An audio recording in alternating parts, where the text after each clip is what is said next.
appreciate if you'd make sure that your cell phones are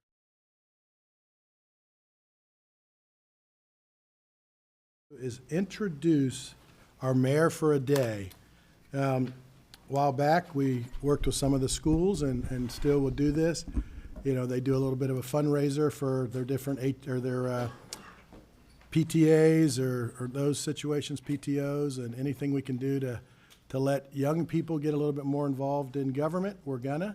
And today we have Bennett Fenton with Stewart Elementary that their family wanted. We can clap for him. Let's give him a clap. And you're 6 years old? 6? Going into what grade? So he's 6 years old, getting ready to start first grade in a couple weeks. Are you excited? Yes. All right, good. Got family out there, so we'd like to welcome Bennett, and obviously we're going to go through a filled meeting today, which we had probably about 6-7 weeks off, which was a good break for everybody, but you know, I know the staff was working hard through the whole thing and kept going the whole time, so we appreciate that. But at this time, we'll ask Pastor Sam Rayner with West Bradenton Baptist Church to come up and give us our invocation and our pledge.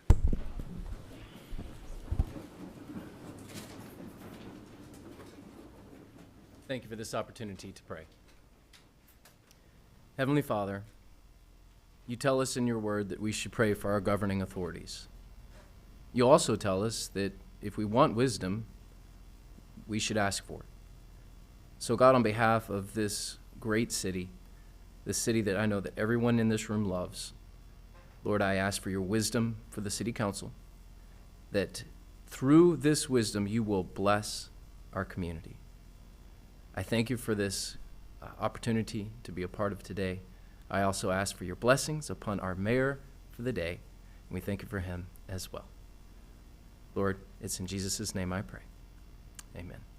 Amen. Thank you, and we'll ask your mayor for the day to lead us in the pledge. So put your hand over your heart.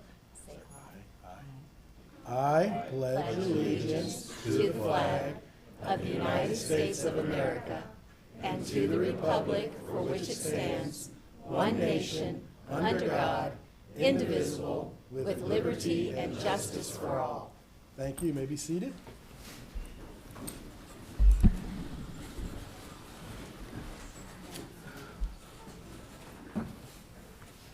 We're going to call the meeting to order. Hit it hard. All right. Great job. All right. And when we look out here today, and obviously having our mayor for the day, it's good to see everybody out there smiling, looking at Bennett and what we're going through. So, you know, some of the things that we think are important every day in what we do, and obviously every issue to you is important, as well as to this whole council and staff at the city. So thank you for that, and we will get started. Madam Clerk. The first item on the agenda is 4A. It is a public hearing for Resolution 2457, a resolution of the City of Bradenton, Florida, relating to the issuance by Orange County Health Facilities Authority of its revenue bonds for the benefit of Presbyterian Retirement Communities, Inc., and certain other corporations affiliated with it, pursuant to an existing interlocal agreement with the City of Bradenton and other public bodies, granting host approval pursuant to the Internal Revenue Code and providing for an effective date. Okay, do we have staff that's going to present on this? Mr. Perry? Mayor, thank you. Mr. Rudisell and myself had some discussions yesterday with the applicants on this. This is pretty much an issue that allows Westminster to issue bonds under a state law, basically, where the partnerships with various cities. Westminster, of course, is out of, I believe, Orange County, hence you see the connection to the Orange County Health Facilities Authority in the resolution itself. What it is for the refinancing, refunding, and the like of capital projects. I think it's important to clearly say this is not to fund any expansion of the Westminster project that is here in Bradenton, and representatives from Westminster, Mr. Dye, and I believe other representatives are here to explain further their application. Okay, so I think something important you said, Mr. Perry, there's been no agreements or things that went through this council yet to approve any future projects.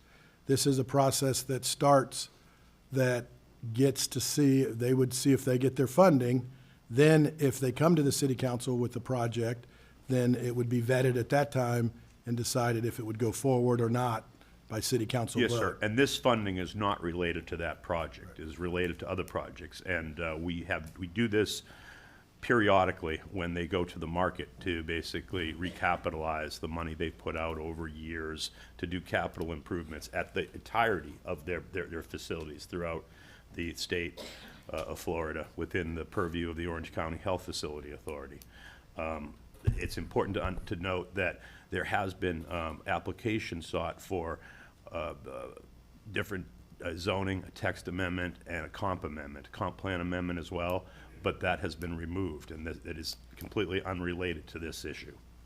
Okay, so we would ask since that's the staff report, we'd ask the applicant to come forward if they prefer to and give sign of an update, and then we'll open the public hearing. And you may also want to hear from Mr. Rudisill. Mr. Mayor, the only thing I was going to add was just to make it clear, this is not an obligation of the city. The city is essentially a sponsor here for this, so there's no debt that's being incurred by the city with this. Negatively or positively? Correct. Good morning. Please state your name and address for the record. Good morning. This is Steve Dye. I'm the attorney for Westminster. Thank you for having us first on your agenda. Appreciate that. With me is Hank Keith, who's the CFO for Westminster. He can do a short explanation of what these TEPRA hearings are all about. Thank you, Steve. Good morning, everyone. I am the Chief Financial Officer. I've been with the organization for 32 years. I've been in front of this council once or twice during that time. So part of this is to refinance our 2014 bonds. You might ask, why would you refinance bonds in a market that's interest rates have been going up? Basically, we're taking out 20 and 30-year bonds and financing them at 10-year rates. So that'll save our residents about $10 million. We're also refinancing our Lakeland community bonds at the same time. That will save them about $3 million going forward. And during this time, we're also going to borrow additional $50 million for that. $8 million will be spent here in Bradenton for sewer stacks, a lovely topic, at the Shores building. The 11-story and 13 sets of stacks is about $8 million to replace that and some other minor improvements. But there is no money being used for any new development in Bradenton at Point Pleasant or the Manor, not whatsoever. The rest of the funds will be used probably in St. Johns County and Orange County for a cultural enhancement learning center for our residents, and new units in St. Johns County to an existing campus is where the bulk of those funds will be spent. We do maintain our A- rating.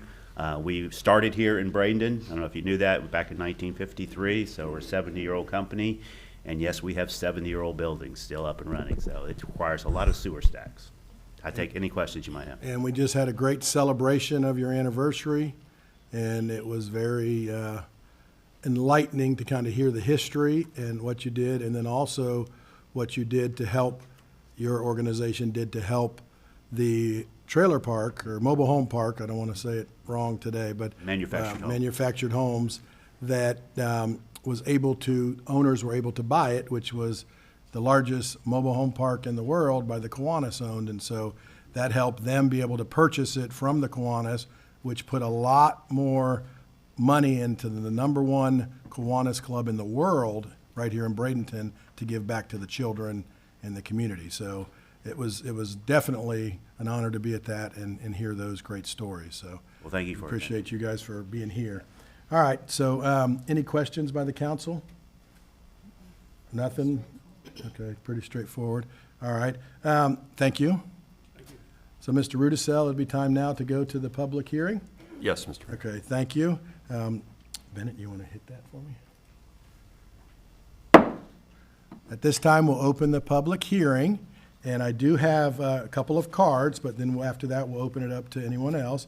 So the first one will be Donna Mathias.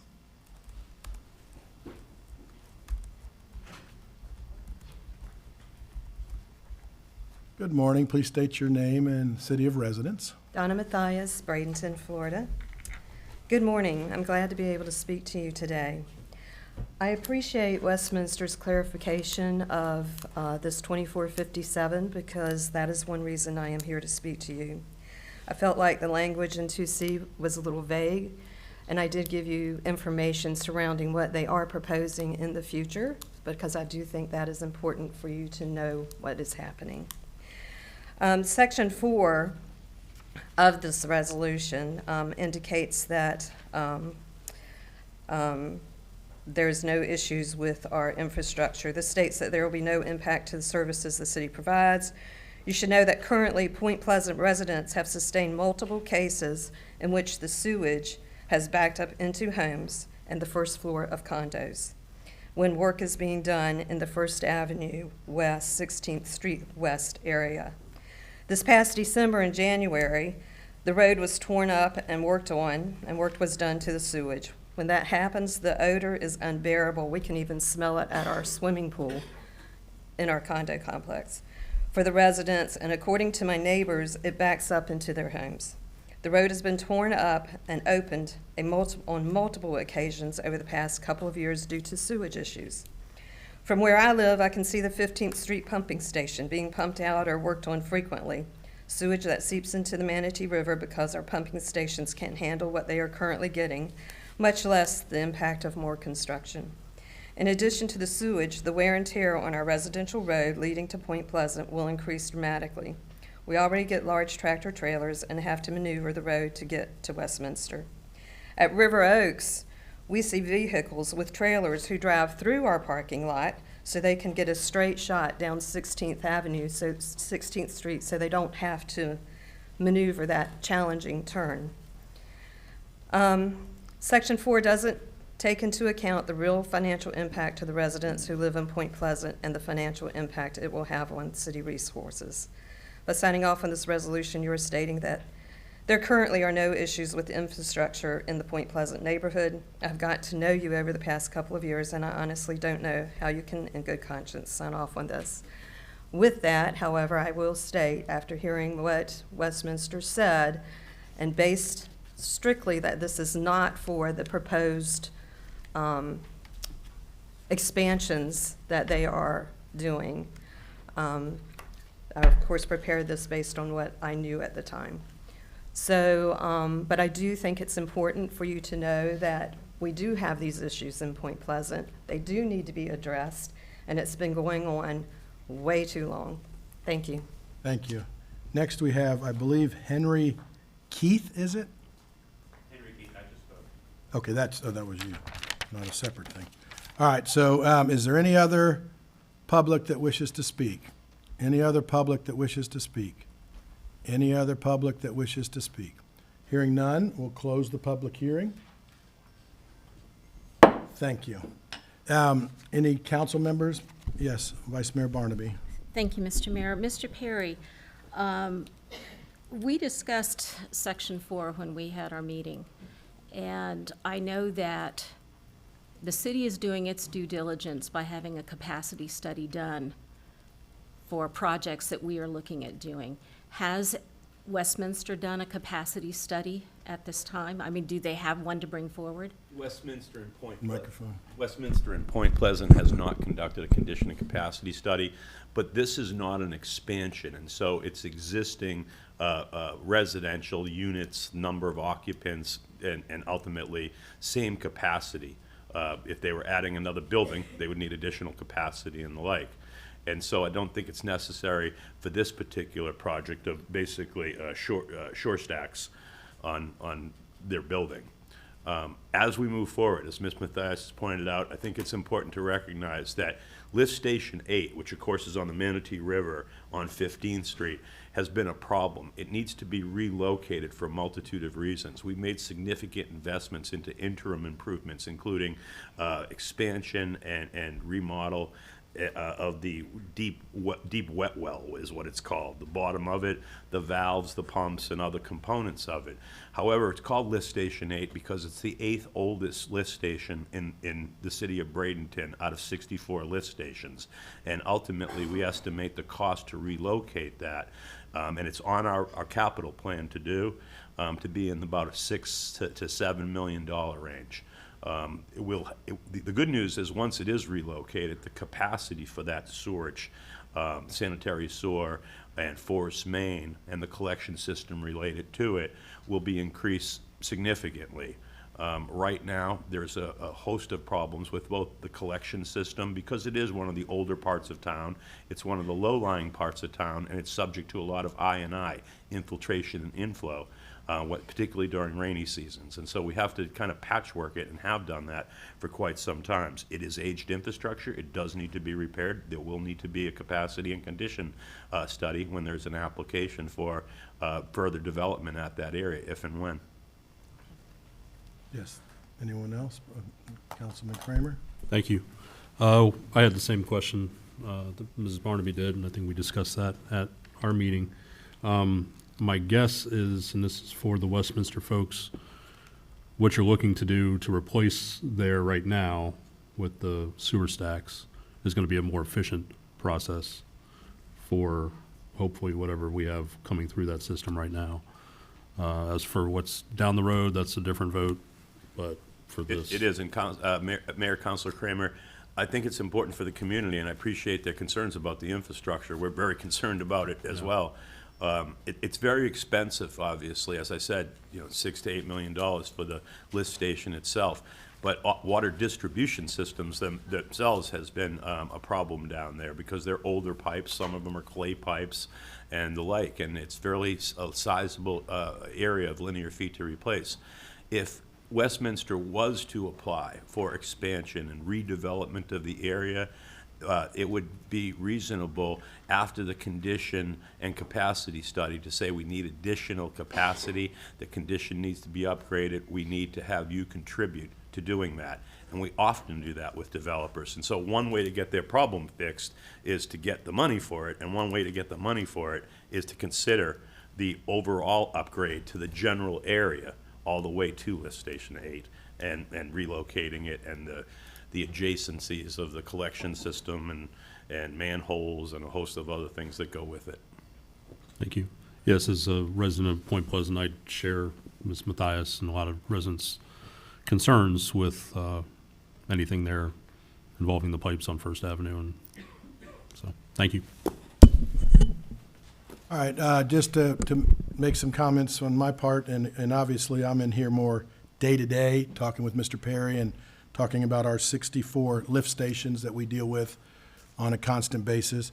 It's one of the things that's important to remember, and I know I've talked with Dave Tomasco, the Sarasota Bay, about a lot of the different options that we have with what's happening in our bays and our rivers and what's going on, and the I&I, which is very important that we're working on and lining the pipes and making them better. But it's also about, when you do have some development come in, let the development help update and upgrade some of our systems, which is very important that we work with them and help them do that. And, we all never get exactly what we want in anything. But if we can work through the process, and I know we talk about it quite often, Mr. Perry, about getting the lift stations off the river. And we don't know what the reason that they thought those were the best places when they did it a lot of years ago, but obviously we know today that wasn't the best place to put those. And we know from the past that was not maybe had a good plan. We talk about plans every day and processes going forward, how we set us up to succeed. And the biggest thing we know is a lift station that costs $6 to $7 million today, we were banking on 4 years ago maybe to cost $2 to $3 million.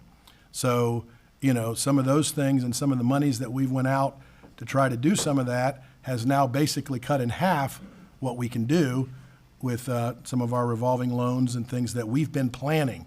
And one of the things that Mr. Perry and I talk about quite often, and with Mr. Williams, is face it and fix it.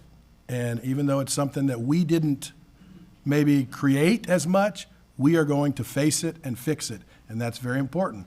And if we have development out there that's willing to help us face it and fix it, we're going to see if is the juice worth the squeeze. So I think that's important to remember. Today is a little bit different than maybe what you thought. And, and I know some things were up on the earlier agenda, but some of the other things that might end up helping in the future will will be good for a neighborhood. But again, we have to see that first. We have to see it. So, Chair will entertain a motion at this time. I'll make a motion. Okay. Motion to approve Resolution 24-57. And is there a second? Second. Ms. Coachman? Okay. All right, we've had discussion. Any further by the council? Hearing none, we'll start the vote. In Ward 2, Yes. 3, Yes. 4, Yes. 5, Yes. 1. Yes. Carries unanimously. Thank you, and thank you for everybody coming that's concerned in that. Madam Clerk. The next item on the agenda is 6A. It's a presentation from Dr. David Tomasco for a State of the Bay. Welcome, Dr. Tomasco, and we appreciate you coming and always giving kind of the updates and where we are. And again, this is a very important issue, not only for the whole city, in particular, one area that's very important to keep an eye on.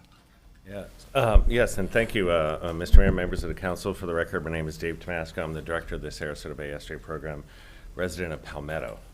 I'm going to go through this presentation. Last time I was here, we talked about Palmasola Bay and horses and bacteria. This time, the request was for a broader presentation about the bay as a whole, so that's what we're going to do. But if you have any specific questions, please feel free to ask them. So I don't ever start off with water chemistry. We will. But we first off talk about why a healthy bay is important. And it's important to our quality of life here. This is a water-centric economy, if you would. And this is what, maybe not what you do for weekends, but it's what a lot of your constituents do, which is go out to the bay, throw out an anchor, stand around in waist-deep water, catch fish. People don't want to have the smelly algae wrapping around themselves or kids. They want to be able to see their feet. So that is important to our quality of life. Healthy Bay is also important to our economy. There's at least 20,000 jobs that are associated with bay-related activities, from commercial fishing village that Cortez. There's not many of them left in Florida. Recreational fishing guides, the waiters and waitresses and bartenders and restaurant owners, the people who rent you out jet skis, the folks who take you out parasailing, folks who work in bait shops, 20,000 jobs. It's also a property value uplift. We estimated in 2017 that proximity to the bay added about $3 billion to your tax rolls. So your ability to pay for police and fire and public schools is a function of people wanting to pay more to live on the water. And we know that that goes down if you're around polluted water with fish kills and red tide. In fact, we know that red tides, which humans don't cause, but we cause to be worse, can depress property values during a red tide event 20 to 30% up to a mile inland. So I don't know how many of you are realtors, but I know Jane, who's on my board, is one. How easy is it to sell a house during a red tide event? So not easy. And remember, we've had red tide events that have lasted more than a year, 2017 into 2019. So it's also important that we have a lot of habitats that depend upon good water quality. So the picture on the right is mangroves. Mangroves do an awful lot of good things for us. Help protect shorelines, place for birds, place for oysters to attach. They help to actually improve water quality by being a place for attachment for oysters. On the left-hand side is seagrass meadows, and you see that school of fish above it, and that's not by chance alone. Seagrass meadows, an acre of seagrass houses about 40,000 fish. That's the state of Florida's estimate, and it offsets the carbon emissions from an acre will offset the carbon emissions of a typical car. So seagrass meadows do a lot of good stuff for us.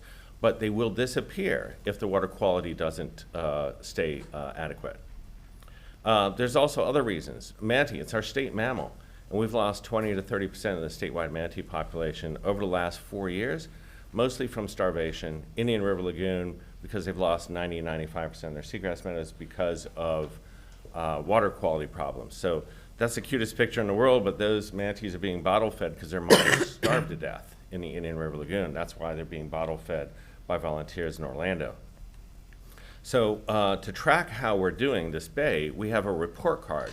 We go above and beyond what we're required to do by the state of Florida or the feds, and we actually include measurements of nitrogen and chlorophyll. Chlorophyll is a measure of how much algae is in the water. If you want your lawn to look green, add nitrogen to your lawn. If you want your bay to look green, add nitrogen, but we don't. So we want to keep nitrogen and the amount of algae in the bay under control. We also measure seagrass meadows. They're mapped every 2 years by the Water Management District. And then we use volunteers who are trained by ourselves to measure the amount of algae that's floating around on the bottom of the bay. If you remember the Lingbia type algae from a couple of years ago after Piney Point, how bad it smelled, We quantify that at hundreds of spots every year in Sarasota Bay using volunteers. And then we come up with a scoreboard and a report card, and the bluer and green colors, the cooler colors mean healthy conditions, yellow is caution, red is like stop what you're doing, something's going wrong. So we compare bay segments not against each other, because Palmasola Bay is not supposed to look like the regular part of Sarasota Bay, and Little Sarasota Bay is not supposed to look like Blackburn Bay. But we compare each bay segment against what it was like during what we call a reference period, which was 2006 to 2012. So let's look at what the scores look like. So cooler colors represent healthier conditions. So 2006, 2012, this was a healthier bay.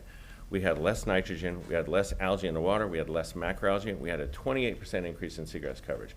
We're not trying to get Sarasota Bay to be like what it was in the 1800s or the 1950s. We don't know what it was like, we don't have data, but we know it was a healthy system back then. And then the next 7 years, we call the degraded period, which actually is mostly in the lower part of the bay, and we'll talk about the reasons why. It shifts into yellow, and actually our worst years were 2018, 2019. Remember, that's when we had a 1 year long red tide that was really dramatic in the upper part of the bay, but it was only about a year. It wasn't a continued problem. But in the lower part of the bay, we had 7 years of bad water quality, and we'll talk about why that happened. But in the more recent years, we've actually been seeing trends of improvement. So we've been telling people about, this is actually kind of 3 periods, if you would, healthy, unhealthy, and then it looks like recovering water quality across our systems. And we think the main reason why is bay-wide, our nitrogen loads were 20% higher during that degraded period of time, mostly because of wastewater. So face it and fix it, that's the reason why we're actually seeing the recovery, is because that is happening, because our wastewater infrastructure was the #1 reason why we had that degraded condition for those 7 years. Aging infrastructure for the collection. Everyone likes to talk about wastewater treatment plants, and they're really important, but how that wastewater gets to the plant is a big issue, because you can overload a wastewater treatment plant with too much I&I, and that's what's happening across our region. So we compared nitrogen loads, and we basically said we need a 20% reduction. Our model told us that's 12 tons. Can we come up with 12 tons of nitrogen load reduction projects? And actually, those are 2 categories we can act upon that we have actually acted upon. And so one of the reasons why we think this recovery has kicked in is because we've actually acted upon the big nutrient loading sources and achieved that. So we think that we're on our way to get back to that healthier condition that we had just about 10, 15 years ago. So some recent good news. We just showed you our interpretation of the bay getting better. Now we're going to show you what the state of Florida said. No part of the open waters of Sarasota Bay are in violation of their numeric nutrient criteria. That's not the case in Tampa Bay. That's not the case in the Manatee River. That's not the case in Lemon Bay or Charlotte Harbor. Certainly not the case in Biscayne Bay. We have met all our water quality requirements in this bay, and those criteria weren't set in Tallahassee or DC. They were set by the estuary program 10 years ago, and then we failed them, and now we don't. And so this is the reason why we're no longer considered impaired. It's not a bureaucrat who doesn't want to work. This is data. So this shows the amount of algae in 4 different parts of the bay: Sarasota Bay, Roberts Bay, Little Sarasota Bay, Blackburn Bay. That's a decline of more than 50%. There's a lot less algae in the water in Sarasota Bay, and that's the reason why we're determined to be improved enough that we're not considered to be impaired for nutrients. This is a good thing. It's a big deal for us, and we're very proud of it. That's not because of the drought in 2023, because this data doesn't go into 2023. It ends in 2022, and that was the year we had Hurricane Ian. So despite the impacts of Hurricane Ian, we had the best water quality we've had in the last 10, 15 years. So in all of Southwest Florida, big stretch, there's only 10 water bodies that are delisted for nutrients. We have half of them here in Sarasota Bay. This isn't a regional phenomenon driven by drought. This is local investments in wastewater and stormwater that made this bay better. All right, this is the last one. This is the most complicated one, but I can walk you through this. This is basically a third party who looked at our situations. And the first thing to note is the bottom scale is years. The blue box is the reference period, the yellow is that kind of like a degraded period, and the purple is what we call the improving period. We have a lot of different variables that we can measure. We measure the organism that gives you red tide. We measure nutrient concentrations. We measure the amount of algae.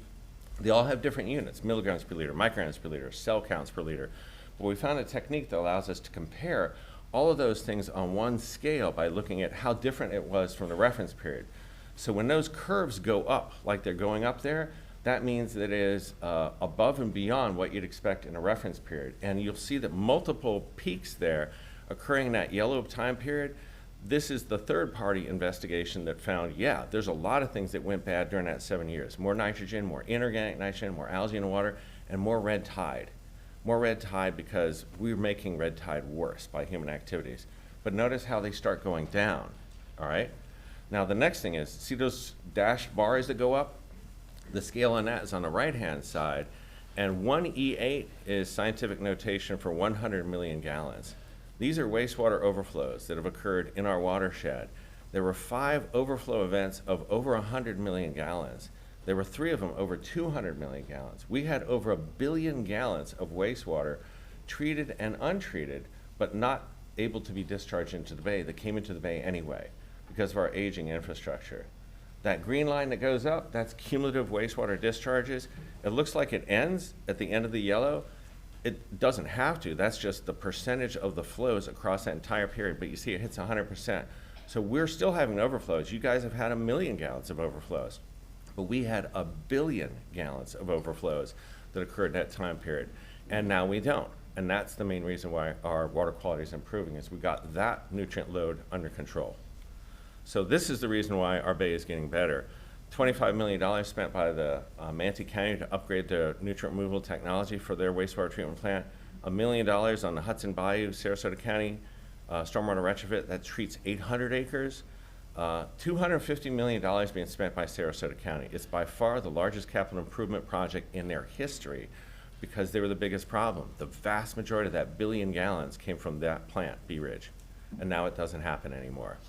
$3 million for a retrofit of Bobby Jones Golf Course, which treats over 5,000 acres of urban stormwater runoff. And then we've got a bunch of projects of doing habitat restoration, which we'll talk about next. So we're seeing evidence that the water quality is allowing the bay to recover. Picture on the left is our colleague from the Water Management District swimming over a bare area. And all that dark that's around there, that's all seagrass. And that didn't come back because anyone planted it. It came back on its own when the water quality got better because the pollutant loads came under control. Picture on the right is our colleagues from FWC who are holding 3, anyone know what these are? Fish. Damn, those are juvenile gag grouper. If you like to eat grouper or you like to buy grouper in a restaurant, you catch them offshore in the Gulf of Mexico, but their early life history stages are in places like Sarasota Bay. So we're creating habitat for things that people like to eat, and that's an important part of this recovery. But as good news as we have, we don't want it to slip away. So we're trying to make sure that doesn't happen by taking into account future complications. We're going to continue to grow. Our infrastructure is aging. We have to keep on top of that. But also, we are in the early stages of a changing climate. It just is. And there are evidence around it. We're not going to talk about fancy models or reports. We're going to show you data. This is the trend of air temperature at Sarasota that goes back 120 years. Each of those boxes is the monthly average temperature compared against the average temperature for the years 1900 to the year 2000. So the prior century's average temperature. And if your month is exactly the average, it's a clear box. If it's blue, that means it's cooler. If it's yellow moving to brown, it means it's warmer. And what we're seeing is it's just warmer. We used to average 2 to 3 freezing temperatures per year in Sarasota. How many freezing temperatures have you had in the last decade? You know, people remember putting sheets out on your vegetation. Doesn't happen that much anymore. It is just not getting as cold anymore. And that is the reason for the expansion that we're seeing in sea level. So sea level, the average rate of sea level rise is about 1 inch a decade, probably for the last 5,000 years. The last 20 years is 3 inches a decade. So it's not several feet, but it's about 6 inches over the last 20 years. If that keeps up at the next 30 years, that means in the year 2050, the average sea level will be what today's high tide is. And high tide will be 9 inches stacked on top of that. And what that causes is the sort of problems that you've been aware of and working on, such as at Riverview Boulevard. So this is Riverview Boulevard at 22nd Street. I know a lot of you guys know this. This isn't rainfall. This is blue sky flooding. This is high tide with a full moon or a new moon. And this is happening not just in Bradenton, but it's also happening in Longboat Key Village. It's happening in Gulfport. It's happening in Shore Acres, a big time in Tampa Bay area. Warm air and warm water, those are fuel. If you've ever heard of tropical storms and hurricanes called a heat engine, what it means is it's like any engine. You take one form of energy, turn it into another. They're taking the thermal energy of warm, moist air, warm water, and they turn it into mechanical energy. But it doesn't drive your car down the road. It creates wind and waves. And we're seeing an increase in the intensification and an increase in the most damaging forms of storms that's occurring over the last couple of decades. The reason why we care about that in the Bay is look what storms and hurricanes do to our Bay's water quality. This is in Blackburn Bay after Hurricane Ian came through. This water did not smell good. It was full of dead fish. It was full of bacteria for about a month. But it was only a month. And because a cleaner bay is a more resilient bay, we're going to be hit with more powerful hurricanes sometime, maybe this year, maybe 10 years from now, maybe 20 years from now. But the healthier our bay is, the quicker we'll be able to respond to that. The more resilient we'll be if we're a healthier bay. Last bit, it's not just about water quality, it's also about modifying some of our landscapes because there's nothing natural about our watershed. There's not much natural about our shoreline either.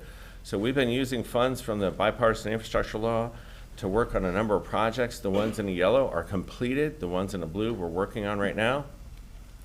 This is the first big one that we did, but it's not the biggest one that we're doing. This is the Florida Institute for Saltwater Heritage, Phase 4 on Cortez Road as you're going out towards Cortez. And this is what it looked like in the past. The area with the Australian pines in the upper part in the center, those are gone now. And that's what it looks like.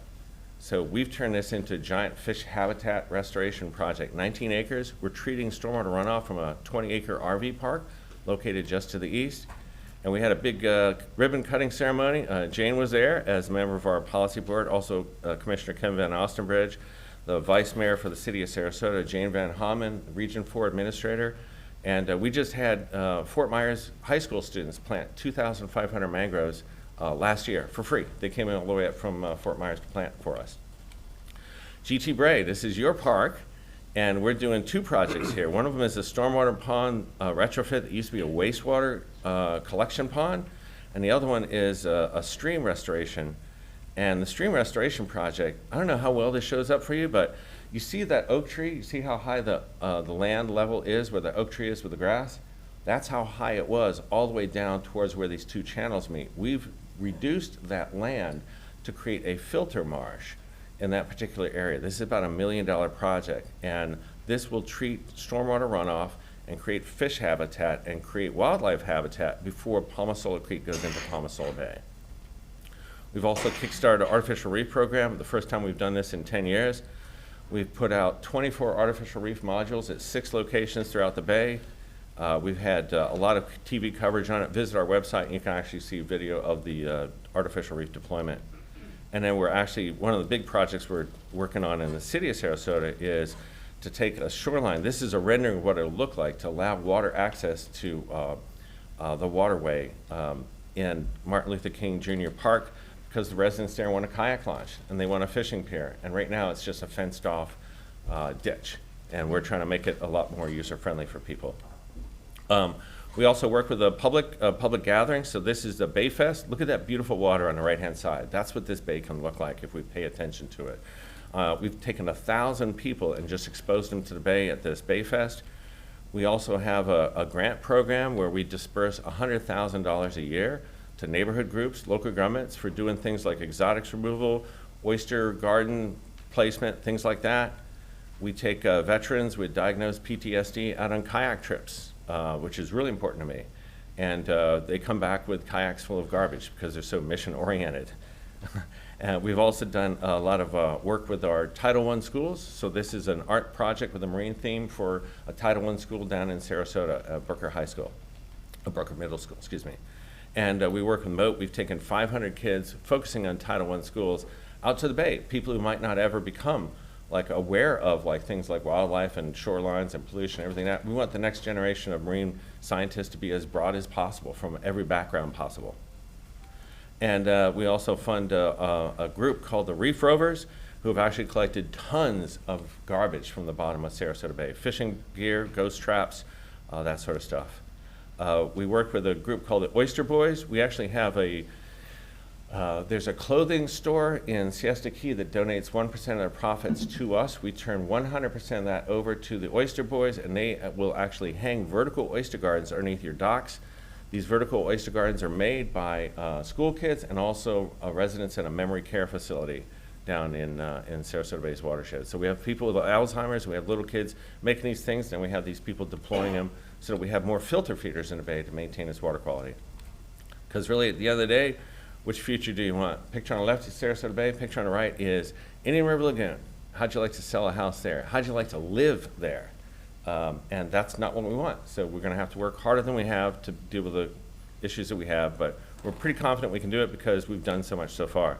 If you want any more information, point your phone at that QR code. It'll take you to our management plan, or reach out to us. We're on social media, Instagram, Facebook, LinkedIn. I'm open for any questions you have. Well, just let's address the elephant in the room, the horses in Palmasola Bay. So, because again, this is the overall bay. We saw on that chart how Palmasola Bay was, and it's important for us, I think, up here, and as we go through it, to see what's happening. And, you know, information is king, and inaccurate information travels faster than the truth information. So, you know, you and I had a long conversation with some articles in the paper that the different media that may not have been, you know, totally false or totally true. So can you go over a little bit what's going on in there? Well, that's a surprise now. Yeah, Palmasola Bay as a whole is a healthy system, but it's not pristine. Horses cause physical damage to the grass beds. Anyone with a phone can see that. But if you want to see more damage, physical damage to grass bed, go look at the area north of Robinson Preserve, where boats take shortcuts from Antee River into Sarasota Bay. There's a lot more scarring there than anything the horses do, but they do cause physical damage. They just do. The bay as a whole, however, is got more seagrass than it had 30 years ago. So, in a nutrient standpoint, the bay is not that adversely impacted. Bacteria. There are higher levels of bacteria consistently on the north side of the causeway and on the south side of the causeway. The north side of the causeway is sampled by Suncoast waterkeepers using good techniques with a great lab. The south side is sampled by DOH. The elevated levels of bacteria on the north side, we don't really know where they come from because fecal indicator bacteria, there's 3 of them, Enterococci, E. coli, and fecal coliform bacteria. None of them are specific to humans or mammals or even animals. You can get Enterococci bacteria from decomposing vegetation. You can get fecal coliform bacteria from grass clippings. You can get E. coli from decomposing bacteria. But it could also come from horses. So there are tests that have been done that have had hits for horses that have also not had hits for horses. So sometimes there's a hit. Say that again, please. Okay, so I think that there's been at least 3 times people have looked for are horses contributing some of the bacteria. And I think twice the answer was we can't find it. Once the answer was we did find it. The question is how much of it, because there's also been hits for humans. So human DNA found in some of the fecal material. So where's that coming from? We don't know. One of the big questions is if you want to make a change that actually will be noticeable, how big of the contribution is coming from the horses? Are they 1%? Are they 10%? Are they 50%? If the horses had a hit, but they're only 1% of the bacteria, you can get rid of the horses. It's your call. And if that doesn't change the bacteria, then you've gotten rid of the horses, but you haven't changed your bacteria problem. So what might make sense is to do a more diagnostic, more quantitative study to figure out, are they a contribution that's commensurate with a proposed removal? And that has not been done yet. But does that also go for removal of the boats, the jet skis, Yeah. the swimming, the dogs, the mowing of the yards that are along there? That I talked to a gentleman that said that it's all the horses' fault, but he owns 2 boats and a jet skis on a dock there. And I said, when you mow your yard, do you blow your debris, your grass clippings? Oh yeah, I blow them right into the water because then I don't have to rake them. And it's like, well, that could be part of the issue too, you know. So I mean, and then we know one of the major issues on that side is when DOT proposed that roadway there was supposed to be a bridge at one end and a bridge at the other end, so there's circulation. Yeah. There's no circulation, which is an issue there at some points, I would guess. Yeah, the mainland coast of Sarasota Bay always has more bacteria than the other side. So think about those grass beds. You got like thousands of acres of seagrass. And think about your lawn, right? You have to go and mow your lawn like what, once a week in the summertime because the grass is growing. Well, so does the grass underwater, and it grows at a rate of about 3% a day in the summertime. So all of that seagrass biomass that you see out there, thousands of acres, that's completely replaced every month. And those blades float up and they go where the currents take them. And the predominant wind that we have in the summertime is a sea breeze. So it's blowing up against the mainland shoreline. I can take you to places that have very high bacteria where there's no horses at all, but there's a lot of decomposing seagrass. So we don't really know where it's coming from. There are ways to figure it out, but they haven't been done yet. And if you guys want to pursue that, we're happy to. If you don't, it's your call. So one of my questions was, when we talked early on about possibly doing some studies, we had asked, did we have a 10-year base on that side to know whether this is actually the same as it's been for 10 years, or better or worse? No idea.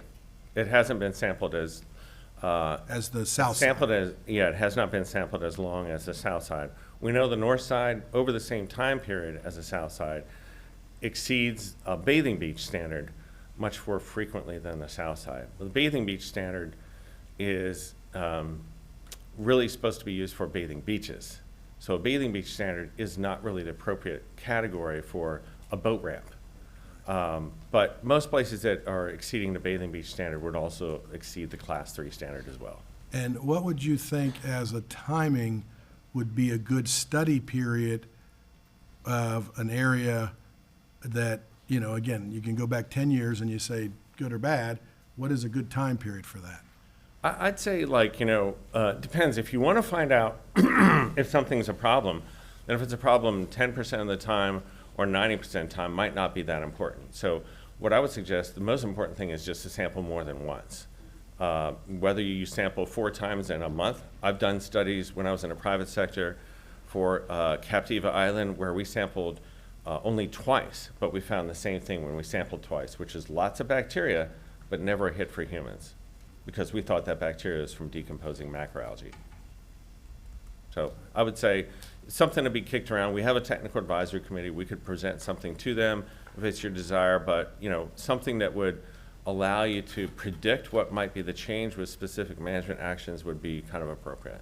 What I'm saying is, would a 6-month, a 2-year, a 5-year study be? Kind of depends on what you find. So if I study this one time and I find 90% of the bacteria from horses, why am I going to keep studying it? But if I find 0% or 1% from horses, I may want to verify that. But did you not say there was 2 studies done that they found 0 and 1 they found some? I think that, yeah, but what I have seen, and it wasn't quantitative. It wasn't like, you know, excuse me, it wasn't a percent basis. So in other words, I had a hit for humans, I had a hit for horses, but it didn't say how much of the bacteria is from humans, how much is from horses, how much is from grass clippings, how much is from dogs, how much is from seagulls. Right.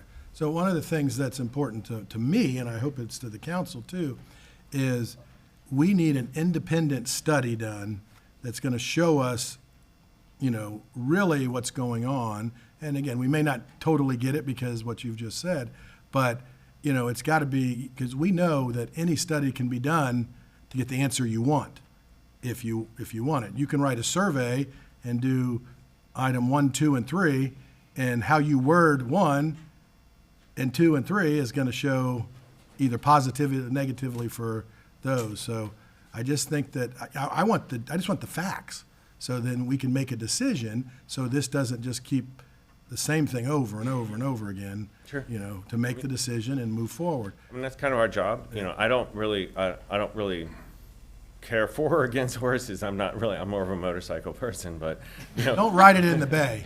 But the reality, but the reality is it doesn't matter. You know, I don't care, and I can't care how it turns out. But what we can do is we can work with you to find like a unbiased way to figure out, are horses a large contributing factor, or are they just something that's detectable once out of 3 times at 1%? We just don't know yet, and we'd be happy to work with you to figure that out.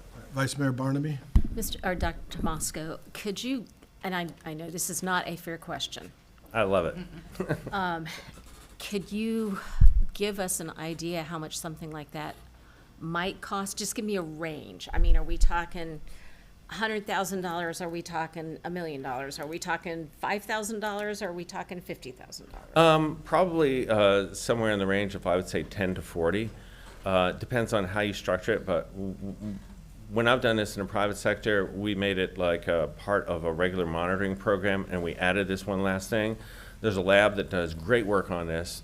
They've actually all got PhDs. They're like really well published, and they've been able to do work I've worked with them, and we've been able to pick up the impacts of individual homeless encampments in the Miami River. And we've been able to pick up, things like grass clippings as a source of bacteria. So I would say somewhere in the range of probably 10 to 40, you could probably do enough sampling at enough locations to make it worthwhile. And that was gonna be my point to you, is location, because you could go four corners Yeah. and get different, probably. Yeah, what would probably make sense is a site, 2 sites on the north side of the causeway, one on the east, one on the west. They're both on the north side of the causeway, but one of them is where the horses are, one of them is where they don't take horses. And then 2 sites on the south side of the causeway, one where the beach is, and then one on the other side. And if you did 4 sites, sampled it a couple of times, did a quantitative assessment of how much of the bacteria is from horses, you'd have a pretty strong, study to make a determination about what to do about it. And is that something that Sarasota Bay would be Yeah, we've got money set aside to help you out in that. on that? And then if we needed to go further, then we would help. Yeah, do it phased, depending upon what you find. Councilwoman Coker? Yeah. Hi, Hey, good morning, thank you. You're welcome. You and I have had many, many discussions on this issue. And my position all along has been that we need to follow the facts. And I have complete confidence and respect in the estuary program to give us that. And until we got the one that indicated there could be horse issue, I think at this time it might benefit us to go ahead and make sure and quantitate it, so that we're making decisions based on the facts. Also had human hit too, so. Well, no, exactly. I mean, Yeah. if I'm understanding, the test would not just be testing for horse. You're just going to test and tell us how much of what's in where? yeah, you can burn up a lot of money chasing down individual things. So like I could do a specific test for seals. I don't need to do that. But I think the big things would be, here's the total bacteria. How much of this do we think is coming from horses? How much is from humans? And then the rest of it is from other sources. And those other sources can be decomposing seaweed. It can be grass clippings. It could be German shepherds, or it could be, birds that poop. One great way to increase the amount of fecal coliform bacteria on the beach is start feeding seagulls. And but you don't want to do that. But yeah, we can make it as simple as possible to answer the management relevant question, and that'll keep your costs down.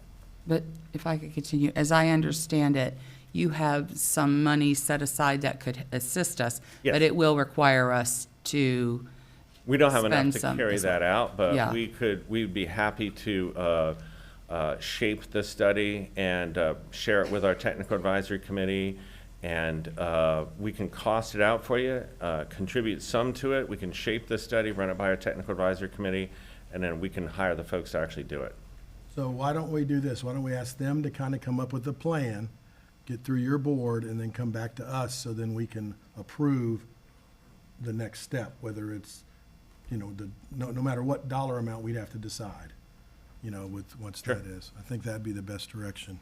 Mr. Perry, you have any comments on that? Is that, and we'll come back, even if you can get it to us by next meeting. Yeah, Or no worries. whatever, so. Do it this week. If Dr. Tomasco could maybe copy me in on it, Right. and I can distribute it to council Right. prior to the meeting, Yeah. that'd be great. Sure. We can deal with any procurement or other issues otherwise. And the techniques work really well. I've had a hit for humans in the Cocohatchee River, which made no sense to me whatsoever. That's in Naples, and it turns out there was a little homeless encampment of like just 2 people in a tidal system, and we could pick that up. We've been able to pick up individual short-circuited septic tanks. So there's good techniques for finding out what's the cause of the bacteria. Can I ask a quick, is that done through DNA analysis of the bacteria itself? It's basically looking for specific gene sequences. So there are genes that you have that horses don't have. The hardest thing to differentiate is you and dogs, because we share so much DNA, because Now, what dogs do and then what we do with dogs. So a dog is like meeting other dogs, and then it comes and licks you. So it's hard to differentiate humans versus dogs, but it's fairly easy to differentiate horses from humans. Sorry, that's kind of gross, but it's true. All right, and any other questions, or thank you very much? Thank you very much. Appreciate it, thank you. Thank you. Oh, Dr. Tomasco, I do have one other question. You'd mentioned something about red tide. Yes. Early on, before that. My dad obviously was born here in 1947, and he Yes. said in the 50s and 60s, I believe it was, there was about a 10-year period where red tide was pretty present the whole time. 1947 was one of the longest lasting red tides, but we Yeah. also had 100 inches of rain Right. in South Florida. So we just had a paper, if you go visit our website, it's out there, and we just got a paper accepted in Florida Scientist, and we looked at the relationship between red tide duration and nitrogen loads coming out of the Caloosahatchee River, and 77% of the variability in how long a red tide lasts in Southwest Florida is explained by the nitrogen load from the Caloosahatchee River 30 days before the red tide starts and the first 30 days. So we've always had red tides, we're just making them worse. And it's not really the water's that polluted, it's just there's so much water because we're draining everything from Orlando down to the lake. The lake is 5 to 7 feet lower than it used to be in the 1800s, so we can't store it, can't send it to the south, it's got too much phosphorus. So it goes out to the east, goes out to the west, and it makes our red tides worse. Make more intense, larger area, and longer. So we didn't create them, but we make them worse. But in the 50s, when that was there for 10 years, I'm not sure, we don't have really good data back then, but we do know that they were, the longest lasting one that I've seen referenced is the 47 red tide, and that was probably associated with the fact that we had 100 inches of rain that hit South Florida. That was like a record for that area. he lived on Bradenton Beach and still has Yeah. the house, that's where he grew up, and he said it was bad when he was Yeah, a kid. people were actually blaming the Navy and ordnance disposal for the red tide. It was so bad in the late 40s at least. Okay, thank you, sorry to call you back. No worries. All right, moving forward, at this time, we're going to move on to citizen comment. And as we always do, citizen comment will be accepted during the citizen comment portion of the meeting on any non-agenda items, future agenda item, or topic of relevance to the city. Comments will be accepted on the public hearings at the appropriate time. And as we've always said, over the last several years is, when you talk, you have 3 minutes. When your 3 minutes is up, we'll move to the next person. There will be no comments from the council during the citizen comment till it is completely over. And any comments or remarks from the audience during citizen comment will not be accepted, and you'll be asked to leave the room. I do want to say, Sir, I'm sorry, can we say goodbye to Bennett? oh, he's leaving? All right. Thank you. Bye, Bennett. Thank you. I was reading and didn't even see she grabbed him. So one of the things I do want to say is, on first readings, there is no citizen comment. First readings are for the reading of it and setting the date of the next one. So if anybody is here that wants to speak to a specific item on a first reading, that'll be done at the second reading and public comment. So, right, Mr. Rudisil? I mean, if they want to make comment under public comment, they could still, Under citizen comment, right. yes, under citizen comment, but it won't be opened up for a public hearing for Right, those at the items. time. So if they wanted to say something, but I think one of the important things, as we've always said through anything, is get all the facts. And, I think we even saw that earlier on, that sometimes you read one thing and it's another, and you kind of want to understand it more, so appreciate that. All right, at this time, the first citizen comment I have is Ingrid McClellan. Please come forward, state your name and your city of residence, and you'll have 3 minutes.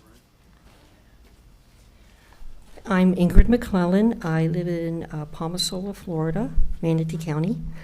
I'm here representing as vice chairperson of the Palmasola Scenic Highway Corridor Management Entity, and you have my letter and attachments that the Scenic Highway was designated in 2004 by the Florida Department of Transportation to build on the corridor management plan to make sure that it's implemented accurately, monitored, and updated.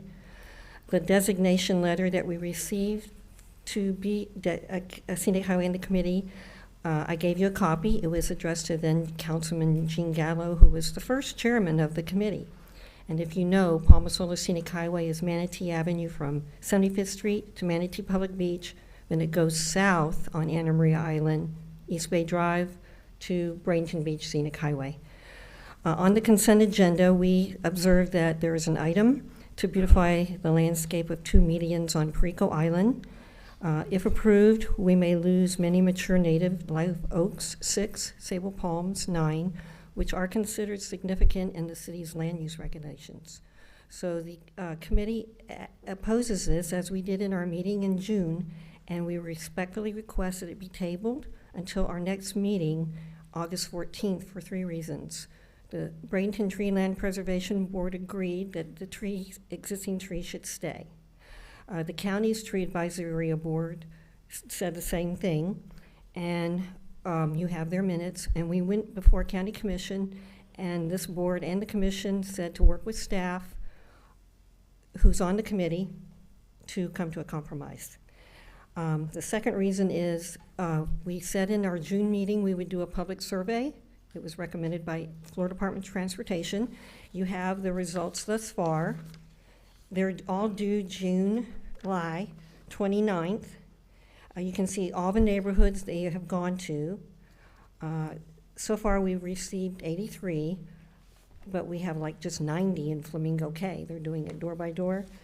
And with the results thus far, you can see on the bar graph that the majority have picked option 1, the second most popular option 2, and option 3 is what the county wants to do, is remove everything that's there and replace it with various palms, shrubs, and sod, which require more maintenance of irrigation, mowing, edging, pesticides, and herbicides. And the third reason is the interlocal agreement is not correct. It says that the medians are on part of Palmasola Causeway, which they're not.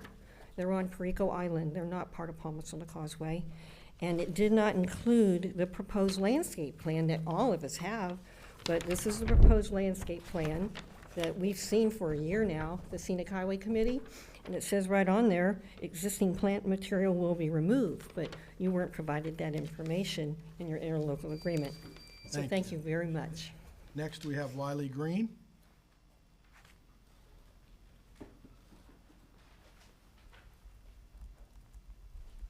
Good morning. Please state your name and city of residence for the record.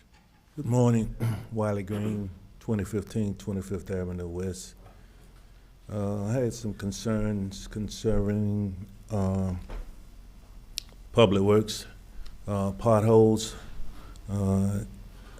Applied for a pothole to be repaired over 10 days ago and still not being repaired. This is something over 3 or 4 feet wide and maybe at least a foot deep. And part of the problem is we don't have a one patch truck. I don't know how, since 2010, we're down to 1 patch truck and the city's steady growing. But however, maybe with our new administration and new public works director and assistant that we can get this resolved.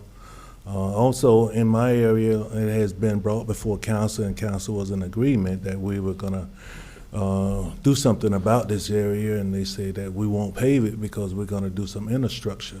Well, this is going on the 2nd year now. This is the 2500 block of 25th Avenue Drive West, and nothing has been proposed, nothing has came up.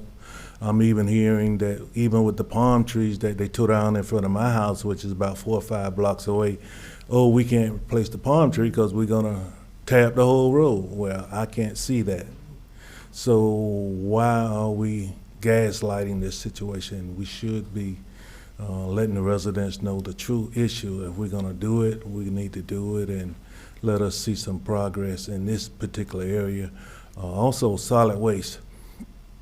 Let the city of Bradenton, for once, start being the head person, leading out with the wage starting salaries, and also let us try to promote within.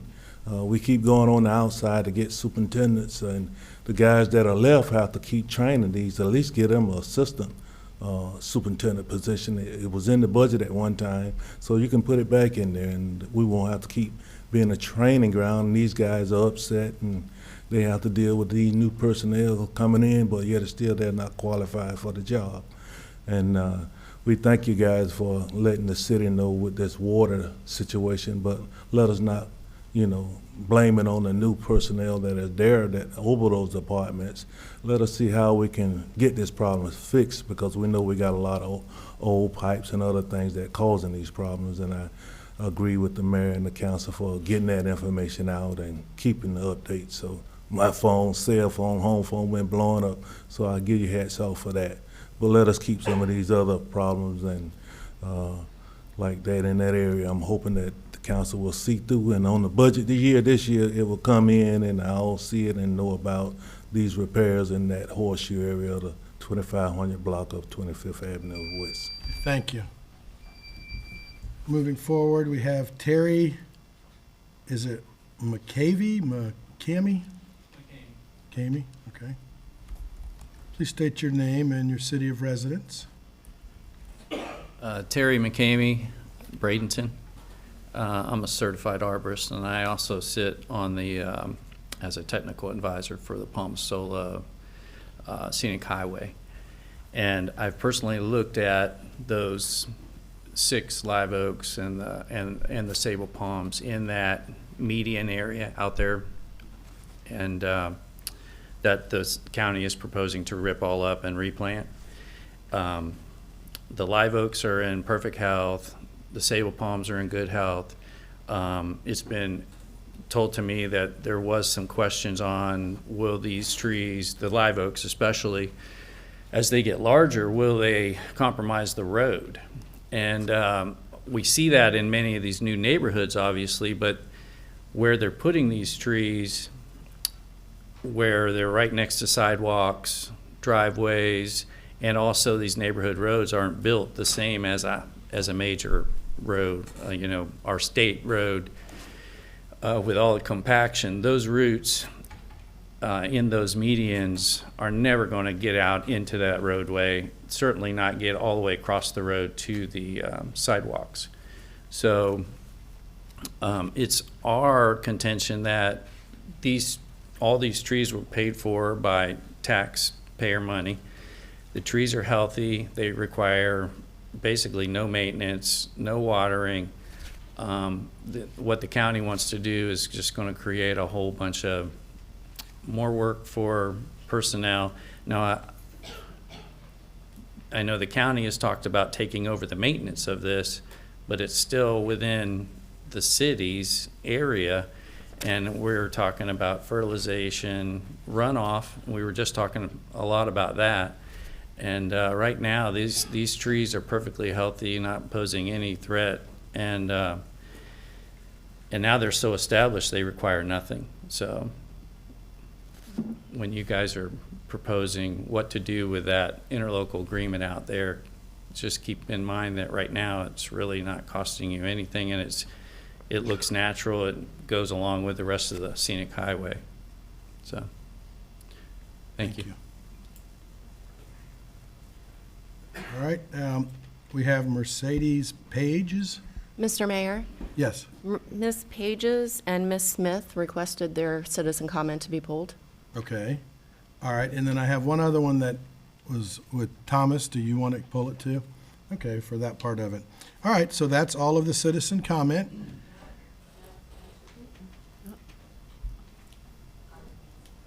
Carmen Hansen? I don't have a card. Oh, sorry, got stuck with the other one. Okay, Carmen Hansen, thank you. It was stuck with Terry's.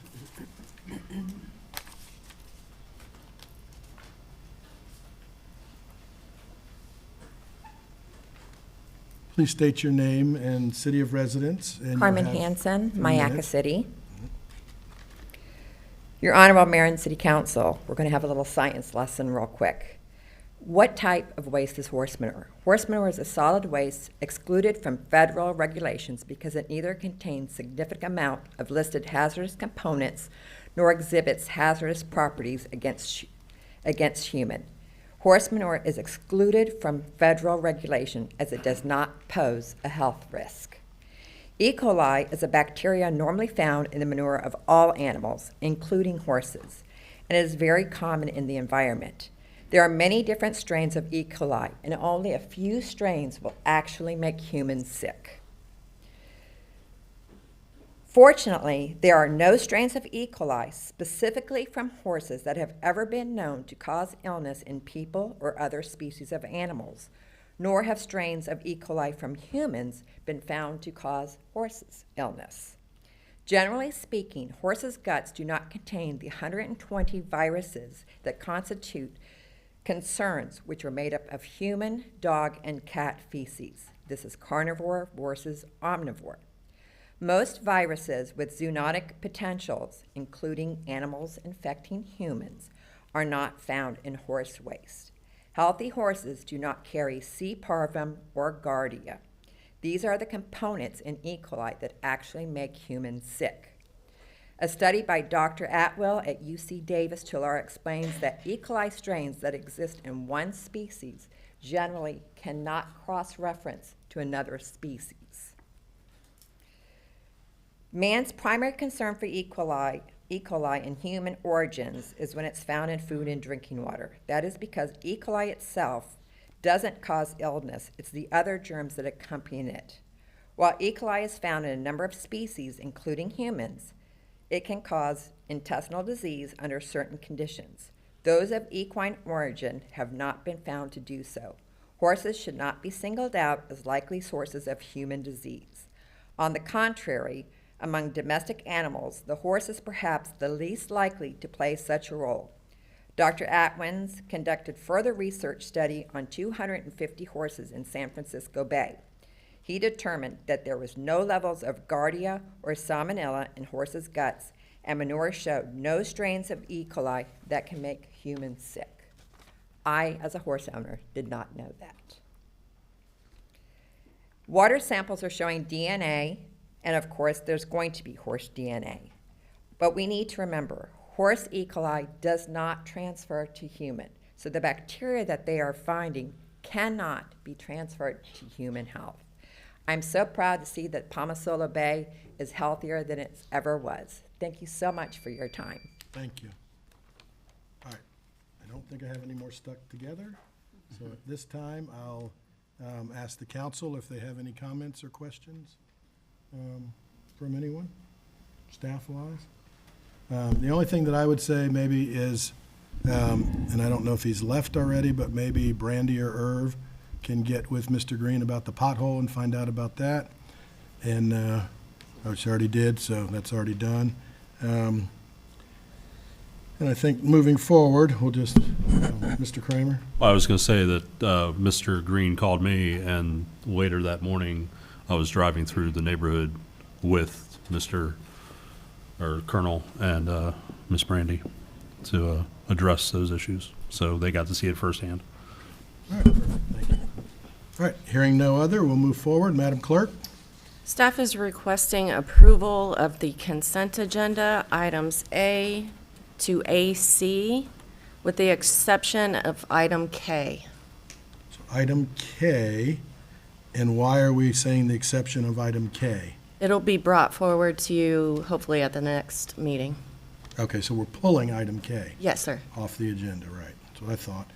Pull till future. Okay, Chair will entertain a motion. I have a question. Yes. I know we got an update from Ms. Melton regarding change of the order. Is that changed in Granicus as well? Yes. Okay. Everything's Accurate. item, yes. Okay. I move to approve consent agenda 8A through M and 8O through W and 8Y through 8AC. Okay, so we basically approve with K being pulled by the staff. Yes.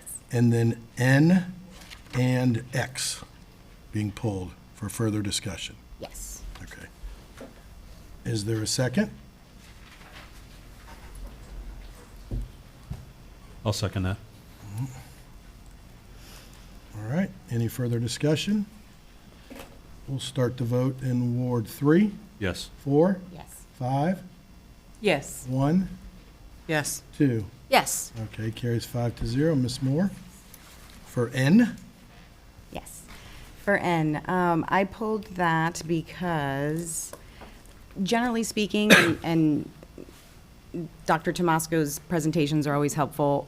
Water quality aside, it's my observation that the causeway could use help generally speaking. I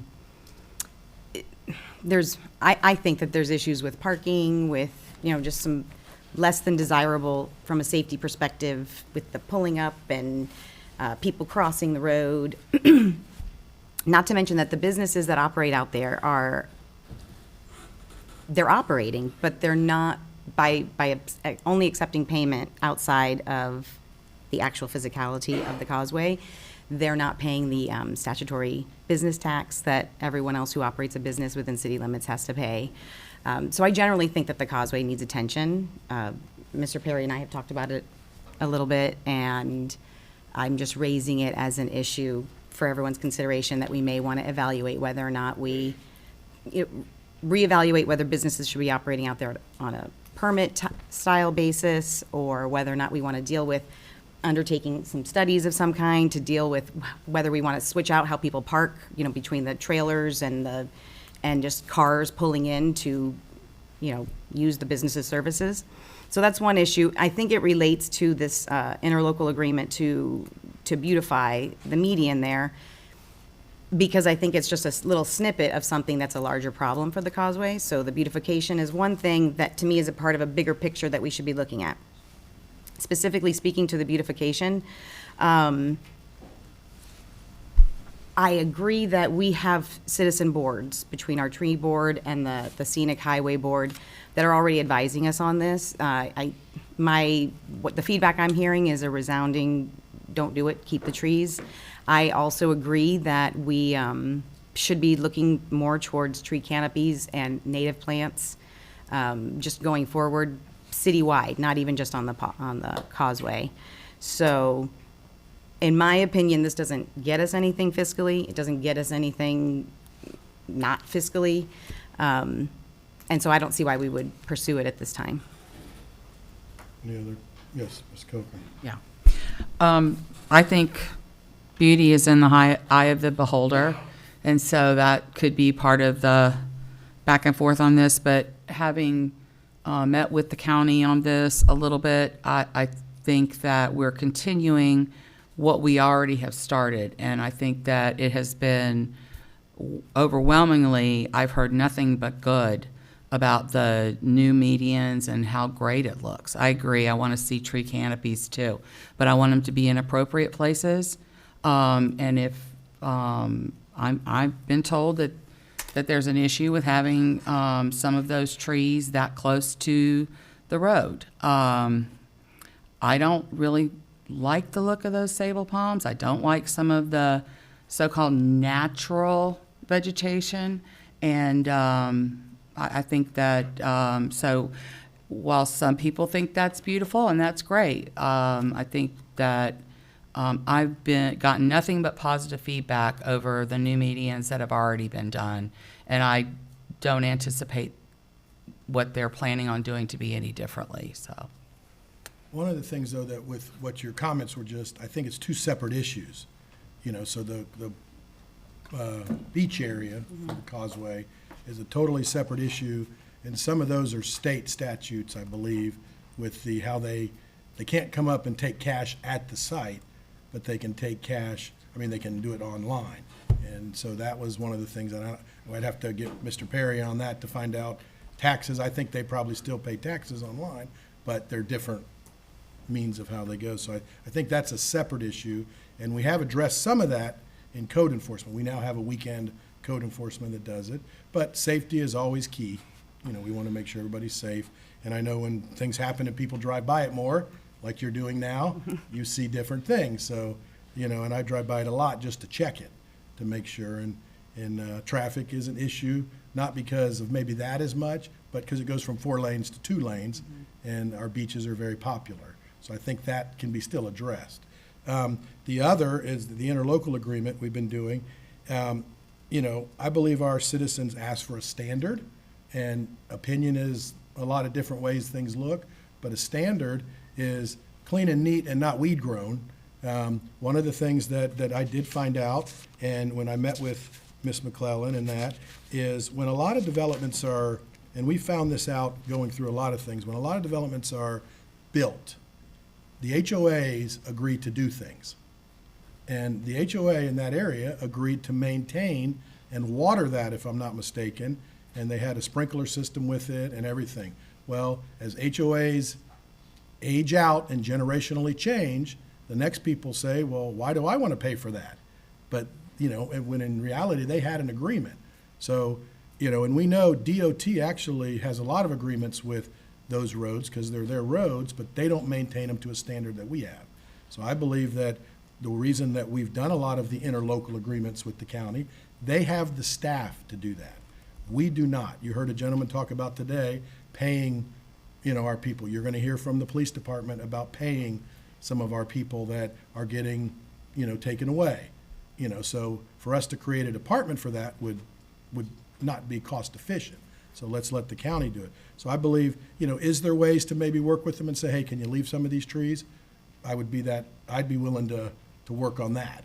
But as Councilwoman Coker said, I think Manatee Avenue looks pretty good from the parts that they've done. And, some of the safer issues, I mean, if you drove on 51st Street, you were hitting those black olive trees. Trucks were smashing them every day. And trimming them wouldn't have looked right either. And they did transplant them.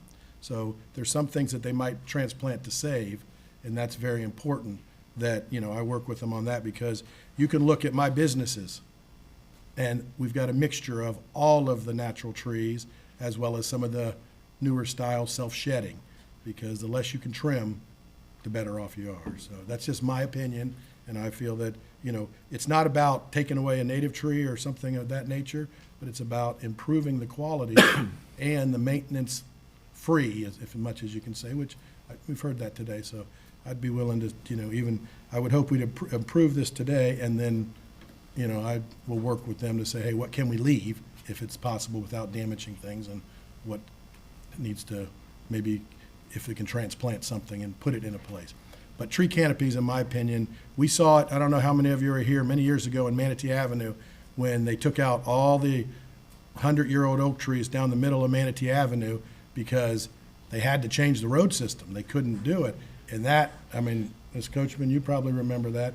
That was a catastrophe in this community.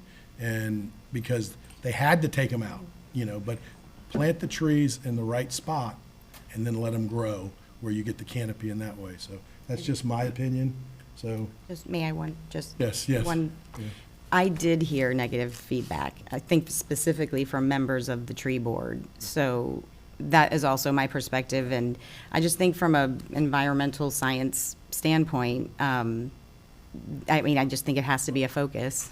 Right, and I agree. And I would also like to, say, and I said it early, and I don't know if you got the point when I was saying it, but you can make a survey any way you want. And the survey with the 3 questions has been slated towards number 1 with the positive terminology. Number 2 is a little negative. Number 3 is very negative. So if we were going to do a survey, I'd want to do a survey that was non-opinionated from a group and then let the public see it. So that's something that, again, we can get any answer we want when we put something on Facebook or, you slate the question to, and we're seeing a lot of that right now.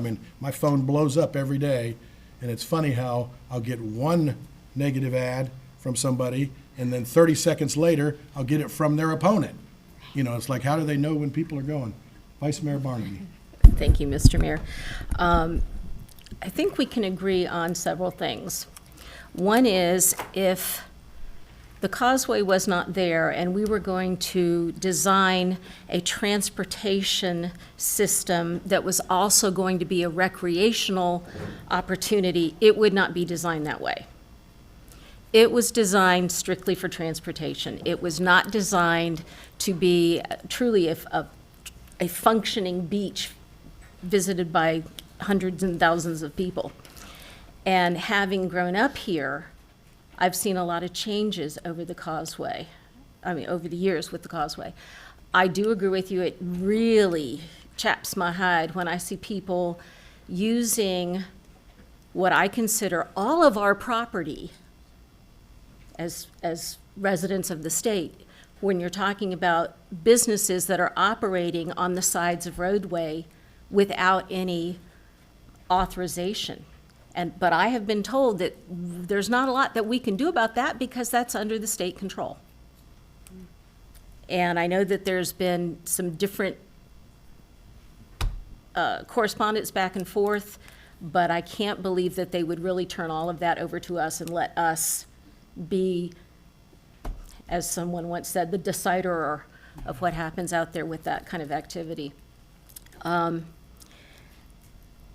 When we started doing tree canopy things and when we became Tree City USA members, we have a wonderful canopy here, and I do want to protect it. However, I am concerned about having live oak trees down middles of the roads, particularly on evacuation routes. And I know that in the past, when we've had situations with weather, a lot of rain, high wind events, we do get those trees coming down, and it impedes our emergency response. And while a palm tree, and I know it's not technically a tree, it's a member of the grass family, that can be moved with a couple of cuts of a chainsaw and a chain in the front of somebody's vehicle. But these live oaks that can become very big cannot be moved that quickly. So I have to weigh long-term benefits, evacuation zones, many of those things. But I completely agree with you. It really rankles me when I see people conducting business out there. And just coming from someone who did a little bit with the causeway about 1999, those of you might remember, and had a banner put up calling me an extremist Nazi Republican, rhymes with witch. I just think that, again, I know people want to use it for recreation. It's a transportation system. The state will not change the speed limit out there, even though we have asked them to repeatedly. And it's going to be a problem for many, many years until we can get somebody to pay attention up in Tallahassee, I think. Just my opinion. Mr. Kramer. Thank you, sir. The parking stuff I'm not even going to talk about, sorry. But the beautification group that Ms. McClellan represents, Scenic Highway, CME, they're meeting in August 14th. Yes, I agree with you that the survey they put out is slanted, but that's the way it is. But at the same time, if we agree maybe that we are open to some type of compromise, that maybe they could bring an option back to us of something to be done that maybe involves some compromise for that median, I'd be willing to wait until after that August 14th meeting to approve this. Thank you. Ms. Coker. Yeah. This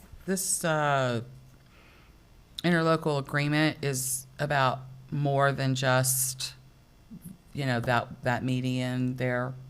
I hate to see us hold this up. I thought this was going to go through for several months ago, so I hate to hold it up. I'm fine with, I don't know, does this tie us into a specific plan there, or is this just the agreement to let the county handle this? Yeah, and I believe that I can, if you'll give me the direction to work with keeping as much of the current situation that's there and tie it with it for them to come up with a plan that we can bring back for that specific area. But we can, go with the agreement forward and then figure out, say, hey, we like these trees. Or they may want to give us a reason that one tree is already starting to damage an area and maybe it could be transplanted. Because I've already talked with them and said, I think if we can keep some of that and tie in the rest of it, and so that's already in the process. Even if we approve this 100%, it was still conversation. Okay. May I? Ms. Coachman? I'm inclined to agree with Councilman Kramer. I don't see what would be the problem if we would readdress this in the next meeting. I think it would actually be 2 meetings. I mean, 2 meetings, sorry. I'm not rushing because I don't want to go back to school yet. But at the same time, with what the mayor brought up, if we're able to approve with authorization for the mayor to negotiate with the county and perhaps the board, I'd be open to that too. Because I do see Ms. Coker's point of moving things along. May I? Yes, ma'am. Just to respond to that, I mean, this agreement, it does take it out of our hands. So we can ask the mayor to negotiate, but ultimately the decision is no longer ours once we enter into this agreement. So I just say that because I would also, I don't think that this is a massive rush of a situation, and I would rather that we definitively be able to share that this is what the plan is, this is what was negotiated, so that, you know, citizens that really feel strongly about it had comfort that they knew what was ultimately going to be, you know, either planted or maintained or whatever. Yeah, none of it takes it out of our hands forever. It's that there's a buyout in it right away, or there's a clawback, and also, because I would never want to give it up out of our hands 100%. But, you know, again, we can keep kicking the can down the road on a lot of things that we've done with this, but it's just a matter, and again, it's a perspective of the eyes of who's looking at it, but I've already reached out and said I'd like to keep the oak trees, and, you know, so, and again, we're still gonna have a big say in what happens there. It's just the agreement for them to maintain it, and we're gonna be part of our monies. Sometimes, you know, we paid for some of the trees, we can through the tree board, but we don't have to maintain it then, so. And, Yeah. I'm sorry. And if a tree is removed, it will be Oh, yeah, they're replanted. transplanted. They'll right, transplant it. If it's healthy. Oh, no, they're willing to transplant any tree that's new. If it's healthy. That's not true, so we're not gonna debate in the audience here, so. And then if anybody reaches out, they've already agreed, if a tree is removed, they will transplant it.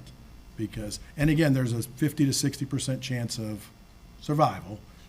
We made them transplant the black olives, and I think they had 6 of 10 survive. Mr. Perry, do you remember hearing a number? I don't know what the exact number was. But it was there 5 out of 9 or 6 of 10, something like that. was the And they're at majority. GT Bray. The majority of them transplanted, at an expense to the county. You know, and a total expense that if they've already done the research on transplanting, if they took all the oak trees out, it would be $40,000. But I said, I don't want all the oak trees out. So I've already told them that let's come up with a plan, and then we can say, we'll bring the plan back. But, you know, put this forward on the thoughts of we'll bring the plan back before anything's done. But I think it's important to move this forward for the whole process. So any other discussion? I'd just point out, Mayor, that also, you know, we're in the process of the interlocal government agreement for the causeway itself, not for the Perico median. Yeah. This is more specific too. Right, yeah. And one of the reasons why is because of the taxing on our grounds maintenance folks. We have had more and more projects coming online for beautification. I hope most people would agree that we've made investments as it relates to those beautifications in partnership both with the county as well as private entities, Village Green and even out east and the like. And we are trying to spread ourselves pretty thin, and that was the impetus for this in large part. I'd also point out that as far as tree canopy goes, this stretch between the Palmasola Causeway into Perico Island and to the drawbridge is where I live as well. And I can't imagine a larger natural environment than Neal Preserve, Perico Preserve, and Robinson Preserve, basically, that is along that area. It is a transportation corridor. Anyone that's been out there during snowbird season or on the weekends, you could count the cars, you can see the traffic bumper to bumper and the like. And there are traffic safety reasons, there's maintenance reasons, and a whole host of other types of factors that should be considered. into why we want to move into the interlocal government agreement, and the state as well. It's interesting when you look at that, you know, the mix out in Perico Island of county and city and Cove Cay. I don't even think Cove Cay is in the city. I think that's actually on the side of Is that on the north county. side? Yeah, it's on, right. And I think Harbor Isle is, and I think maybe Perico Bay, I'm not sure about that one, but there's a handful of multifamily types of residential units out there, along with some housing, some separate residential, single-story housing. But the reality is that it's a transportation corridor that was pointed out, with some residents that was afterthoughts. I mean, it wasn't part of the original Bradenton, from what I understand. And I know that a lot of it was built in the last 10, 15, 20 years. The chair will entertain a motion. Mr. Mayor? Yes, Oh, ma'am. I'm sorry. Ms. Coker? No, go ahead. It's your ward. Okay, I'll make a motion to approve the interlocal agreement in Manatee County, with Manatee County regarding beautification of the Palmasola Perico Bay medians. Friendly amendment With the instructions. with stipulation that The mayor will mayor enter will- negotiations, Sure. and then I'll second that. Okay. all right, and we've had discussion. We'll start the vote in Ward 4, No. 5, Yes. 1, Yes. 2, Yes. 3. Yes. Carries 4-1. Thank you. Ms. Moore on X. Yes, I don't have any objection to X, but because it's a little bit different than the last time that we discussed this project, I thought it might be a good idea to just, in the interest of transparency, let, folks know where we're at with it and what we're looking like. It is, properly budgeted. I don't think that there's an issue. This was just me thinking that, we're going from 30 and 30 to 34 and 30, and it is what it is. Mr. Perry. Hold the microphone, please. I think the gross maximum pricing that's proposed before council, we have EV'd it, basically value engineering, to try to cut it down to as low as we can. It was to be actually the GMP approval on last month's agenda, as I remember, but we wanted one last shot to try to reduce some of the cost associated with it. It's a public safety facility that will serve a rather sizable police department with a very significant police program now and into the future. It's necessary. It's not cheap. There's a balance between doing things excessive and doing them necessary, and I think this strikes a balance within it. It's not a Taj Mahal, but it does have the programmatic functionality to meet the needs of the police department. There's a host of different needs. It's not just office space for police, but there's crime labs involved for CSI. There is evidence storage that has to be taking place there, and a host of other types of specialty type functions that go into a police department. It's not an office building. And so to that extent, it's going to cost more than an office building. Its location itself presents challenges, although it's a great location, centrally located, to serve the police department's needs for a variety of tactical as well as strategic reasons. It's also next to where an old gas plant used to be. And so we have to do a lot of underground utility and improvements and relocations and things like that. And so at the end of the day, I think it's a significant investment by the council. It shows a commitment to public safety. We all realize that public safety and safety in general is probably one of the most paramount importance to the council and vis-a-vis our community.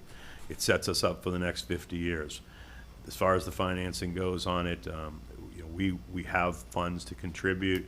We did a debt issuance that I'll speak about later, and to that extent, we believe the GMP is at a point where the CMAR, the construction manager at risk, has done all they can to get it down as low as it can be.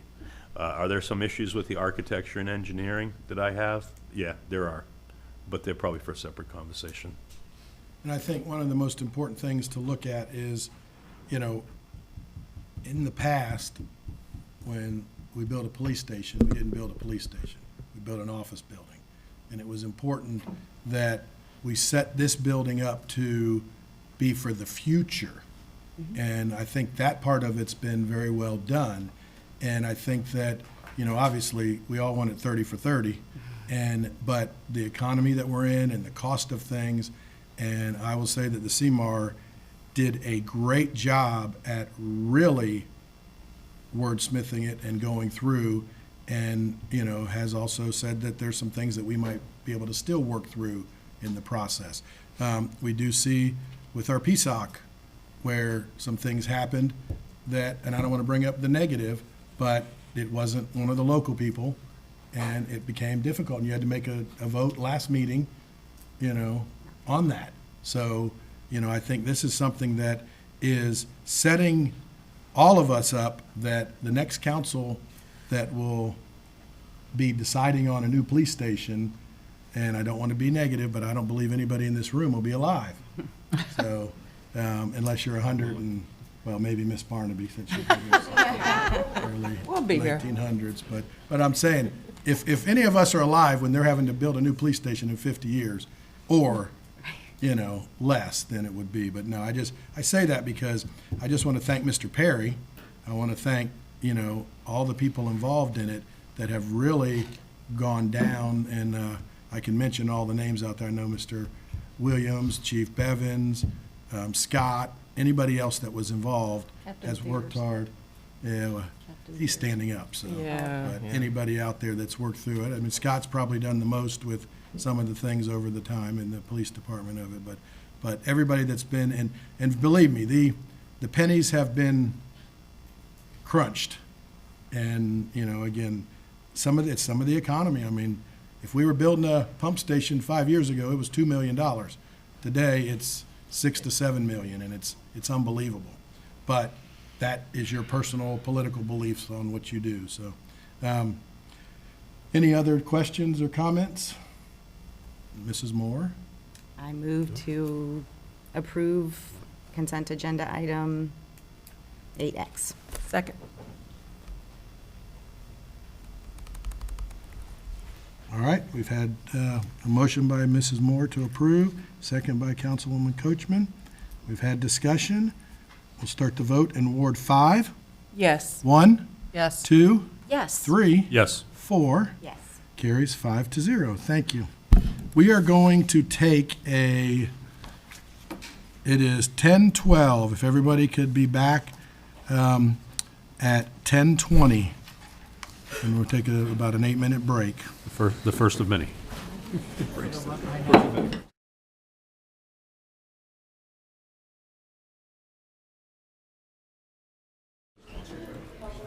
At this time, I'll administer the oath. Anyone wishing to address City Council during the following public hearings will please stand and raise your right hand. Do you swear or affirm that the factual statements and representations which you are about to present to this board will be truthful and accurate? Thank you. Item 9A is Resolution 24-42, and this is a public hearing. A resolution of the City Council of the City of Bradenton granting special use permit number SU.24.1851 to allow the expansion of an existing special use for a school in the T4R General Urban Restricted Zoning District for the property located at 1011 21st Street East. Parcel ID number is 13594000059, Bradenton, Florida, and more particularly described herein.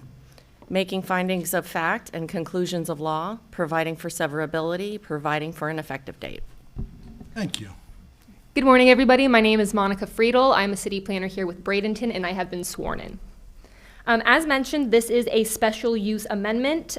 This request is to allow for the existing expansion of a classroom space with the proposed 8-unit modular, which will be about 8,000 square feet, connected to the existing Just for Girls facility.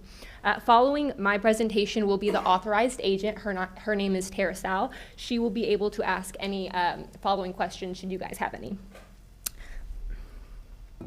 This is the location map. Here you'll see this, the parcel is east of 21st Street East and just slightly south of Martin Luther King Avenue East.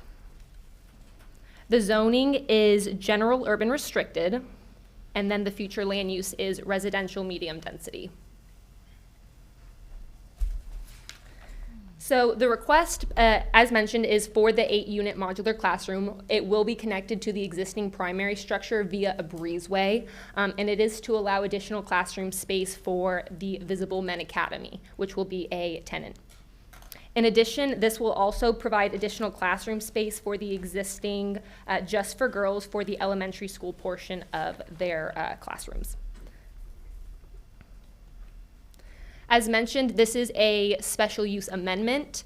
Here you'll see that a school is permitted as a special use for the site. In the agenda application materials, you will see the approval history. This school was first approved in the 1980s, so it has been there for quite some time, and it does serve the surrounding neighborhood. This is the specific trigger from our land use regulations, which is why this had to come to City Council today. As you'll see, 2.2.4.1b, due to the size of the anticipated modular classroom, that is the reason that this is before you today for that 20% increase. Here is the proposed site plan. When you guys do reviews today, I do want to note that the conceptual site plan is subject to change dependent on the site improvement plan. Here are some photos just orientating you guys. On the right, you'll see that I have where I was standing when the picture was taken, just so you can kind of get a general sense of where this image is. Here's the northeast side. This is bordering 21st Street Court East, as you can see right here. And then here's that northeast side. And then here's the west side facing northeast. And then you'll see on the location map, this is approximately where I was standing when taking that. The general special use standards are responded to in the application materials. You can see the applicant responses there. This is additional review criteria from our land use regulations, which have been responded to in the application materials. The Planning Commission did meet in June, and this was approved 5-0. Overall, you are encouraged to look at all application materials in regards to the comprehensive plan, the land use regulations, and the form-based code regulations when making a decision. Do you have any additional questions I can answer for you? If not, I will go ahead and bring the applicant up. Any questions? All right, work for the applicant.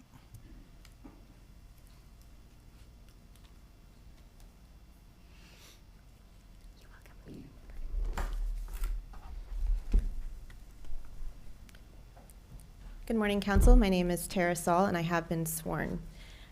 And just as a follow-up to Monica's presentation, we appreciate Monica and Greg's assistance throughout this process as we've been pursuing the special use amendment. And as she mentioned, I just wanted to briefly go through again the history of the special use that's existing on the property. It was first approved in 1984 for Just for Girls, and then there was an amendment approval that was issued in 2006 by council at that time for a similar size building that was 8,000 square feet for an expansion of their existing campus.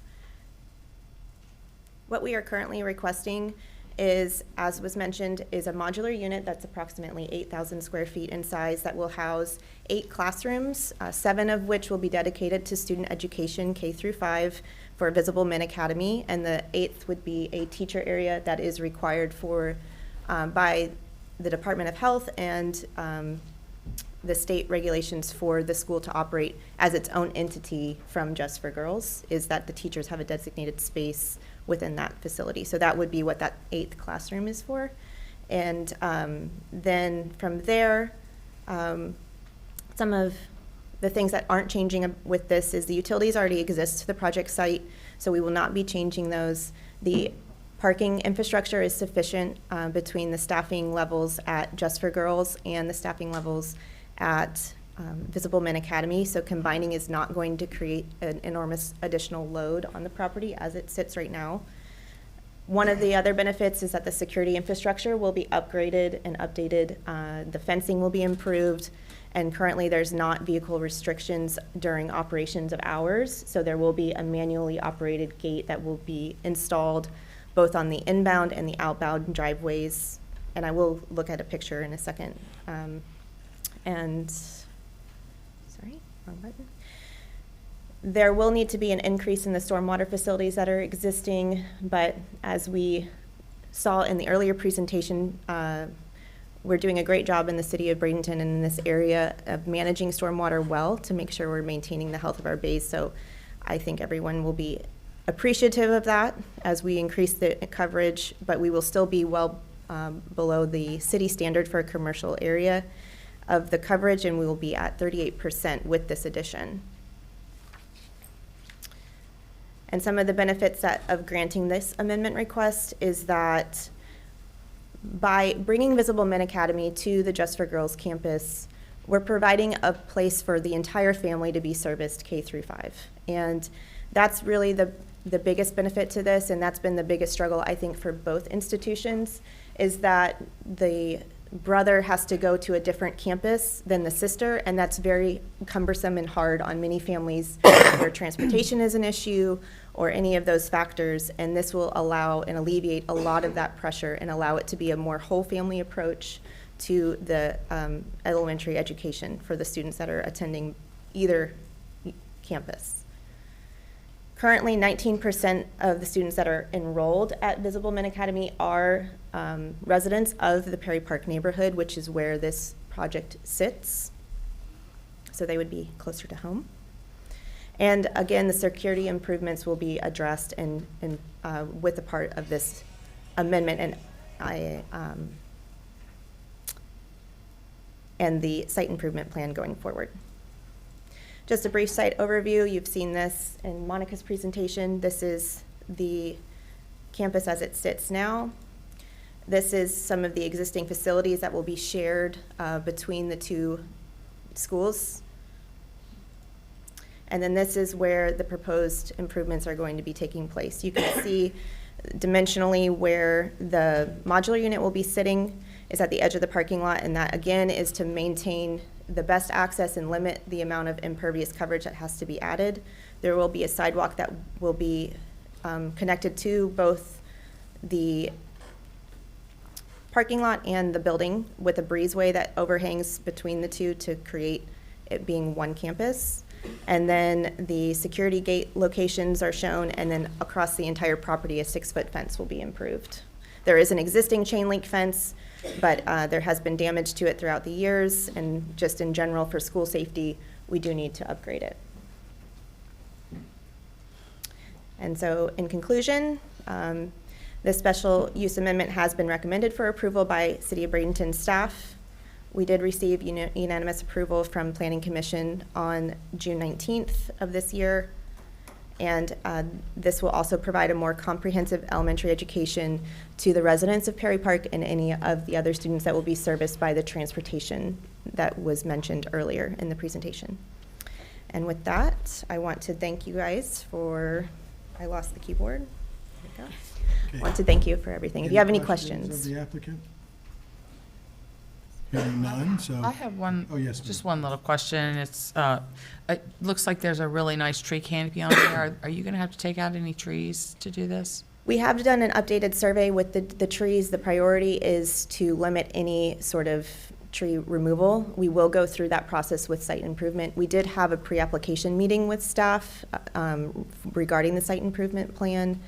But again, our priority is to maintain as much of the existing vegetation as possible. And that's why it's been sited where it's been. We have to meet setback requirements, but we are trying to make sure that we are not taking any trees more than we have to. So.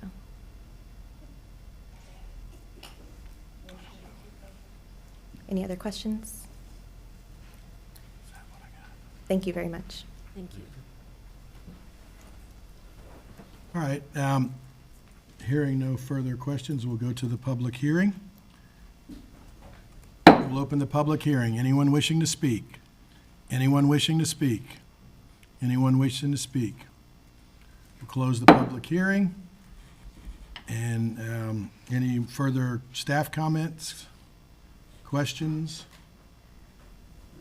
Chair will entertain a motion. I move to approve Resolution 2442, case SU 24-1851. Second by Ms. Coachman. We have a motion by Ms. Moore to approve and a second by Ms. Coachman. Any further discussion? Hearing none, we'll start the vote in Ward 1. Yes. 2, Yes. 3, Yes. 4, Yes. 5. Yes. Carries 5-0. Thank you very much. Madam Clerk? Item 9A is a public hearing for Resolution 24-43, a resolution of the City Council of the City of Bradenton granting special use permit number SU.24.1783 to operate a medical clinic in the T4O General Urban Open and T5 Urban Center zoning districts for property located at 914 and 918 14th Street West, 920 14th Street Court West, also identified as parcel ID numbers 4377-000007, 43765-00007, 43753000159, Bradenton, Florida, and more particularly described herein, making findings of fact and conclusions of law, providing for severability, and providing for an effective date.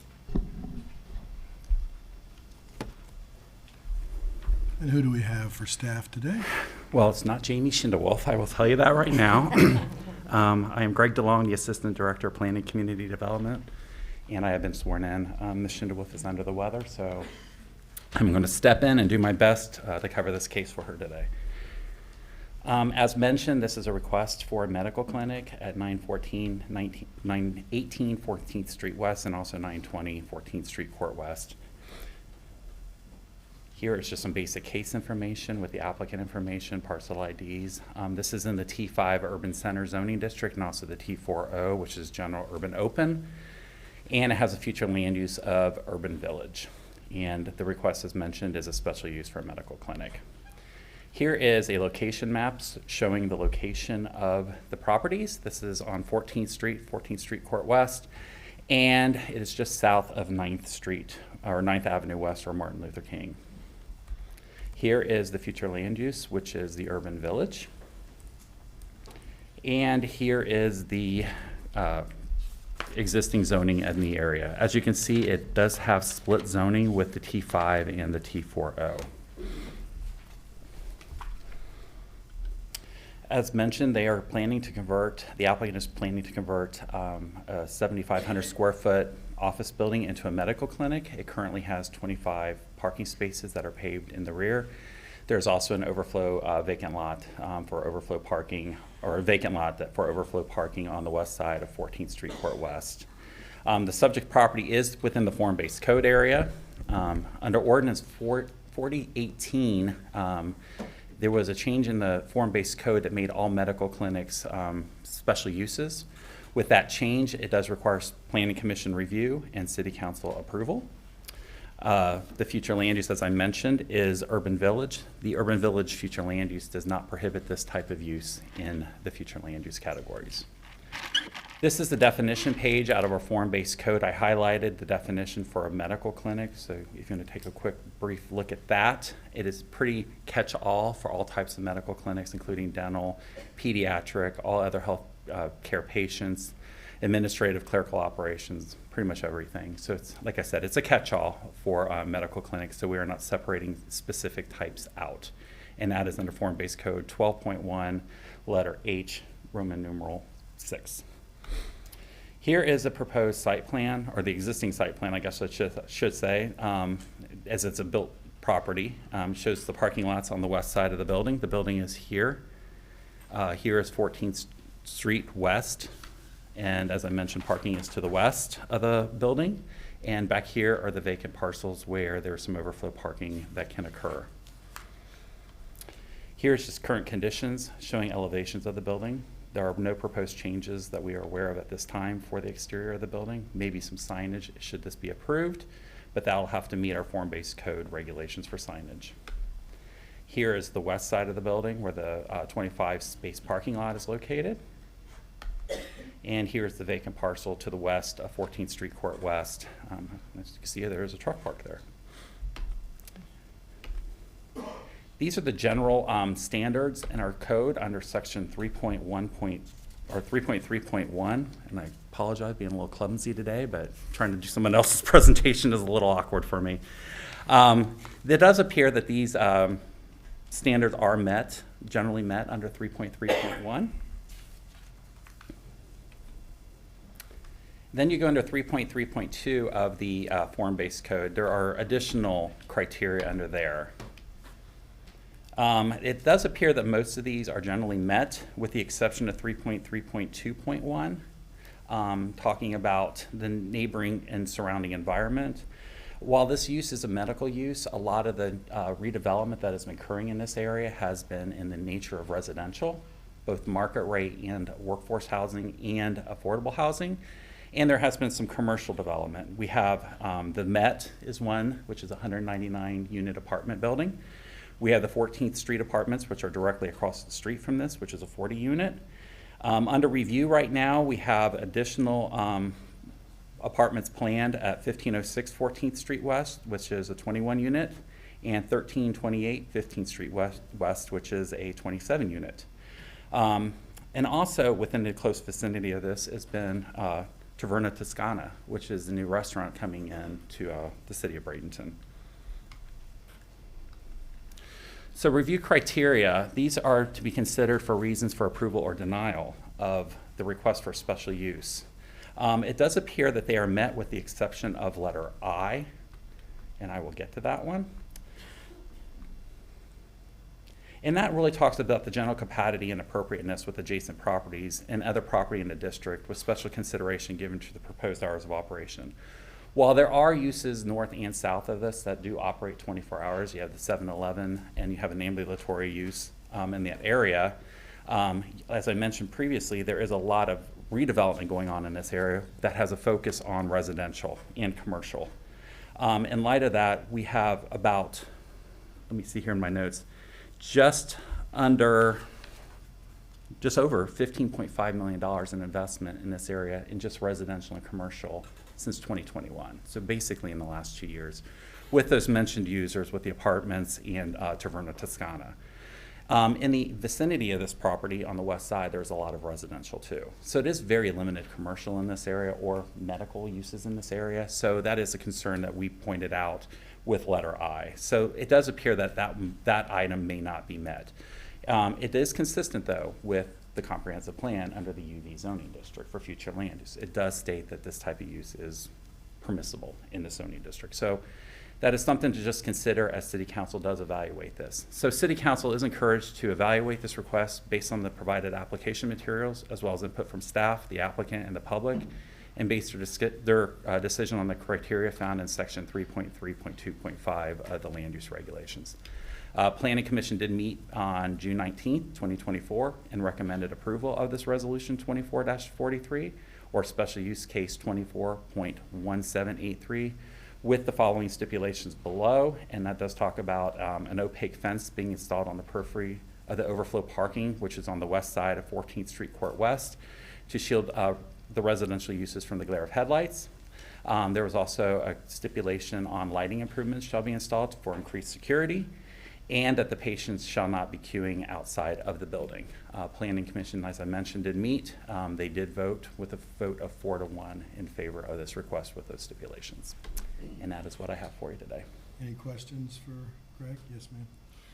Mr. Dalton, will the applicant be talking about what type of medical facility this is? Yes. Okay. Any other questions before we go to the applicant? Mr. Rudisell, I know we're going to have some of the city staff talk. The departments, is this the time they would talk, or would they Yes, talk? if we have other city staff making comments on this, that should be done now during the staff presentation. Yes. And I do want to make note, I apologize. Prior to my presentation, I did hand out an email we received at 11:30 last night from a resident in that area and business owner who is in opposition to this request. Thank you. You're welcome. All right, so other city staff that is going to come forward?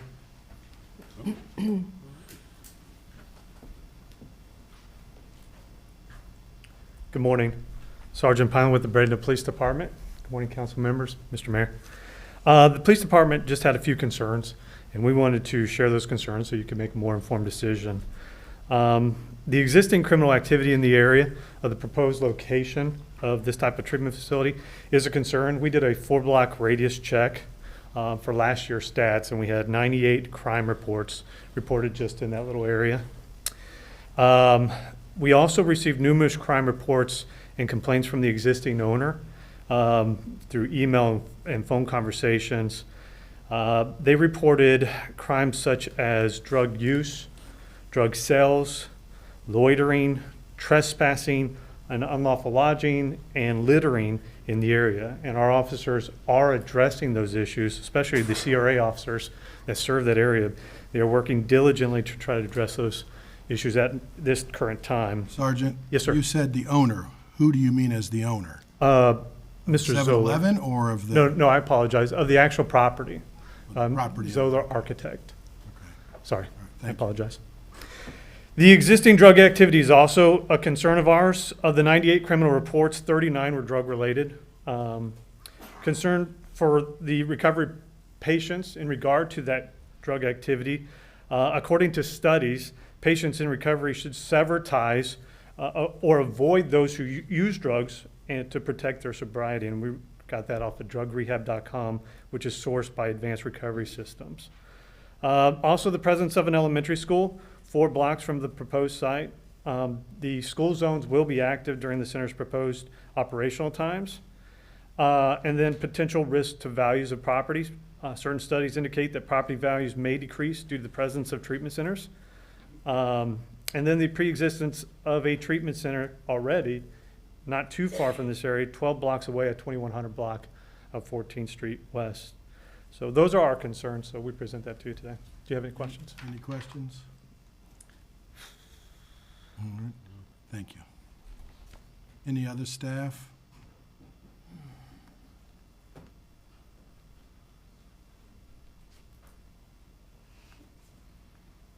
Jeff Burton, CRA Executive Director. I've been sworn. I want to talk to you about the economics of this.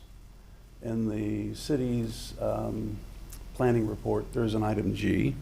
Item G says it's under 3.3.2.5, which he did bring up item I also. But G says the effect on the value of the surrounding properties, the use shall not hinder the development, and I'll add or redevelopment because it's in a CRA, of the nearby vacant properties or adversely affect their economic values. And as we all know, working for the government, hindering economic values hinders the tax base.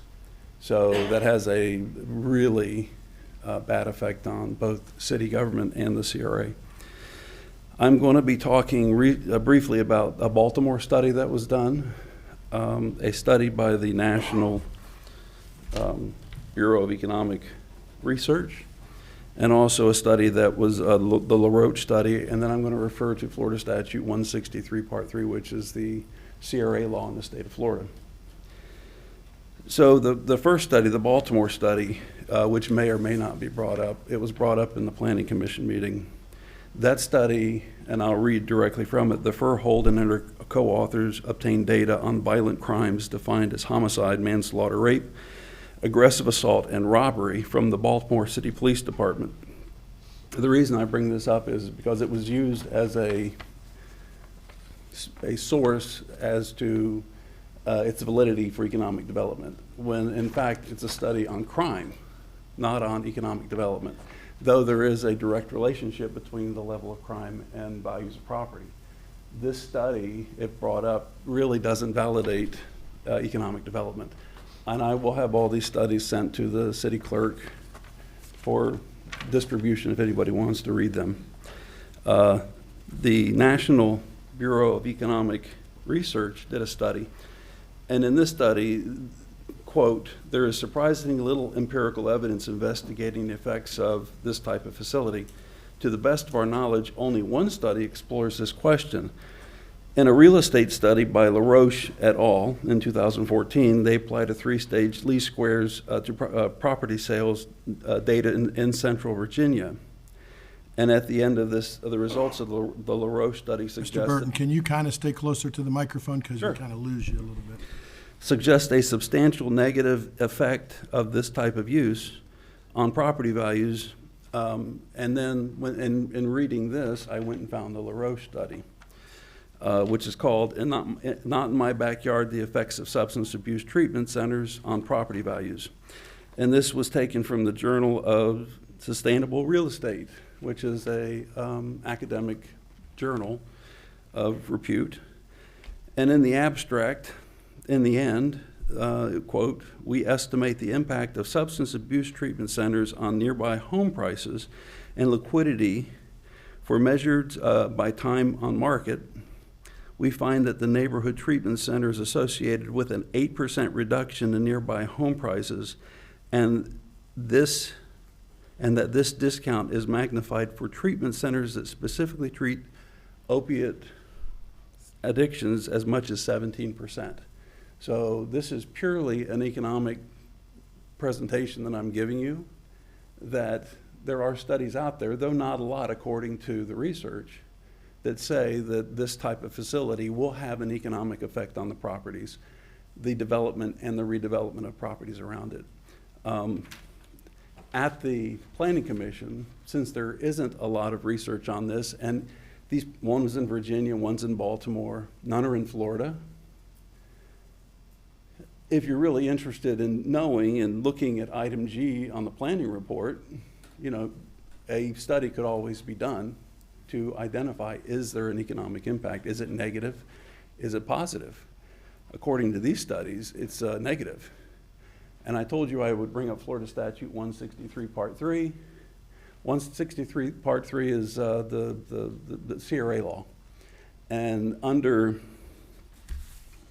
163.340, the definition of blight, number 10, real property values decreasing in the area over time. Guess what? That's a condition of blight. So according to these studies, this use causes a decrease in property values from 7 to 14%. And if you do this, you may be causing blight in a CRA, which, by the way, that's our mission, is to reduce and remove blight. So think about that with your decision. And I just wanted to bring that to your attention. Thank you. Yes, sir, Mr. Perry. Pull the microphone, please.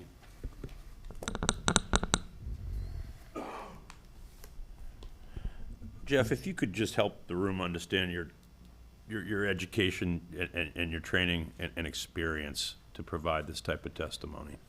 Education, I have a bachelor's in economics from the University of South Florida, a master's in public administration, and my PhD is on sustainable redevelopment, which includes looking at the state of Florida as a case study and how different uses, how brownfields, how stigmatization plays a role in sustainable redevelopment. I will tell you in the case of what I learned with this, that it may not be crime, okay? That one Baltimore study says that. But what the other studies talk about is the perception of a stigma. It's like a brownfield site. When I read it, that's exactly what I thought about. There's this perception of negativity. It may not be, but there's a perception. And as much as I hate to admit that qualitative analysis is a viable topic, because I love the quantitative that you mentioned earlier, opinion does matter. In real estate, price, location, location, location. And if there is a stigmatization of an area, and I will remind you also, as the CRA board just recently updated CRA plans and changed the name of this area from the 14th Street CRA to the Tamiami Trail because of a stigmatization. That mindset can affect property values. That's what these studies tell me. My experience is 15 years in one city, a smaller city across the river, another 3 years in one of the top 4 cities in the state of Florida, Tampa, and then coming here to Bradenton. Also, all kinds of other real estate work, but those are the redevelopment experiences that I've had and have looked at. So I just wanted to bring up item G specifically. I'm not here to talk about the social benefits. I'm not here to talk about crime. You don't want to talk to me about crime. I'm not an expert in that. Talk to the police department. But I will talk to you about the economics. And when I saw item G, I knew that that was something that had to be discussed. And in researching the topic, there isn't a lot on it. But what there is pretty credible and pretty informative. So hopefully it'll help you with your decision making. And Any questions for Mr. Just Burke? briefly, I have one further follow-up. Based on your training, knowledge, experience, and professional opinion, the research that you conducted, do you believe that the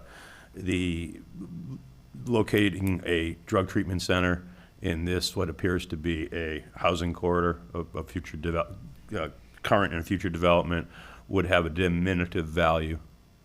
based on the research that I've seen, yeah, I do. Other questions? All right, thank you. Any other staff? I don't think so. The applicant, please come forward. Hello, for the record, my name is Bob Gauze, and I have been sworn in with President of Gauze and Associates. I gotta find my presentation here. Handing out packages to you, and apologize, Mr. Mayor, I didn't make enough copies, so I will give you my copy, but I've got to have it for the presentation.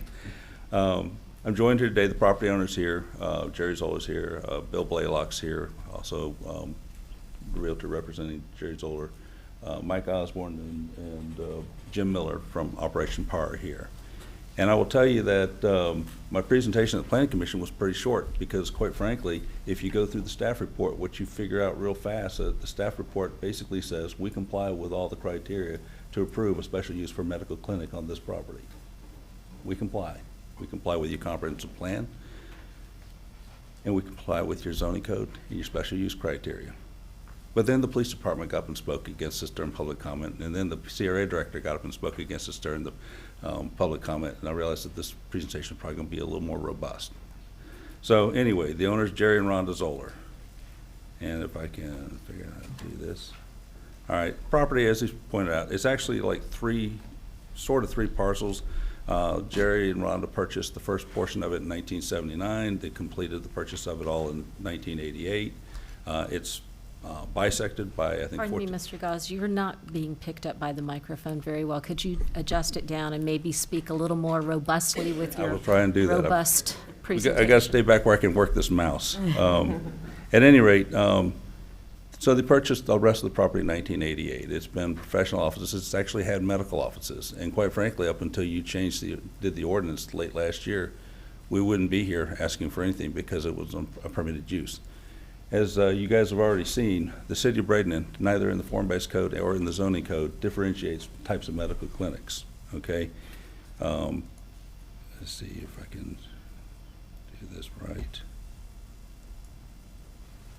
Apologize. All right, yeah, if you don't mind. Of course. Let's see if we can get to the slideshow. Perfect. And then There you're just we going to go. use these arrows right here. Perfect, all right. So it's in the T40 and the T5. It's got two different zoning categories, and it's split. And as you can see, there's a picture of the back of the property. It's in the urban village. The urban village specifically identifies medical offices as a permitted use, as an allowable use. It's not only not prohibited, it's actually identified as one of the uses for this area. These are just some pictures. This is actually a picture of the vacant lot. This is a picture actually of the portion of the neighbor's fence that is missing. You can kind of see into their yard. This is just another picture of that vacant lot area. You can see there's more fence. It's actually not my client's fence. It's actually the neighbor's fence. It's falling down. As was already mentioned, we've agreed that a 6-foot opaque fence makes a lot of sense here. That'll be our fence. We'll be able to keep it maintained the way we want to. This is just a picture on the north side separating us from the 7-Eleven. As you can see, it's pretty heavily screened with the existing vegetation. Here is a picture of the ambulance facility that is right next door to us on the south side. Again, when we talk about adjacent uses, you know, this is our adjacent use on the south side, 24/7 ambulance service. There's our adjacent use on the north side. That would be the 7-Eleven, where I think it's Crime Central for that area. So that's sort of the adjacent use.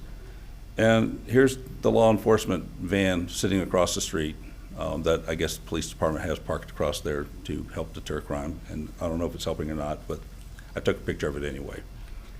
And this is sort of a picture of the front of the building. It's actually sort of two buildings, although the offices sort of go back and forth between them, right on 14th Street, Tamian Trail. And actually, if you look, you'll notice one of the issues I think we identified 20 years ago as one of your problems on 14th Street, and that's that big old overhead power line that's going to stymie development along 14th Street until you get that issue addressed. That's just an observation.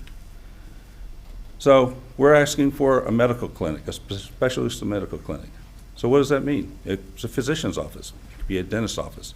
It could be a dermatologist's office. It could be a pediatrician. It could be urgent care. Coastal Orthopedics could locate here with that special use. Psychiatrist office or substance use disorder treatment facility could be one of those options too. Could be one of the options anywhere in the city of Bradenton where you have a medical office, because your code doesn't differentiate one from the other. And actually, to differentiate and be against the substance use disorder, that's actually an ADA designated issue. So you start to get into whole issues with the ADA, as Hernando County found out when they tried to say no to one. The review criteria, findings of facts. I'm not going to belabor this. Staff has already said we meet this. The one that we talked about was the impact on surrounding properties, and I get that the city of Bradenton is trying to really reinvigorate 14th Street. The 7-Eleven, as far as I'm aware, isn't going anywhere, and the city hasn't been able to acquire it. The reality is that they are making progress there, but I don't think that this is going to cause a problem. And I don't think that anybody can say a medical clinic in this location is going to be a problem, not objectively. Now the staff, the planning commission, they did recommend stipulations. Put that 6-foot fence. We agree with that. We're not objecting to that. Improve the lighting. The parking lot is lit, but as we all know, lighting, crime doesn't like well-lit places. That's one of the places where you can spend money as a CRA or as a community to help dealing with crime. If you go into the lower income neighborhoods, generally speaking, if you go in them at night, you'll find that they're not well lit. And if you want to really deal with crime, one of the things that you would do is add lighting. Well, we're definitely proposing to add lighting to this parking lot. And patients not allowed to queue outside the building. This is just a picture of the alleyway behind the 7-Eleven. And if any of you have ever driven by there during the day, you know that's where people tend to queue. Bottom line, this is a medical clinic. Patients come in, they stay in the building and get their treatment, and then they go out and they leave. So normally, I would just say the staff report confirms the request complies with all the requirements. The Planning Commission voted 4-1 recommending approval. And that was after the police department spoke and after the CRA director spoke. Okay? So it would seem like reasonable people looked at this situation, knowing full well what we're proposing, and thought, this is probably the right thing to do. I was just joking with somebody earlier about the fact that on another project I learned more about septic tanks than I ever thought I wanted to know. This is one where I've learned more about substance use disorder treatment facilities than I ever thought I wanted to know. So I'm going to start talking a little bit about that. Myths versus facts. Now, we've handed out packages to all of you. Substance abuse treatment facilities increase crime. Well, that actually hasn't really been documented.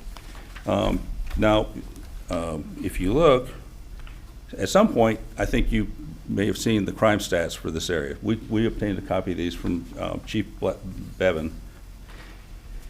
What this doesn't include is the crime stats for the other two locations where there actually are opioid treatment facilities.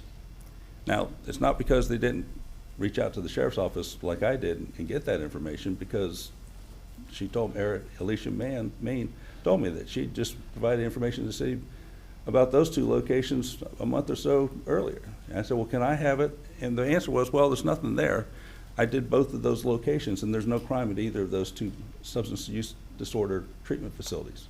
I said, well, the city staff's crime stats include a bigger area, so can you do she says, the further you go from it, the more crime you're gonna find. That's just common sense. I said, well, give me, it looks like maybe a 300-foot radius. And so in your package, you'll see the crime stats for within a 300-foot radius of those other two substance use disorder treatment facilities. And what you'll see is the crime in those areas is not as high as the crime where there is not one. So to say that they create crime is to ignore the fact that in those other locations, the crime is lower. And if any of you driven by any of those locations, you probably know that the one that used to be that's at the Kiwanis Hall, which has only been there a couple of years. I'm not even sure how it showed up in that report that showed up earlier on this agenda as a reason for homelessness, but regardless, you probably noticed that the Kiwanis Hall area is better now than it was 3 or 4 years ago. You don't see the people loitering around out there. Well, because these facilities do not allow you to loiter out there. They'll cut off your treatment. So that's one thing. And then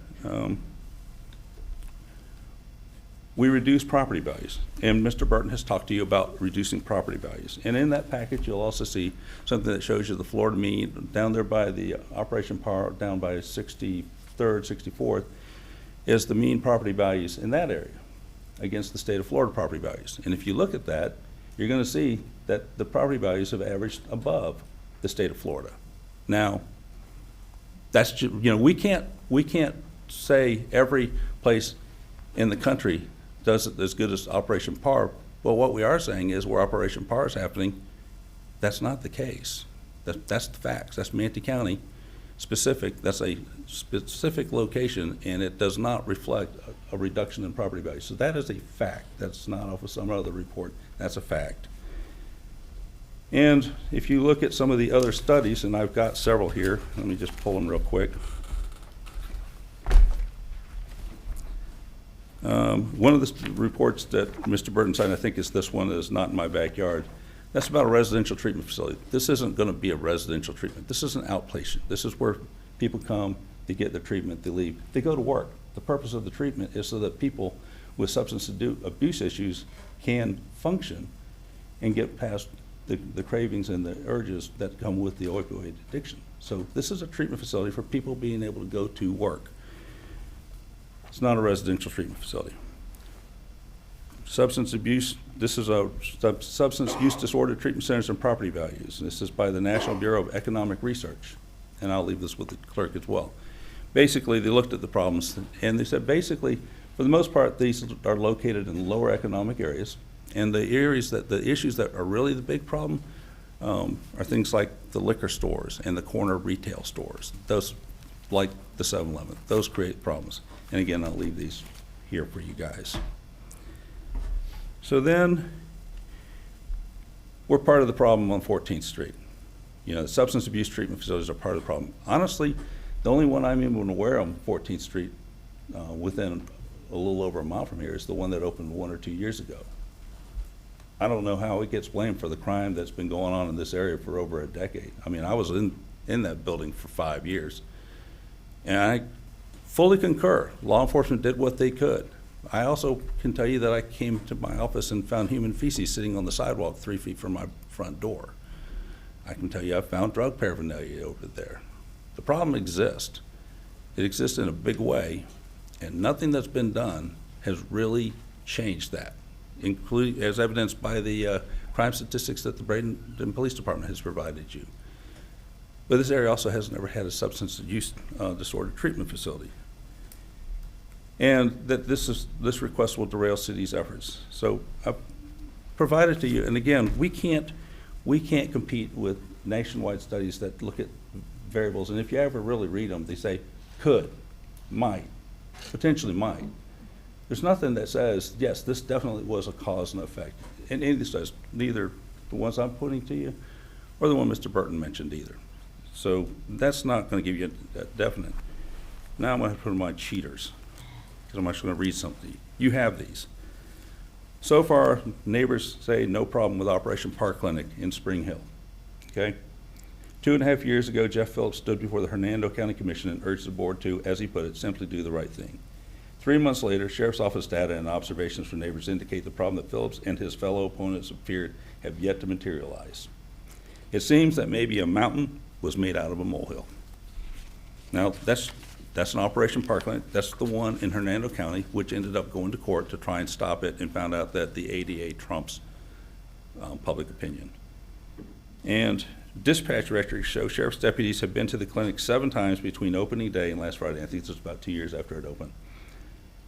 4 of those calls were routine security checks initiated by the patrol deputy. Another was for an apparent false burglary alarm. 2 were for prisoner transports because the clinic offers services to pregnant inmates. That was the criminal activity at that location. You look at Parkland, it keeps its vow. Again, a year later, residents say their fears have not been warranted. These are the people that live next to the Park Clinic. There's a letter from the landlord where at Park Clinics that they're the landlord in Port Charlotte. They've been an asset to the community. You know, they've never had any issues with them. I can go on, but I don't think I need to, because again, this special use request is for a medical clinic. That's what the request is. The staff report confirms that we comply with all the requirements, and even the talk about, well, you know, we've got some more residential coming in there. A medical clinic is a perfectly normal use to have in a residential area. You have 2 of them down the street from your house, Councilwoman Barnaby, and probably it helps, especially if you have somebody get hurt. So, I mean, I don't think it's reasonable to assume a medical clinic is a bad thing when you've got residential in the area. And as far as the hours of operation, you have a 24/7 convenience store on one side of it and a 24/7 ambulance service on the other side. You got 14th Street, Tamiami Trail on the third side. And we've got a vacant lot that we're gonna have a 6-foot opaque fence barring any view from the residents there that you just saw their dilapidated fences. And if you're gonna have this facility, and you probably have to be willing to have it somewhere, do you want it where you have problem? And it's sort of central, because it's not just people in that area that go to this clinic, it's people on the island that will drive to it. There'll be people from Sarasota that will drive to it, because there will be people that will be going to work that will go to get their treatment once a day or once a week or once a month, that they need to come and get a treatment so that they can continue to be a productive member of society. And if you've got the choice, if you want to zero in that this is an opioid substance use treatment facility, who do you want to be running it? Do you want it to be somebody you've never heard of, or do you want it to be run by somebody where you can already see their track record is they do a good job? So I'm open for questions. Questions? And thank you for letting me Before we go a little long. Public comment, or I do have a couple that you had brought up, Mr. Gauze. You bring up that the Planning Commission voted 4-1 to approve it. Recommend approval. Yeah, recommend approval. One of the interesting comments by one of the board members that voted yes was that they wouldn't allow this in Lakewood Ranch and they wouldn't allow it in Holmes Beach, so let's put it in Bradenton. That was disappointing to me, and I think that would be disappointing to you as well as that comment, because it wouldn't be allowed in other areas, but let's put it in Bradenton. So that just, you know, kind of was interesting comment. I appreciate that observation. Yeah. And as you know, like you, I grew up in Manatee County. I grew up in Bradenton, and I live in Palmetto now. I've told many people that one of the things that Bradenton and, quite frankly, Palmetto benefit from right now is that they've got mayors in both cities that grew up and care about their communities. I do too. I'm not trying to do something that's bad for this community. And again, all of us, or most of us, probably have had deaths in our families from opioid use, and especially over the last several years. So to say that, you know, that we would be uncaring is very untrue, but we also have a lot of other, you know, things to think about with what's happening and going on. And then we also had a meeting that we met with you and the staff, and one of the things that came up was that where you're at now, currently in a rental facility down in Bayshore Gardens, if I'm not mistaken. Yes, sir. That there's several people, if I'm not mistaken, that come to your facility that have created a homeless camp there because they can walk. And so that was concerning to me as well, that now there's people that will walk in but have created a homeless camp close to where the facility is. That's And not actually a correct characterization, Okay, Mr. well, that's Mayor. what was said, if I remember I think correctly. that's the correct characterization. I think what the statement was is that, yes, there are people that are in a homeless camp that do come to the facility for treatment, just as there are people in homeless camps in the city of Bradenton that might come and use this facility. But to say that they moved their homeless camp to be near the facility would not be, in my opinion, an accurate statement, although I don't think I can prove it or disprove it. I don't think anybody can prove or disprove it. Can I address that statement? Mr. Miller is. Jim Miller, and I have been sworn with Operation PAR. I'm the CEO currently. And since that meeting, I went and had the demographics pulled for all of our patients, and we have 2 homeless patients currently under treatment. So, yeah. Out of 400 Out of something. 400, and I think it's 17 or 67. I don't know the current census offhand. But so just so you're aware, we have 2 people currently that are homeless within our environment. Everybody else is housed and you know. Again, it was just something you brought up to us. No, I understand, and that's the reason why I Yeah, wanted to that's clarify why. that I had Right. those demographics pulled, because I'm a data guy, and I like to make sure we have the data, and so it is just 2 homeless individuals that are in treatment currently. Thank you. That's all I have. I have Yes, a Ms. Coachman? So we're aware that there are functioning treatment centers near this area that you're looking at. And they're doing well. That doesn't, I think you I think mentioned there's actually one. It's about a little over a mile away. about a mile away. And it doesn't take people without insurance. Okay, but it's not created any additional crime or anything? Doesn't Is that appear what you're to. saying? So if that's working, did you do a study to say, hey, we need another one because that one's not covering, all that we need covered, so we need another one in an area that's already a trouble area? I don't understand really why you feel like because the area is already troubled, why not? To me, if an area is already troubled, that would be why not. Well, actually, what is the intent is that Operation PAR will relocate their facility to this location. And they'll continue to service. This location is more central to their patient load, so it makes more logical sense. I think it was Mr. Burton that said location matters. Well, if you have a client base and you can be in the middle of your client base, and when I say the middle, Ruskin's one end of the client base, Anna Marie Island's another end of the client base, Lakewood Ranch is, I think, the other end of the client base. It might be Arcadia, but, and then down in Sarasota. But if you can move it to where it's a little easier for people to get to, especially those trying to get there and then go to work, you've benefited everybody. And so that, it's not that you're having a third treatment facility, it's that a treatment facility is relocating to a different location where they feel they can better serve their patients. Mr. Perry? I appreciate everything you said, Mr. Gosson. Hold the microphone, Sorry. please. I'm thoughtful to a lot of the points you made.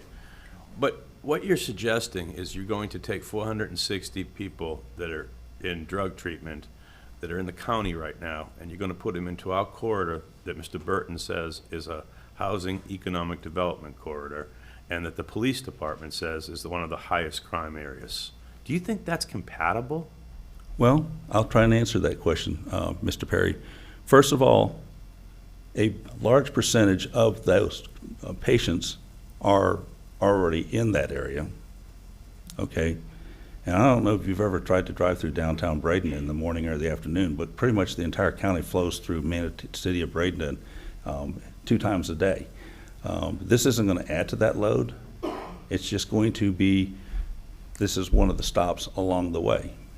It's not going to, I provided you, another thing I provided to you is trip generation rates for a medical clinic, which we also obtained from Michael Yates at Palm Traffic. He does most of the traffic studies in Manatee County, which showed, I think, 21 a.m. peak hour trips for a medical clinic, and I think 28 p.m. peak hour trips.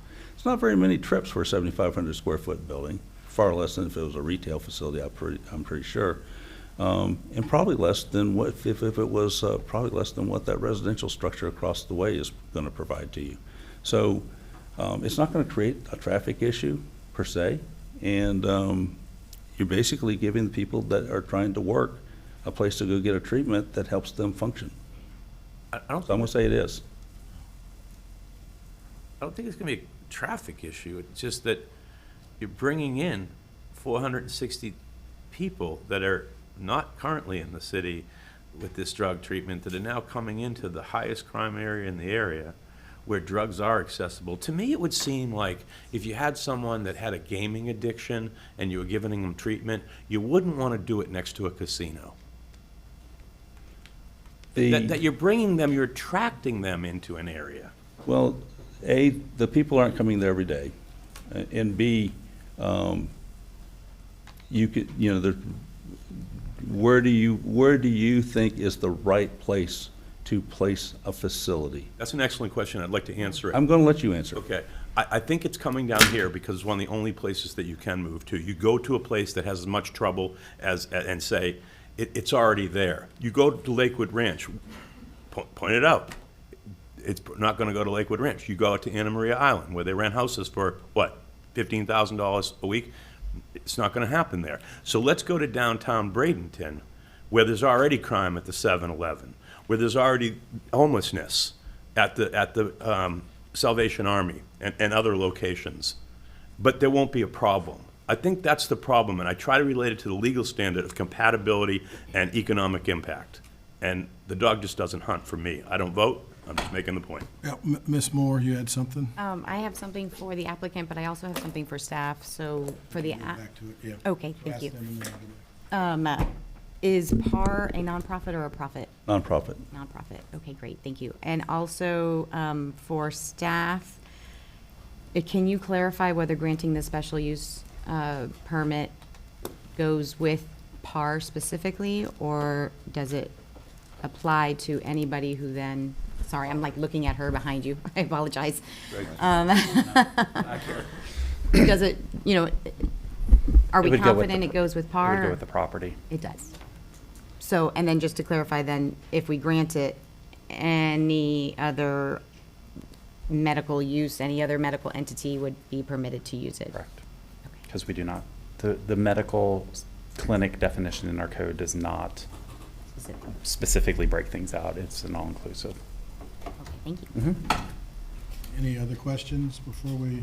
I have one. Yeah, Mr. Kramer? If you could answer, is it a nonprofit or a not-for-profit business? It's the same thing. I think that's splitting hairs. We're a nonprofit 501c3. Will you come up to the microphone, I'm sorry. please? Yeah, I think that's splitting hairs. We're a But you're nonprofit 501c3 under the state of Florida. Standalone, not part of any other large That corporation? is correct. Operation PAR has been in business 54 years as Operation PAR, not part of any other corporation. We run from the West Coast, from Citrus, all the way down to Lee County, operating clinics like this as a nonprofit. Okay, thank you. And just, I want to add to that, Operation PAR has been around since 1970. It was created, Shirley Coletti, who recently passed, helped create it because she had a daughter with substance abuse issues and felt there needed to be something to deal with that. Now, she's passed away. Her daughter is now a doctor. She is, yep. It worked. It helped.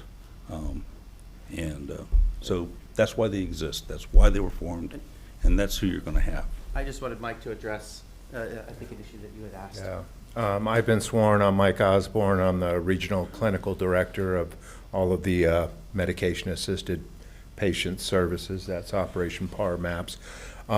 We looked at the data for Bradenton. There are 460 patients currently coming there.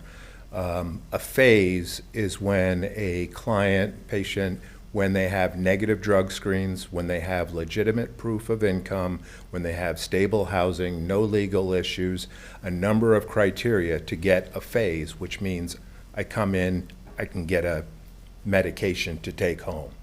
So pretty big criteria. Phase 6 means I come once a week. Phase 13 means I come twice a month, and phase 27, I come once a month. So I wanted to address people coming into the clinic. Currently, out of those 460, more than half of those people have either phase 6 or greater. So we don't have people of that 460 standing in line or coming in every day. By far, we do not. I just wanted to So you mentioned something that's been brought up by previous council people and others, that Bradenton, well, the majority of Bradenton is not in the city limits of Bradenton. So have you done the breakdown of city limits and outside the city limits? So we have. Come up to the microphone, please. Again, my apologies. My first time addressing anything like this, so I'm sorry. Yeah, we have looked at that, and I had a heat map that kind of showed. In fact, I tried to overlay it over there. It just didn't come out super well. And it's about 20% of our population is, I think, within the city limits as we look at that heat map currently. That means 80% is not inside the city limits. That would be accurate. Right. So, again, why isn't it somewhere closer to where those 80% are? Well, because again, if you kind of look at the way your city map is broken out, it's not just one big giant block. You have this blob all over Manatee County, and we have blobs in all of those areas. There's that there's a section, I guess it's right above, I don't know what ward that is, but that white section to the left there's a number of patients that are in that area. Granted, it's not City of Bradenton, but as Mr. Gause pointed out, what we're attempting to do is move our clinic to a more northern location that's closer to the bulk of our patients. We're currently in a position where we rent, we're looking to purchase, and so for our long-term financial viability, we think obviously purchasing is going to be in our better interest as well for the long-term future of our organization. Okay, thank you. Ms. Moore? Also for staff, Mr. Gause mentioned that a year ago we would not even be here because there was a change in the ordinance. Could you just speak a little bit to the change and maybe why, the history behind it? Yeah, it was, and I'm probably going to look to Robin on this one a little bit because she brought that legislation through, but it was under Ordinance 4018. I'll look to Robin on answering that one. Yeah, we had an ordinance. We were looking at a number of different uses, and we had one that came in under as a permitted use. And we looked at specific criteria just for drug treatment facilities, and then we talked to the city attorney and found that we really needed to encompass all medical facilities and making it a special use just for the purpose that we're here today, so that you could discuss them on a case-by-case basis and look at the impacts of those uses on the surrounding area. Mr. Rudisell, did you have something? You leaned forward, so I didn't know. No, I was just sitting up in the chair. Well, the way when she was talking, you kind of went like this. I will have some comments after we get through the question and answer. All right, thank you. All right, any other questions, Ms. Coker? Is it questions or comments? Questions right now. Okay. We'll have comments section. Mine's comments. Okay. All right, so your part's done. We'll go back to any staff rebuttal before we go to public comment. Thanks. Mr. Mayor? Yes. We should allow public comment, Then do staff. and then we'll have staff rebuttal on any of the items that have come forward, either with the applicant or with the public, and then the applicant will have the opportunity for the final rebuttal. Okay. So at this time, we'll open the public hearing. Anyone wishing to speak? Anyone wishing to speak? Anyone wishing to speak? Hearing none, we'll close the public comment, but we do have the one letter that Greg had put into the public record in opposition. Okay. Is that the right way to say that, Mr. Russo? I think that's fine. Okay, all right. All right, now, any staff rebuttal before we go back to the client? Or to the applicant, sorry. Good afternoon, Chief Melanie. No, I can't, I didn't bring my glasses down here. I don't know if it's a rebuttal, just a couple thoughts on some of the presentations. I appreciate Dr. Burton's presentation. I always find that when people have DR in front of their name, typically their research is grounded in quality and qualitative data as well. I'm a researcher, and so we all know, I have that DR in front of my name, that we can get studies on either side of an issue. I think to his point, having a true impact study in the city of Bradenton at that location and really doing a full analysis of what it could do would probably be the best information you can get. I'm confused a little bit about proximity. When we were in a meeting about this issue a few weeks ago, I recall hearing that a lot of the folks would be coming from outside that area. Let's keep in mind, to your point, Councilwoman Coachman, that the other facility is a mere 12 blocks from here. I can walk 12 blocks. I don't know about you. That's a nice stretch in the morning. I'm hearing today that people are in that proximity, but in the other meeting, I heard that they were far outside. So I'm not sure what the right answer is. Keep in mind that we have a huge clientele of homeless individuals, and our goal in that area is to get them out of that situation. We have countless resources through the CRA officer, through our CDBG officer, through officers that are assigned to that area, to do all they can to try to repopulate some of the folks living at the Salvation Army, the folks who we get a lot of the complaints on 7-Eleven, to get them out of the area. What we don't want to do, and not when I say out of the area, not just push them out, but find them services, reunify them with families, find them permanent housing. This seems to be a contradiction into what our goal in that area is. I do just want you to keep in mind, recently, this past year, we got about $50,000 for a grant to deal with human trafficking, as that area specifically was identified within Manatee County as the highest incident of human trafficking. Because of that, we received additional cameras. We received an LPR, license plate reader, for that area. It is a corridor where we see something that we're trying to take care of. Not necessarily a rebuttal, but just some things to keep in mind. 12 blocks. There's another facility, 12 blocks. Do we need 2 facilities within that close proximity? That's all. Thank you. Mr. Gauze?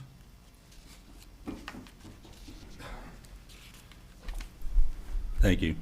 As I said at the beginning, the big issue here, the elephant in the room, is trying to deal with the fear and the myths. And what I'm trying to do in this very short window is to try and help educate you on the reality. You've heard the studies can be found to show for and against, which is why I gave you specific issues about this operation. So you could see the stuff about this operation and who these people are.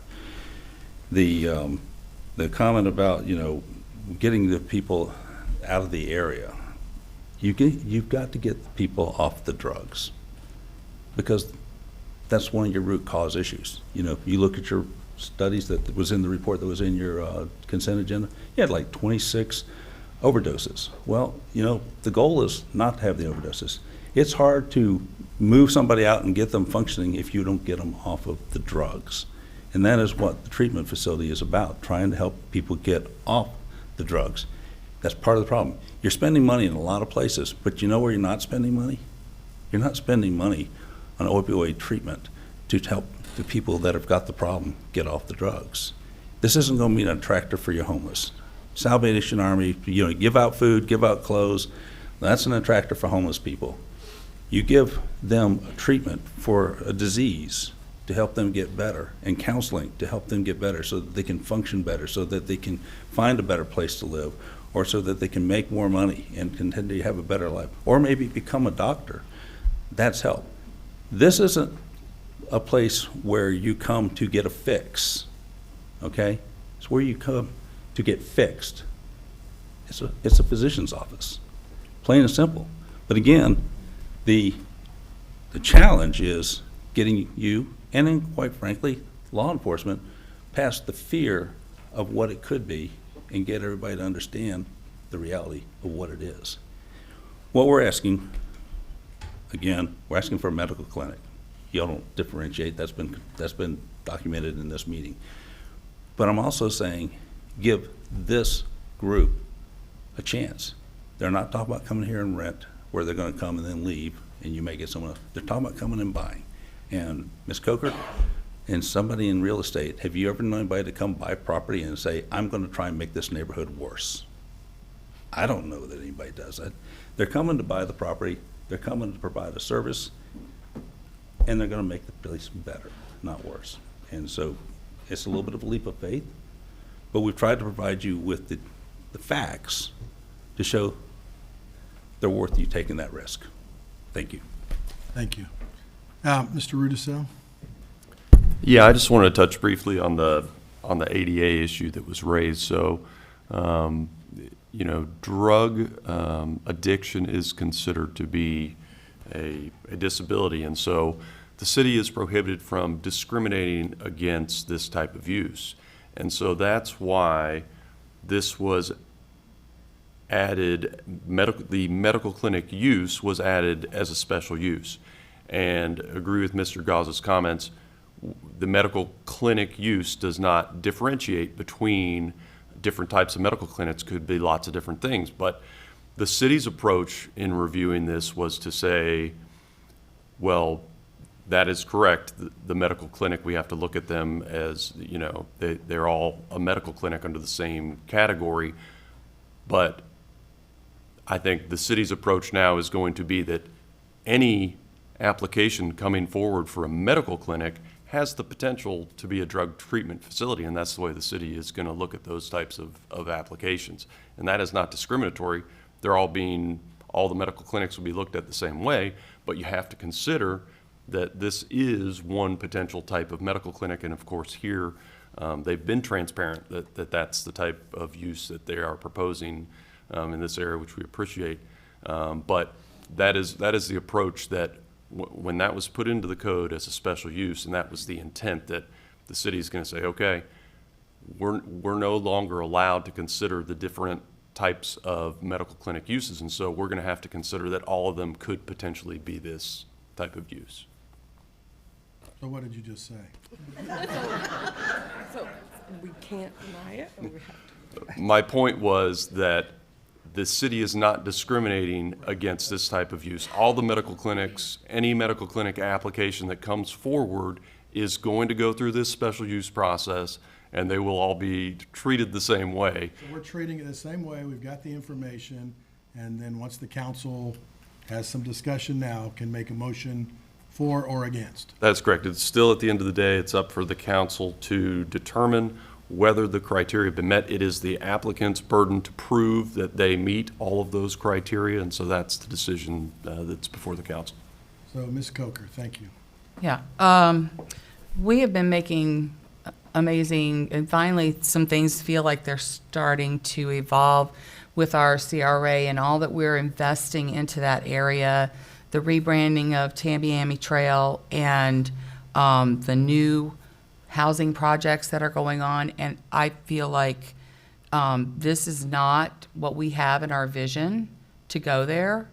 I think we're looking for different types of businesses that will service those that are buying and live right in that vicinity. And as was mentioned before, there is already a treatment facility 12 blocks south of there. I don't think we need to be the epicenter, and I don't think we need to take care of everybody else's. So do you want to have them make a motion, or? Yeah, I'll make a motion that we deny the request for special use permit 24-1783. Is there a second? Mr. Rudisil, my question is, if I remember correctly, making a motion to deny, you had to list your I don't necessarily need, I mean, I do want to hear some comments from the council about Get a their. second, and then we'll have I'll discussion. second it. Okay. So we have a motion and a second. Now, Ms. Barnaby, discussion? well, are you done, Ms. Coker? I mean, Or did, Yeah, Oh, I just, okay. I mean, if I need to give my reasons, it's because it's going against all of our efforts and substantial efforts that we've been doing for that area.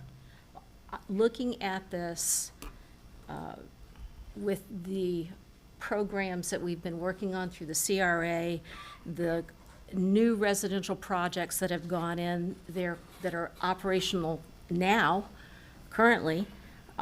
We also are working with a couple of groups for some future projects along that area.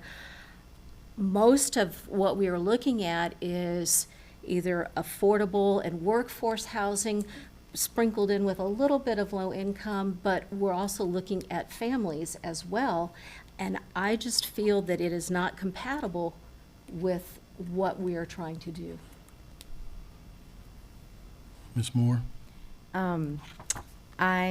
My comments include, first, a general, this is why I would love a workshop about planning and our vision, to share our vision, to be able to have a conversation with the 5 of us, 6 of us, about how we see our little pockets of the city and what our vision for the future for them is. So that's just, again, let's have a workshop plug. That said, though, I generally do not, I have to agree that I don't think that any medical facility is this is not the appropriate place, given what we're, collectively, it sounds like we have a vision for this to be an affordable / workforce / market rate residential area, higher densities, what I have kind of envisioned this area to be. And we have made a lot of significant investments in working with developers to see that kind of flourish.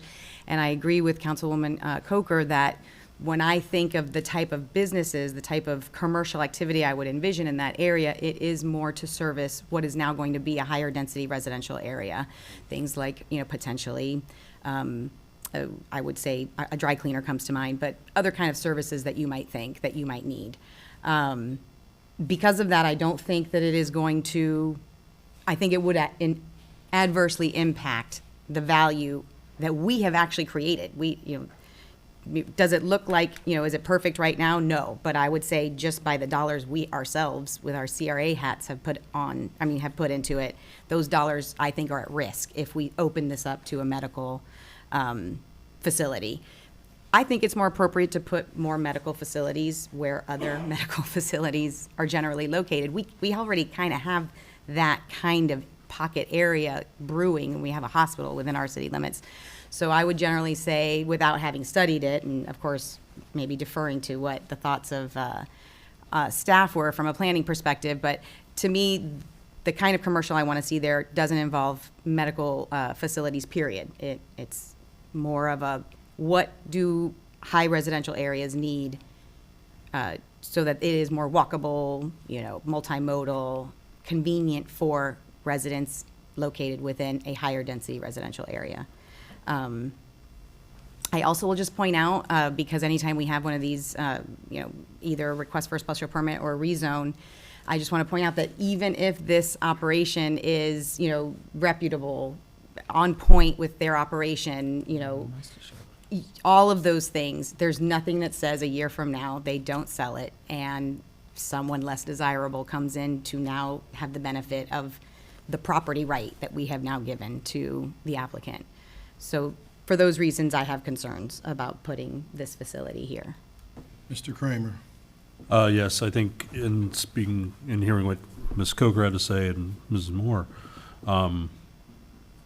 we sort of, with the other hats we wear on the CRA board, do have that vision based on the plan for the Tamiami Trail CRA. And I don't think that this is compatible or appropriate with that plan. Thank you. I can just say I concur with a lot that's already been said, that this is not conducive to what we're trying to do in that area. And if it's working well somewhere, why would you move it? And we're trying to come up with things for residents in that area, services for that area. We're not necessarily looking at bringing something from outside the county or outside city limits. So I'm just not even certain why you would even want to move if it's working well elsewhere. All right, we've had discussion and we have a motion to deny by Ms. Coker, seconded by Ms. Barnaby, and we'll start the vote in Ward 2. Yes. 3. Deny. Yes. Deny. I know, it's counterintuitive. Yeah. We've never done, that's the first one we've done that way, so. So 4. Yes. 5. Yes. 1. Yes. All right, the carries 5-0 to deny the application. Thank you. And Mr. Mayor, we will prepare an order. Right. And we'll bring that back to the city council for approval. It won't be a public hearing item. It'll come back before you probably at the next meeting. We're going to take a quick 2-minute break, and we'll be back. If that's the case.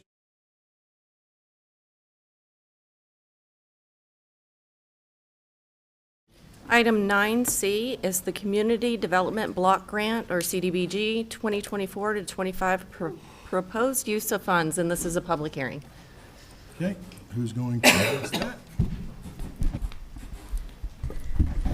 Good morning, Mayor, City Council, Mr. Perry. I'm Nelsa Taylor, Director of Administrative Services. Before you today is the 2024-25 Community Development Block Grant funding recommendations. This public hearing is to gather comment regarding the proposed use of funds. The city was awarded $451,518 for the 24-25 program year. There are some rules and caps set forth by HUD. There's a cap to program administration of 20% of the grant, and public service is capped at 15% of the grant. And there is a non-public service, which receives the remaining balance. Again, this is set forth by HUD. The city advertised the notice of available funds on March 22nd, and that was advertised in the Herald and also the Gazette. In addition to that, as a result of the ad, the notice of available funds, we received 7 applications, which were reviewed by the review committee. We took a look at the high priorities, such as affordable housing, addressing homelessness, elderly needs, and also to meet the objectives of helping low to moderate income residents and help with blight and homelessness. We then advertised for the 30-day public comment on June 12th, again in the Herald and the Gazette, and giving the public an opportunity to give input on the recommendations of the use. To date, we've not received any public comment. We did give the opportunity to provide comment, whether it was in person, email, phone call, and we've not received any. In addition, today's meeting. We're requesting council open and close the public comment, and then the request for the annual action plan will go before you on August 14th. Okay. Thank you. Any questions? Go ahead. I do. Coachman? I had some discussion with staff because I was concerned not about the code blight enforcement officer, not saying that there's definitely the purpose of having that. I was just concerned about if there was another pot we could take that money out of instead of using it for CDBG funding. However, I understand that now. But I do want to make comment, though, how we go about informing the public that this is, this is available. To me, that's still not sufficient, but that's, I guess, for a later date to discuss. But I really feel like a lot of times you don't get response because we're not really reaching the people, if that makes sense. Because the Bradenton Herald, I don't think a lot of people, okay, I don't want to say anything ill, but a lot of people don't really refer to the Bradenton Herald. I do, I read it, but that's just a comment I wanted to say. But I was concerned about that amount of money. And if it could come out of another bucket, I would like that better, but we do what we have to do. Yes, ma'am. Mr. Perry? Mayor, if I could just hold the microphone. If I could just touch on that, and perhaps Ms. Taylor or Ms. Skelly, I don't know if she's here, could opine on this. Generally, under the federal programs, you have to circulate in newspapers of general circulation. And yes, sir. It's probably from the old days because people don't really do that as much, and it's a good point you're making, basic. Mr. Mayor, Councilwoman. But perhaps at some point, if not today, at a later date, we can address this to look at how we express the solicitation of these funds to the various eligible folks that may be interested in them, and then how many applications we get. Because what concerned me is it looks like a smaller number of applications, which buttresses and supports Councilwoman Coachman's point. And then sometimes we take a large amount of money and put it in one application opposed to taking smaller amounts of money and putting it in 5, whatever it may be. But I think we really want to talk with Ms. Skelding about that. Fine, understood. Just so you know, and to clarify, and not minimizing anyone's comments, we were bound by a limited amount of $67,727, and that needed to be split into 5 applications. And those caps were, again, set by HUD. And that's. Ms. Coker? Yes. With regard to the Meals on Wheels, has anybody, Meals on Wheels has a great reputation in the past of just being a wonderful provider here in this community, but I think I personally have noticed a big change. And I don't know if there's been any look into the quality. I engaged their services on behalf of my parents, and in all honesty, the quality of the food that came was appalling, and we were paying for it. So I don't feel comfortable giving, money for a product that's, I wouldn't want to serve that to, I don't serve it now, I canceled. I won't serve it to my parents, and I don't think we should be paying for something that we wouldn't serve to our own parents. So I didn't know how to approach this, and when this came in front of me like this, I felt like I have to speak. I don't know how we assure the quality of it or look into it, but I don't know what I do at this point. I think, Mayor, if I could be heard. Yes, on sir. that, perhaps, Yes. and I spoke with Councilwoman about this, that perhaps a customer survey is the best route to go. And you're dealing with a population that's somewhat, probably not particularly accustomed to responsiveness. And at some point, unfortunately, they need to eat, and they'll take what's served. But I think we're going to need to put something in place that monitors the quality assurance of the product that we're paying for through our community block grant money. You showed me photographs, and I was appalled as well. And I know that in a lot of places, this is done by folks that may have senior affairs departments. In my prior jurisdiction, that's the way it was done. We did quality assurance work to ensure that we, as a city and the senior affairs department, were purchasing the food and then delivering it in a timely manner and the like. And we had pretty good success with it. In this case, from what I understand, it's done by a food pantry, so to speak, that prepares the meals, and then they, I guess, subcontract the distribution of it amongst volunteers and other folks. I can only go by what I've delivered meals over the last several years, and the people are always so thankful when we're receiving them. They, so I don't know. I haven't had a personal experience like you, but I would say that Did you look at the food that you were delivering? it's all prepackaged, so we can't, Exactly. But what I'm saying is. And I'm going to say, if we're going to do a job, let's do it right. No, I That's all agree I'm with going to say. So if it's a survey, I don't know what it is. I'm happy to share pictures with anybody, but they have such a great reputation from before, but I think things may have changed over there. And before we just keep thinking we're doing a good job, I think it needs to be looked at. So, and I don't know how to handle it. Yes, ma'am.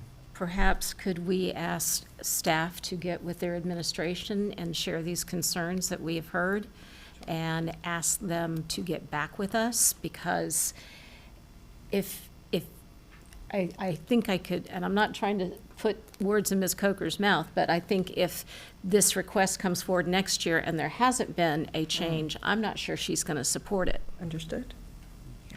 And we're not And she- approving it at this meeting anyway. Right. Right. Right, It's to gather comment Right, yeah, from so the we public can and still- also from you all. We can still change Yeah. at this point if we need to. And again, she might probably have company. Fair enough. So we need to go to public comment now, public hearing. All right? Mr. Mayor, if I could just ask for clarification. So we're not asking the council to approve these allocations that are proposed at this time? No, that will go, the action plan will go before you August 14th. It's just the public comment, the opening and closing of it. It's necessary under the grant, Mr. Mayor, Mr. Rudisil. Yeah, Mayor.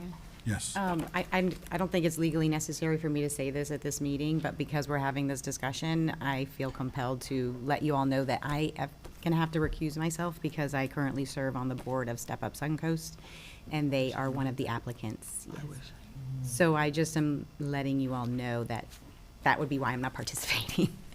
Even though today we're not taking action, but I just wanted to let you all know. Which board are you on? Step Up Step Up Suncoast. Suncoast, one of the applicants. But she can recuse herself from that vote, but vote on everything else.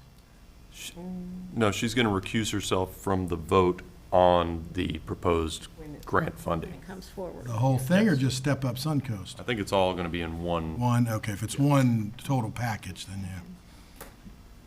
Okay, so we'll go to the public hearing at this time. Anyone wishing to speak? Anyone wishing to speak? Anyone wishing to speak? Hearing none, we'll close the public hearing, and so it'll be on August 14th, we'll have the information come back. Yes, thank you. Thank you. Madam Clerk? Items 9D, E, F, and G are being moved to the August 14th City Council meeting. So D, E, F, and G will go to August. Yes, sir. Mr. Mayor, can Let me just add there, Mr. Mayor, they weren't advertised, so, and that's why they're being moved to August, and so that's why we don't also need to open it up for public hearing at this time. It wasn't actually advertised as a public hearing. but it was not the city's fault. They were presented, Mayor, Mr. Mayor, Councilor Barnaby, they were presented to the Bradenton Herald in a timely manner, and I just think that it was on that end, is what I'm told. They just didn't get them in publication. I think the Herald now publishes a lot less than they did before, maybe perhaps twice a week. I don't know if it had something to do with that or not. But, Yeah. So I know that the state statute, I believe, has changed, that we can go to different publications now. Is that what we need to start looking at? Possibly, Mr. Mayor, there is an online option now for the city to look at, so that is, what's that? No. All right, so we'll administratively address that, Mr. Perry, and continue to go forward on that. So moving on, Madam Clerk? Item 9H is the first reading for ordinance 4047. An ordinance of the City of Bradenton, Florida, amending Chapter 6 related to alcoholic beverages, amending Section 6.1 or 6-1 to add definitions, amending Section 6-2 to prohibit alcoholic beverages from being sold, consumed, or served, or permitted to be served or consumed in any establishment between the hours of 12 a.m. and 7:30 a.m., providing for exemptions, providing for any establishment licensed under the state beverage laws that desire to remain open for the purpose of sale, service, or consumption between the hours of 12 a.m. and 2:30 a.m. to apply for an after-midnight permit, adding provisions for the application requirements and fee, providing for regulations related to the after-midnight permit, providing for conditions to be imposed on the after-midnight permit, providing for suspension and revocation of the after-midnight permit, providing for the appointment of hearing officer to rule on suspension and revocation of after-midnight permits, providing for enforcement, amending Chapter 6 to add a new Section 6-7 establishing evidence of prosecution of violations, providing for codification, providing for severability, and providing for an effective date. So the second reading will be on August 14th. right? Yes, sir. Item 9I is the first reading for ordinance 4048, an ordinance of the City of Bradenton, Florida, vacating a platted 20-foot alley as shown on the re-subdivision of lots 1, 2, 3, 4, 5, and 6, Turner's Plat of Bradenton, recording in Plat Book 1, page 184 of the Public Records of Manatee County, Florida, and more particularly described herein. Generally located north of 3rd Avenue West, east of 12th Street West, and west of 10th Street West, providing for recordation in the official records, providing for severability, providing for repeal of ordinances in conflict, and providing for an effective date. And the second reading will be August 14th in public hearing. Yes, sir. Thank you. Item 9J is the first reading of ordinance 4049, An ordinance of the City of Bradenton, Florida, amending Chapter 70, Article 3, Section 70-86 of the city's Code of Ordinances to add definitions, amending Chapter 70, Article 3, Section 70-92 of the city's Code of Ordinances to add new sections 70-92D, 70-92E, 70-92F, 70-92G, 70-92H, and 70-92I, requiring private laterals and private wastewater collection and transmission systems to be maintained by the property owner in good working order, requiring private lateral and private wastewater collection and transmission system inspections upon certain occurrences, providing inspection requirements requiring the property owner to replace or rehabilitate defective private laterals, requiring the owner or operator of a private wastewater collection and transmission system to repair or rehabilitate such systems to abate excessive inflow and infiltration, providing for enforcement of mechanisms, providing for codification, providing for repeal of ordinances in conflict, providing for severability, and providing for an effective date. Thank you. And second reading, August 14th in public hearing. Yes, sir. All right, thank you. And at this time, we're going to take a lunch break until 1 o'clock. We'll be in recess till 1 o'clock. Thank you.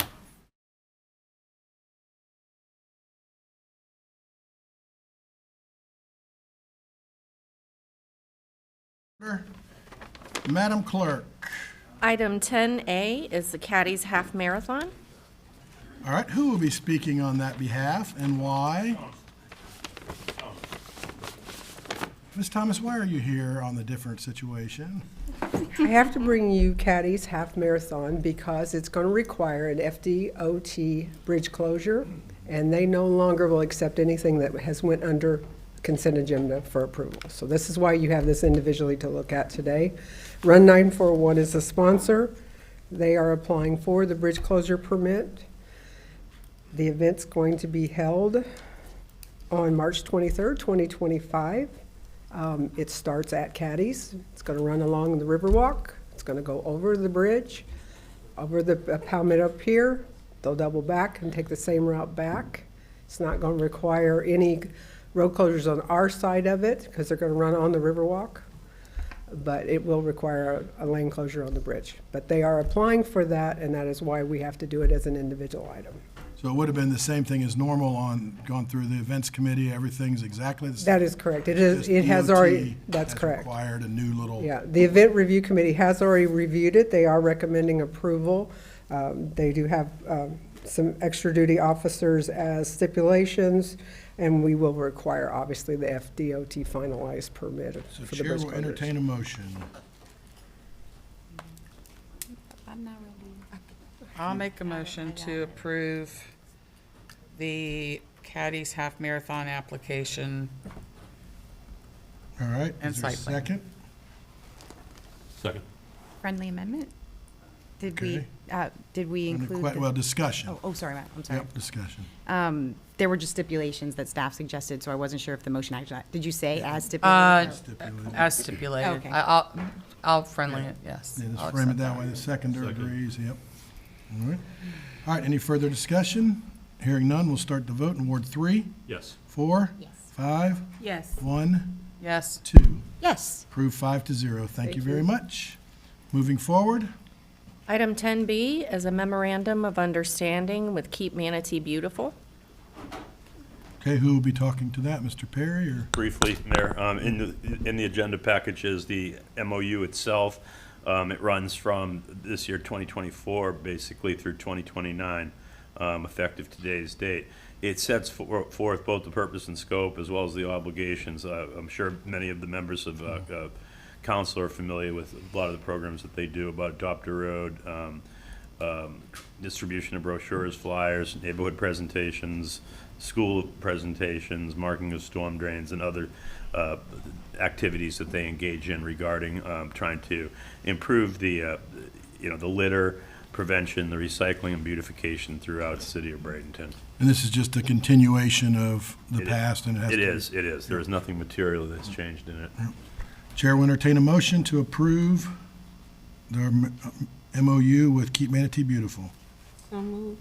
Ms. Coachman, is there a Second. second? Second, Ms. Barnaby. Any further discussion? Hearing none, we'll start the vote in Ward 4. Yes. 5, Yes. 1, Yes. 2, Yes. 3. Yes. Thank you.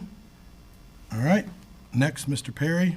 And we're going to pull item C, which was the health insurance renewal. We've received recent information from our broker of record, and that information is fairly significant. And so what we're going to try to do is continue some very prompt discussions with the broker of record and perhaps obtain additional information from some of the folks that had already talked to the insurance committee and really probably reschedule another insurance committee meeting in a short period of time next week.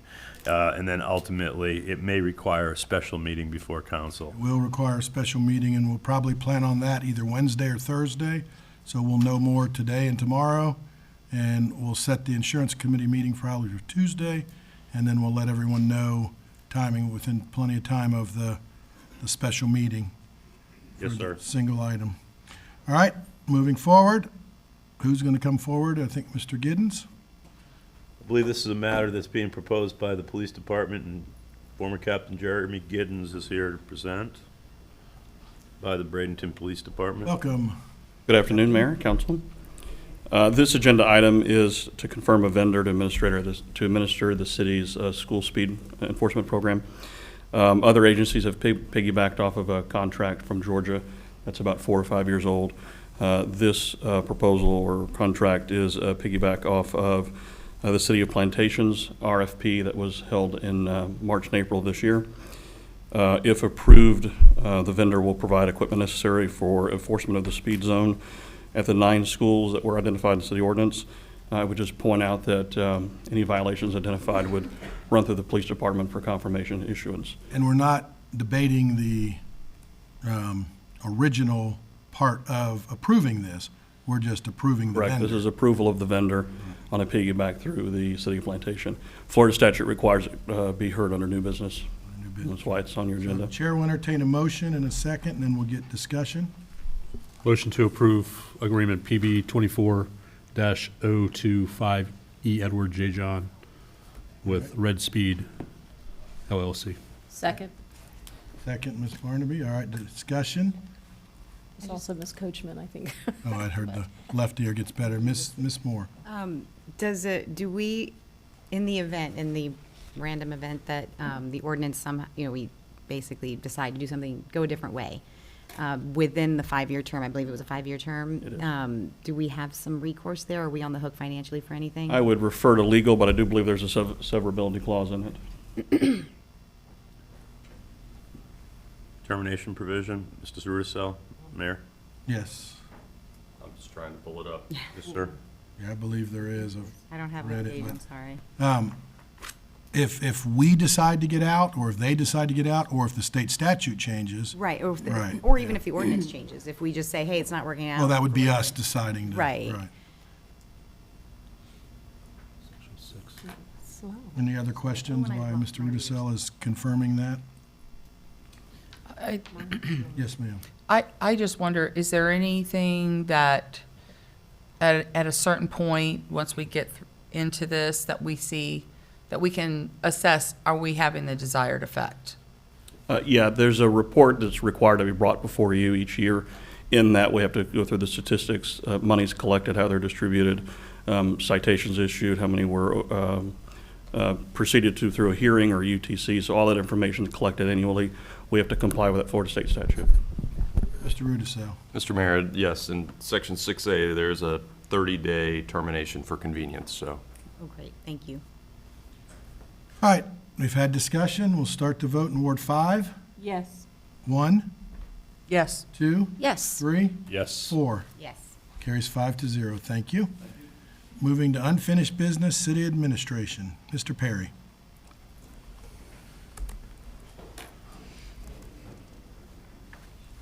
Mayor, Council, during the break, I left you all with a copy of a proposed letter that I'd like to send to Sheriff Wells, directed towards the Police Athletic League, and the matter basically concerns City Park.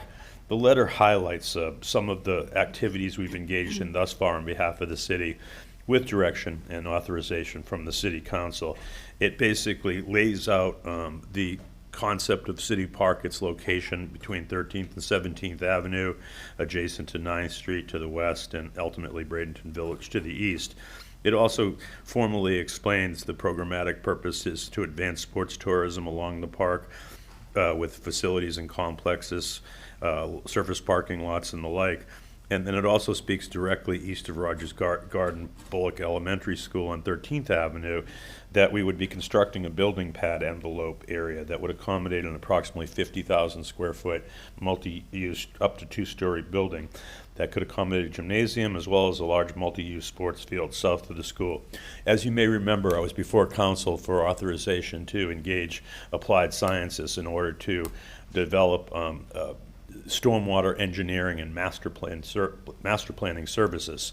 The idea is to basically try to master plan how building massing, design development in early stages would be put into that overall site as it relates to City Park. Of course, you're familiar with LECOM now, the practice field that's associated with it, as well as existing conditions of the Public Works facility.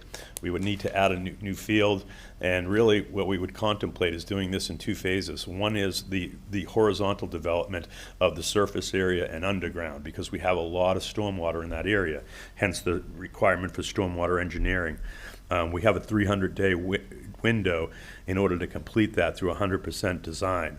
At the same time, what we're going to be doing is simultaneously engaging vertical construction engineers to lay out our city park and also to look at the adjacencies there too through the master planning development. We want to do that, and then at the same time thereafter go to a CMAR. So what we're trying to do is basically put this in place where we are moving simultaneously. And what I'm trying to express to Sheriff Wells in this case is that we have a commitment. We've received a great deal of external funding for this project, both from the federal government through Representative Buchanan's office, Congressman Buchanan, the county, through their TDC, tourist development tax, as well as the state and other entities we've been talking to, the school district and the like. The project is multifaceted because, you know, in this letter, it talks about the ability to offer athletic child and adult education, career development services, family support programs to surrounding underserved communities, and that it's a rare and potentially game-changing opportunity. And we hope to do this through a leverage partnership with some of those entities that I talked about, as well as the private sector. And I'd like Sheriff Wells to know where we're at as a director of PAL in order that he can start his capital campaign to try to raise money for the building itself and whatever else is necessary. Really, the 2 primary developers in this is probably the city of Bradenton and PAL as the primary initial developers of it, along again with the funding partners that I've previously listed. And this basically lays that all out in a letter. The signatories to the letter are Mayor and myself. We didn't want to get out ahead of our skis. There's already been a lot of authorizations for some of the piecework that needs to be done. We've talked about it a lot, but I wanted to kind of put you all give you the information about where we're at and where we're going. Well, as we know, with any type of funding for not-for-profits and different things, it gives them opportunity to start raising the funds. PAL believes that they can raise the funds through their board, but they need to say, you know, when they go to their funding, they're to try to get it, why and what. And this obviously is one of those things that will say that here's where we are. With our infrastructure that's going on with the stormwater, it's going to improve the stormwater over there so much, which we obviously approved last meeting for the applied science. But we just thought it was a good way for them to go to their funders and say, you know, because to build a building is probably going to be somewhere around $25 million or so. And you know, they've already got 2.5 from the county towards it that was given to us through ARPA money. And then Vern Buchanan has put in $3 million for them. So, you know, it's pretty much started. How now can they go to the private world and see if they can raise the other money? State also. Well, the state put for money for us to do the infrastructure, yeah. So the 2.5 was specifically for the POW building that we got through ARPA money from the city to help. Right. That could offset some of our underground expenses, that we do towards it. Right, we would think that it would, Yeah. because some of that pad is, they're gonna be their facility, Right. and the field as well, and so, But it's gonna improve the underground over there so much Right. that will make where, not that there's a lot of flooding there, but it's gonna improve it. It'll actually help with Village of the Arts. It's gonna help with a lot of things as it flows better. there's a lot of connection boxes and the like from Village of the Arts and other areas that go into, I think it's a 72-inch outfall, conveyance, I should say, all the way to the outfall at the river. So the reality is, there's a lot of that area's underground storm drain runs through that parcel. I'd also point out, and it's mentioned in the letter, that the Community Redevelopment Agency is going to be presenting you with development plans for the surrounding area and economic opportunity related to that. And they would kind of trail this project by a year or two, just generally speaking, what we've talked about in the last couple meetings. And it's a very exciting opportunity for for a host of other beneficial uses for the city. Yeah, It's and the multifaceted community. with, Really not is. only for the general area of Lecom to City Park, to changing generationally children's lives that aren't even born yet, and changing a neighborhood that hopefully will see some value and growth, while then also working with the Bradenton Housing Authority to now come up with plans, which all of this helps that whole area and to change the dynamics of, somebody said earlier, 12 blocks is not a long way to walk, but in our city it is. Why are we going to give them that momentum? So, Ms. Coachman?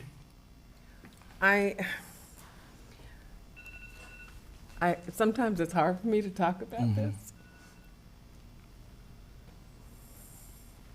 Because this is going to make a huge difference to an area that in the past was a respectful place, and it had people of all economic levels, but mainly black, because that was where everyone lived in. And to see it deteriorate over the years and seem like it was no hope, well, now there is. There's a vision, and I feel strongly that this will be realized, and it will make a significant difference, not only for the city of Bradenton, but for the Singletary area. And I believe it will make Rogers Garden School the school it deserves to be, and it hasn't been that since day one. It hasn't, and there was so much hope for that school, because it made national news because it was a green school and so much was put into it, and it's just not had the opportunity to perform as well as it should and could. I think there's been a lot of historical challenges in that general area, culturally, historically, economically, and the like. And absent something like this, I don't think there's any one group that can afford to do a whole lot there. This is where everybody helps out a little bit, and it's a generational project and it's a transformational project. So if we are successful, and there seems to be a lot of goodwill going towards it with commitment to funding, it could really change the face of that area and ultimately the entirety of the city and that 9th Street corridor and the surrounds. Corridor that makes a difference. And one of the things that we're going to talk about next is the generational change that this property will do, because this property is going to have a significant increase in ad valorem tax to the school district. And one of the things that we're working with them is to say, this property will not bring a lot of cost to the school district. So the cost to the school district, because there won't be kids living on this type of development. So we at one point said, I think the first number came in that it could be $9 million if it was the highest economic impact of the development, but we're thinking probably around 5 or 6. And I've talked with the school district about how do we keep that money, or a majority of that money, in our CRA and our Title I schools. We have 3 Title I schools, Manatee, Rogers, and Ballard. If we can keep the majority of that money to give those schools a chance to step up, because we know that if anybody at a school at Jesse P. Miller needs something, the parents buy it for the teacher. These teachers are struggling to even buy general supplies, and it's a goal of mine to make sure that those schools have something from what we're doing in this community, and Rogers obviously could be the first one to realize that. And when Sergeant Cousins passed away, one of our officers, I obviously dealt a lot with his wife, and Amy has been the only teacher that's been there the whole time that's been there, and we need to keep those teachers Yes. staying at the schools. And that's what all three principals that I meet with regularly talk about. And I know the school district, some of the staff is like, oh, don't say it. No, I'm gonna say it, because we're gonna fight to make these schools in the city of Bradenton not the worst schools, but the best schools, and take them out of the Title I. And, money doesn't always do it only, but it helps. And early 3- and 4-year-old education, and that's what this starts right here, 3- and 4-year-old preschool education. So, Mr. Perry, do we need a motion to just kind of move forward with this letter? Yeah. Motion for approval for Yeah. authorization. Mrs. Coachman? Move to approve, oh goodness, where are we? A. Move It's to not in there. approve, It's not in there. it's not, no, No. okay, move to approve. Yeah, the letter of authorization to Sheriff Wells that this is the plan going forward. Okay. All right, Ms. Coachman, is it second? Ms. Coker? All right. Was it Barnaby or? Barnaby, okay. It's okay. It's not a problem. Yeah, I thought I heard that. All right, any further discussion? Start the vote in Ward 1, Yes. 2, Yes. 3, Yes. 4, 5. Yes. Thank you. Carries 5-0. Mr. Perry? Mayor, on to the next matter. Here we are talking about change again, and specifically the Master Development Agreement and Purchase Agreement between the City of Bradenton and Vias Bradenton LLC. I will cover a little bit of the historical background, but before I get to that, I want to just let council know that we have principals from L&L here with Mr. Zorbel and DC, Ron Allen. We have Mark Muschin, who is our attorney, and I believe there's several, perhaps a few other folks that are related to this project. But as you all know, back in 2022, I was authorized to put out a notice of considered disposition. In August of 22, the response deadline, we had 3 people that were interested.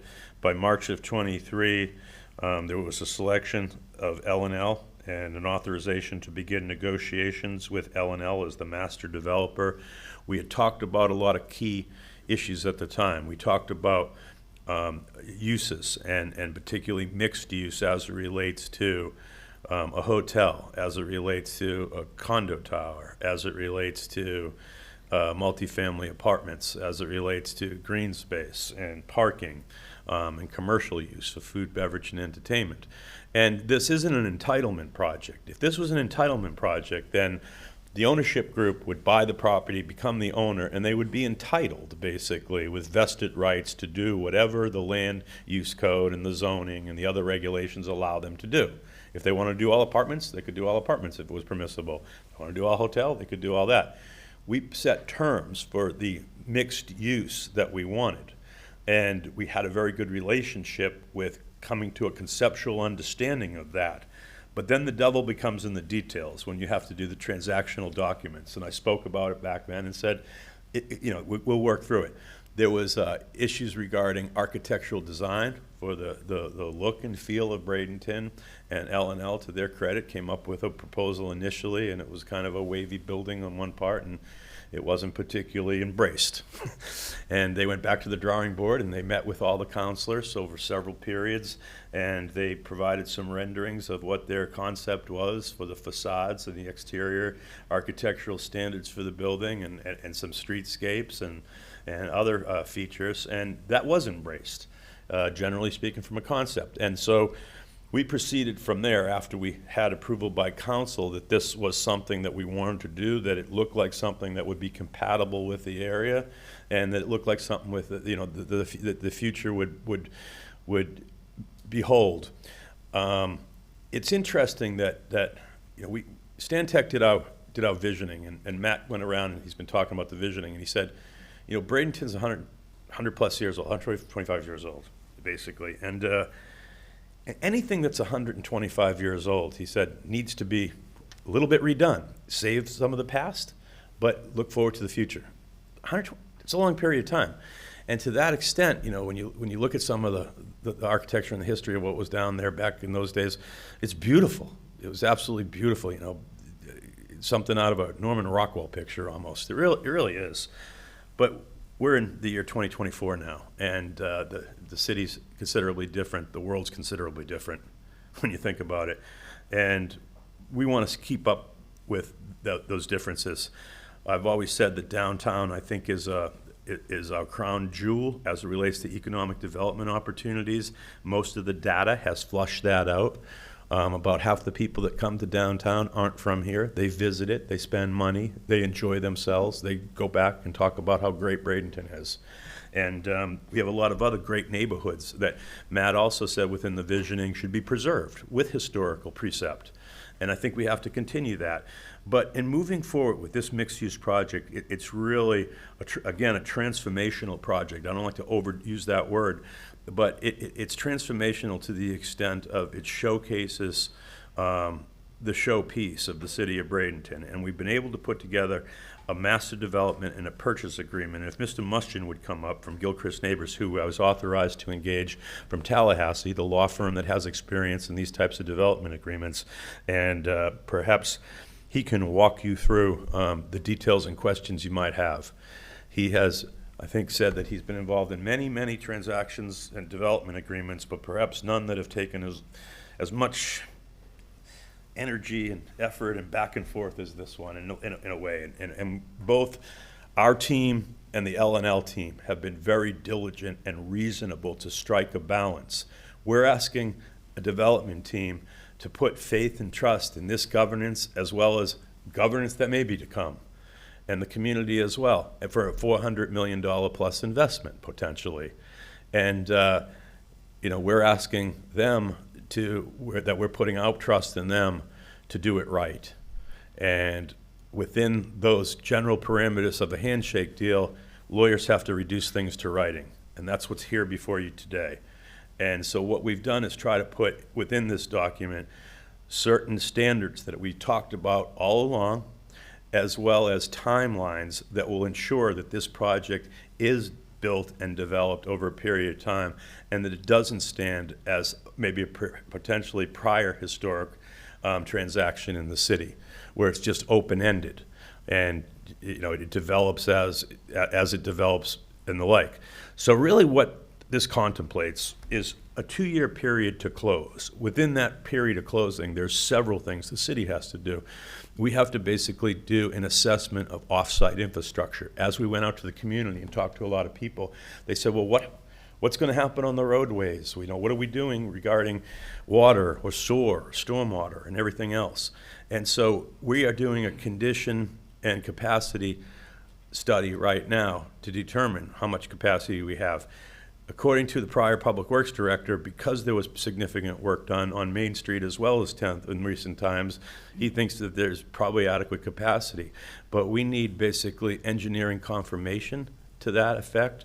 It also has it has a lot to do with certain laws that provide for charging for the use of that infrastructure for a dedicated project. You know, there's obviously impact fees, but then there's also this thing called off-site infrastructure mitigation and cost. And so that engineering study will provide us an engineer's estimate of those costs. And the developer wants to know, rightfully so, if we develop and we have to pay some of that, how much is it? Because it all goes into whether it's a viable project for them. We have to do survey work on the survey itself. One of the things that was passed because of that was on the land use agenda this morning was vacating an alley. There was an alley that was on the original plat that kind of goes through here. There's also a plat that shows when this was originally platted. I think it was half in the Manatee River, and it was an infill project. And so we have some survey work to do and a host of other things. So that 2-year period to close, we hope we can accelerate that a little bit and get to a point where all the diligence is checked off of what we have to do, what the developer has to do. There is a list of exhibits on here as far as deliverables of what has to be done.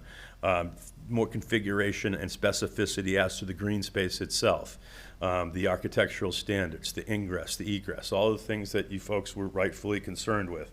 And then it goes into certain rights of ownership, when they transfer, how they transfer, residual rights of the city and the like. After the 2-year closing period, they would take ownership of the parcel and then have 2 years basically to begin development of a phase of the parcel. It's broken into 3 phases, being the multifamily, the condo, the residential condo, and the hotel. And also things that would require them to do as soon as they start one of the phases with parking, the green space, to ensure that they don't try to push that off to the end and the like.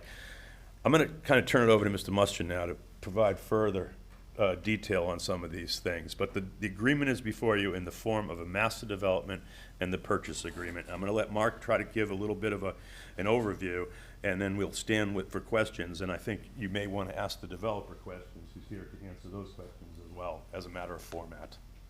All right, thank you. Thank you. Hi, I'm Mark Muster with Neighbors Giblin and Nickerson. So you can tell Rob is a recovering lawyer because he gave the overview I was going to give. Yeah, so there's not a lot more for me to say, really. But the, I mean, as Rob indicated, you have, there's a master development agreement and purchase agreement, which is sort of a purchase and sale agreement. That's to get you to the closing. And as indicated, there's certain things that the developer has to do, certain things you as the city has to do. They have certain deposit requirements they're required to pay. If they walk away and, without cause, then you keep the deposit. If there's certain things that you don't satisfy, then they walk away and they get the deposit back. The heavier negotiation on this has sort of been on the development agreement, which is after they take title. And then there's the restrictions on, well, what are they going to do and when are they going to do it by? And as Rob indicated, this has been negotiated as sort of a phased approach. And from their standpoint, they said, well, this is 3 or 4 years down the road. The market could change. We don't know what will work best when. We've got to get funding. We've got to get lenders. And so the phasing, which phase goes first is sort of up to them. But there are restrictions. If they don't start phase 1 by X date, then the city has the option to take the property back. And then if they start a phase and they don't finish it, there's a requirement that they put money up to basically compensate the city if we have to tear the thing down. And so that's sort of the gist of the 2 agreements. And rather than go into more detail at this point, if you guys have questions, I'm happy to answer them. Question from this side? Ms. Moore? I appreciate that the negotiation was tedious. I knew it must have been because I wanted to ask Mr. Perry, start at page 5, and he was like, no, we are not doing that. What are your main points? So I have 2 main points that I just want to clarify. The first one is regarding the green space. Mm-hmm. So in both agreements, there are, numbers tied to the non-residential and the residential requirements, and then the developer has a 5% leeway area there. But the green space is the only one that is devoid of a number, and it's in more general terms. So are we assuming that 5% of 0 is 0? Are we feeling confident in the commitment to the green space and the Baccarata and the Riverwalk improvements? Because I feel like that was the area that was the most general. Well, I think that vis-a-vis the green space, we referred to the conceptual plan that's part of the agreement. And rather than, it's sort of a little bit hard to describe, well, the green space, it's not like 16 units or 160 units. It's, sort of as spelled out in the plan. So I think that's the way we looked at it. So there's really no, plus or minus. I mean, this is, there's a description here, and that's what we're counting on unless they come back to you and say, hey, we need to alter that for some reason. And that includes the Riverwalk improvements, because in the conceptual plan, those are not actually depicted, presumably for space. Yeah, and that I'm not sure, Rob, on the Riverwalk improvements. They would have to be in agreement. Let me get to the microphone. It's difficult to kind of put the cart before the horse as it talks to the Riverwalk improvements. We want this to blend into the Riverwalk and be seamless. I think all of us kind of conceptually think, oh, that'd be really cool, because we have a beautiful Riverwalk. But how that's done, we don't know. At this point, we will know further as the architects start to do their architecture design, road configuration, as far as them saying, can we use the right-of-way this way? Can we make it a one-way, roundabout, whatever it might be?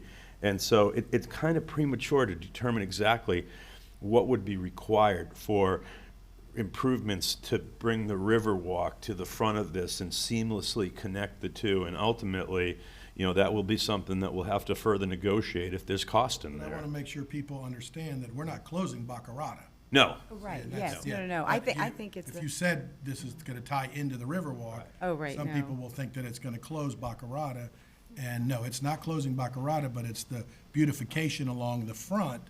And right now, we have parking diagonally that way. Maybe we turn it horizontally. Maybe we do something. Maybe it's, so all of that is part of the the overall design. developer's design. And the oak tree obviously is a huge part that's staying, Yes. and building around that. So, that, and making it like a park-like setting per se, while still having, who knows, it may be all outdoor seating, in a park area for restaurants. and Yeah, I that. would imagine that by the oak tree and kind of where it currently is, the front to the old auditorium, that it'll be contained in that area. And it's being proposed as Talent Park, which I think is very cool. Well, God rest her soul, Barbara Elliott, I want to Right. honor her. Yeah.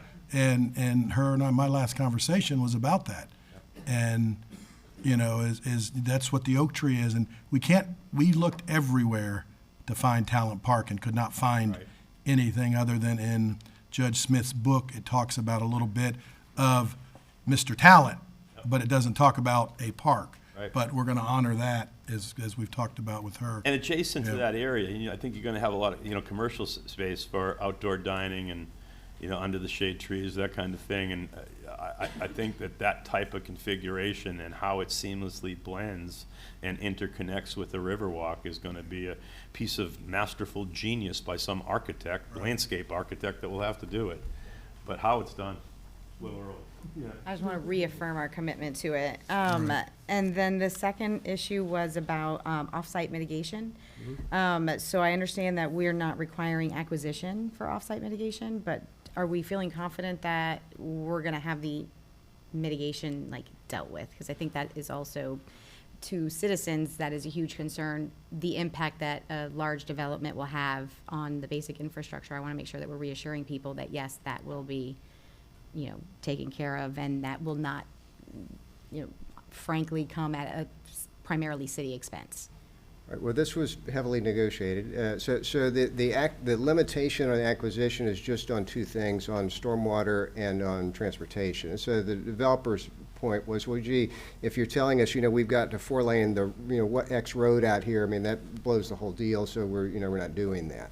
And but the remainder of any off-site mitigation, if there's a sewer lift station that has to be done, there has to be land acquired, I mean, that would be part of the proposal. I mean, the developer has a right to walk away, as Rob indicated, that if those costs as a whole are too high or more than they can manage, then they can say no. But part of what the city is supposed to do is, all right, we're going to give you the universe of what this is going to be. And then we're going to give you a cost a little bit later. You can come in when you acquire the property, and if you want to pay it all up front, then you're done. If you don't pay it within a certain period of time, then when you come to develop, a number of years down the road, the city's going to have the right to say, okay, well, sorry, we're X years down the road, we're going to, we're looking at, this anew because things have changed in 10 years or whatever. So that's a long answer to your question, but that's how it's set out. Okay, I just want to make sure that it's not something that we're going to assume, that we're assuming the primary cost. So whether they have the option of paying it up front or down the road and gamble with what expenses look like, I'm okay with that, but. Well, correct. I mean, they're going to be on the hook, assuming they go forward, once they get the universe and the cost, they'll be on the hook for part of that. Other questions? Yep. I just wanted to make a comment. I just wanted to say thank you to the negotiating team. I can tell this was a monumental task, and I just want to thank you for all your efforts. I think this is going to be a wonderful project for our downtown and for our citizens, and so I want to thank you. I appreciate you saying that. If there's one person to thank for keeping this train on track, she's sitting there in a flowery dress. Her name is Corey Fortin. And Mark has commented several times about how many follow-ups she's had to do to keep this on track. She's the taskmaster. Yeah. No, and I know it was something we were hoping to have back in April, but because of logistics and the importance of it, you know, it just kept going down, and the recovering attorney might have slowed it down a little bit at times, but it was at the part of to make sure that it's down the road. And I've got a quiz question for Mr. Zorbel. Do you know what the sand pile means? Now you do. So that was something that I brought up numerous times in the meetings, and I was in a few of them, but not a lot. But the sand pile was very important to me to make sure that we weren't going down that same road 20, 30 years down the road. So, and he finally said, well, what is this sand pile you talk about? And then he did some research, and from that standpoint. I'm going to go ahead and allow at this time, because I know this is so important, and we did have one card, even though we don't have public comment on this. I'm going to allow Donna Mathias to come up, and if she wants to have some comments. Did you want to say anything before, Jim, or? Okay. All right. So, Donna, you come up and you'll have 3 minutes. Actually, I've crossed out a lot of those. Okay, good. About that. Good. Donna Mathias, Bradenton. I just want to make a couple of comments, and I have crossed out a whole lot of things because y'all have answered a lot of my questions. I do have a concern with the parking in Clause 2G. Since Spring Hill Suites and the Oak and Stone have come to Bradenton, parking is a real challenge.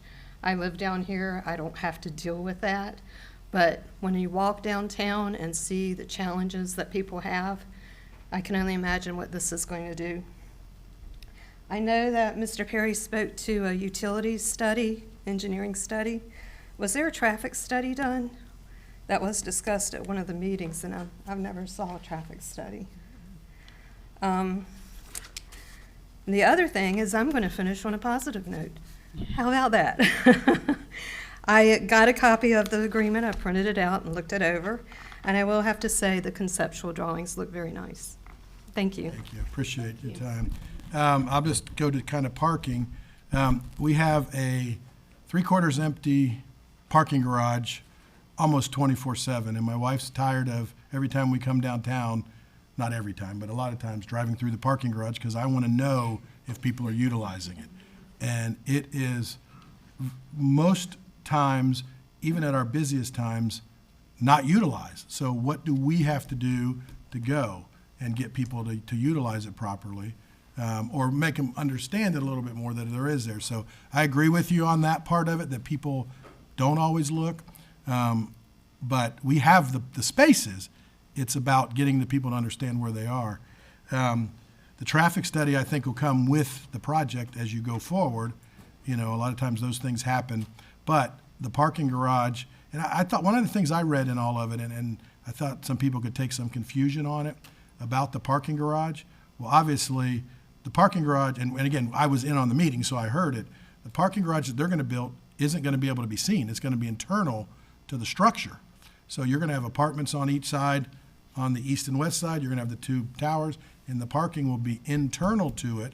So, you know, and we've asked for additional parking for the retail part of it. So they will not be taking any of our parking, because that was important. And I know I saw Mr. Callahan here earlier. I don't know if he's still here. But when we went through that process to put that parking garage in, we purposely made it where if this property was ever sold, it would be sold separately and not part of the project. So we're adding parking, not taking away from existing parking. And that was very important to me when we did that parking garage years ago. Sure.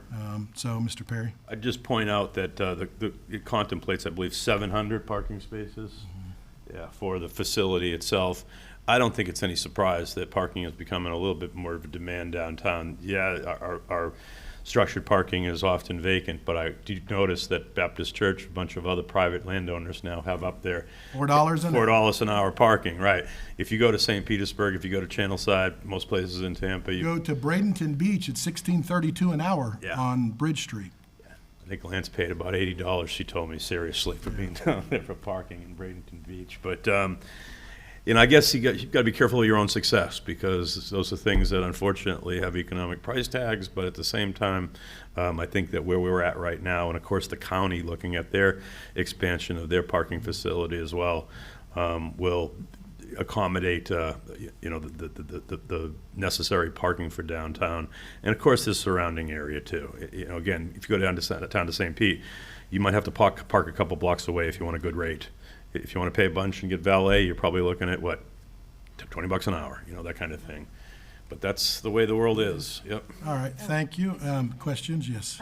Would we like council to also explain, because it looks like we have our land use development approval contingency tied to the public use spaces. So would it be beneficial for him to explain how that works? Perhaps.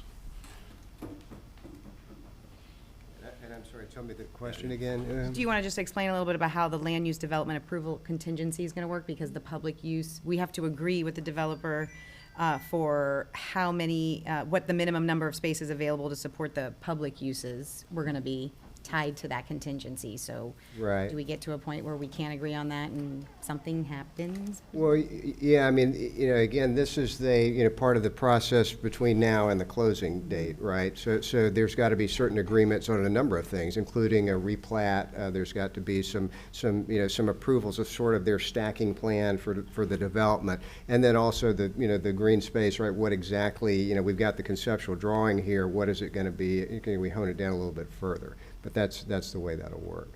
And recognize that once you approve this, there will be restrictions on the property recorded in the land use record. So they have no ability to, well, we said we're going to do office space instead. Well, no, can't do that. They got to come back to you for approval, in order to do something other than the hotel, the condos, and the apartments. Chair will entertain a motion. Mr. Kramer? Thank you. Motion to authorize city administrator to execute the master development and purchase agreement and continue with the process of the sale of the city center site as set forth therein. Second. All right. I heard Ms. Coker first. There you go. Okay. All right, we've had discussion. Anything else? Hearing Mr. none. Mayor? Yes, ma'am. I would like to say something. Okay, perfect. Because you brought up the sand pile, and my mother was in labor with me when the afternoon Bradenton Herald came out with the idea that they were going to dredge up the river bottom and set up what was supposed to be a wonderful development. And we now know how long that took to even have anything considered on it. In 1996 and 97 was when the then mayor, Bill Evers, said that he wanted a new city hall. And he didn't want to purchase property. And he was going to take over the auditorium space and have a city hall, fire station, and police station all on one parcel. And it was really interesting because we had a meeting that over 1,000 people showed up because they did not agree with that choice. They never said, don't build a new city hall. They just said, we don't want it on our waterfront. And because of what I think, because of the way that choice and decision was handled, was how there were at least 4 council seats changed, and then also the mayor. This administration has gone out, had public meetings, met with people, set them up at different periods of different times in different locations to try to get people to come together to talk about this, which again did not happen the last time. And I did not want this building here at all. And then the other thing that really irritated me is when I finally got to walk into the building where my office would set up, I was looking at the city of Palmetto. And I said, why aren't our offices on that side so we can look at our city? But it was too late to change anything at that point. So I do feel that this project is going to, it will change our downtown. And change is scary. And you've heard me say before, the only thing that likes change is a wet baby. However, I think it's going to help our city in ways that we can't even see yet. And that's why I'm going to support it. Can I just make a comment then? Oh, well, towards that, I think that Florida, we all know, is experiencing growth, and the growth is going to continue to happen. The key is that we plan and we manage it. And I think that this project is going to help us create a place where people can live and work and play, and hopefully it'll be sustainable for our families' quality of life, and will help their financial future as well. So that's why I'm in favor of this. All good? All right, and just my final comments are that, we have been going through this for several years. It was talked about years before that, but when was the right timing? Obviously, an economy hit that might have changed a few things over those timings, but when you look overall at the transparency that since I've been mayor, since this council has been here, since our administration, since our previous administration started it a little bit going forward, and what we've done to work with the developer to come up with the best plan that is Bradenton, not, somewhere else. I won't mention any names because those cities deserve what they get, and they like that style. But what we are in Bradenton is what we're going to do to generationally change for our children. And our children, one of the things I said to our new Bradenton Herald reporter that's still learning, and still going about what the sand pile is and all of that, is that we want this to be those children say, hey, there's something I can do down there other than going to a bar only. It's a downtown that is vibrant, but also for all ages to be there and be able to find a parking place and be able to walk somewhere so we don't have to find a parking place. And that's one thing that I think this will do. And I just want to, again, thank Mr. Perry, everyone down the row, Corey, anybody that sat in any of the meetings, as well as, and we've gone so out of the way to find attorneys and things that weren't those hometown people that were going to be claimed to cook the books. We found an attorney out of Miami to tell us parts of things. Found an attorney out of Tallahassee. And, I don't know if there was any good ones in Gainesville, but, since we found the other two. Certainly not. Yeah, so. Doubtful. Best Get a little attorneys bit come out of there. Gainesville. There's one good one sitting right over there. That's, What and about we're going next to to you? stop. Oh, yeah. No, but just to make it where, this is something that has been a long time coming. And as Councilwoman or Vice Mayor Barnaby says, maybe since 1996, but it couldn't change for a while. And the things that we're setting up aren't going to have to change for a while. And that's what we want to do as a city. And that's, transparency is important, and that's what it's been. And the timing of everything is important, because we could have waited 5 months to bring this up. It was important to me to bring it up as soon as it was ready. So, and I'll own that part of it. So thank you to everyone that's been involved. And we'll start the vote in Ward 2. Yes. 3, Finally, yes. 4, Yes. 5, Yes. and 1. Yes. Approved 5-0. Thank you very much. Mr. Perry. Mayor and Council. Thank you.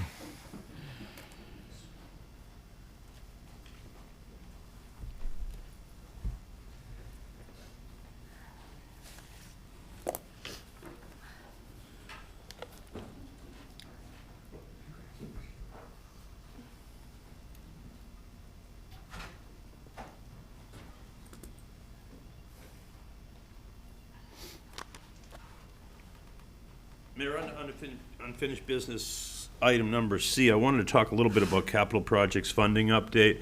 I believe it was last Tuesday, actually not yesterday, but the Tuesday before it. We had Raymond James, our underwriter, basically go to market with our bond package. And we were very successful in the bond issuance and raised basically, we issued about $35.5 million in par debt. And that will generate about $39 million. Out of that $39 million, what we will do is pay off CRA debt existing. That refunding will save the city about $411,000 on a present value basis. And then we will take the remaining funds and distribute it for our police station and our fire station that we're doing. We believe that the debt load and service related to it is absorbable without any significant change. The TIC on it, which is total interest cost, comes in with all the fees and everything else at about 4.4%, 4.38% overall. And that should be closing the end of this month. Within a couple of days, we will get a wire transfer. The terms of that debt are staggered. It's a wrapped, what's called a wrap deal. And again, the terms are staggered. Some of them go out only 4 or 5 years. Some of the bonds go out till 2050. And so it's structured for that reason, basically, as other debt comes off the books, higher debt goes on associated with this, the debt load itself.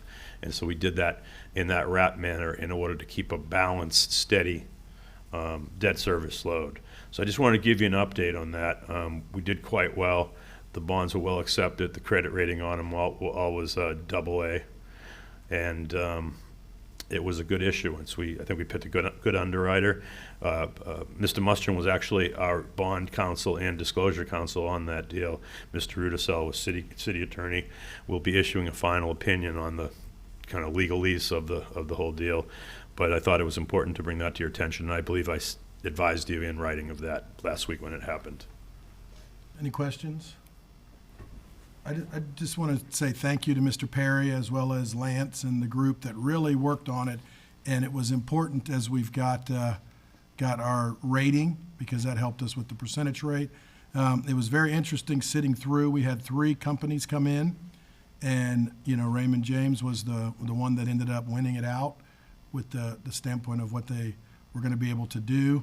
I was very impressed with our staff to go through and try to figure out how to pay off some higher interest rates that were from years before most of us were here.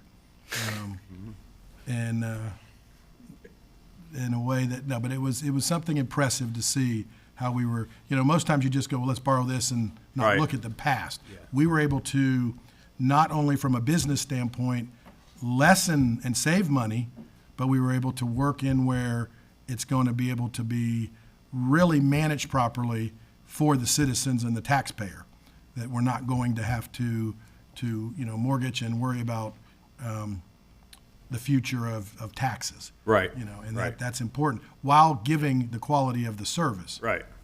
And some may say, well, why did you borrow that money to do these significant capital improvements? I mean, the capital improvements are public safety related, right? They're fires, police, emergency management, that type of thing. And we could have tapped our reserves. Our reserves are quite healthy.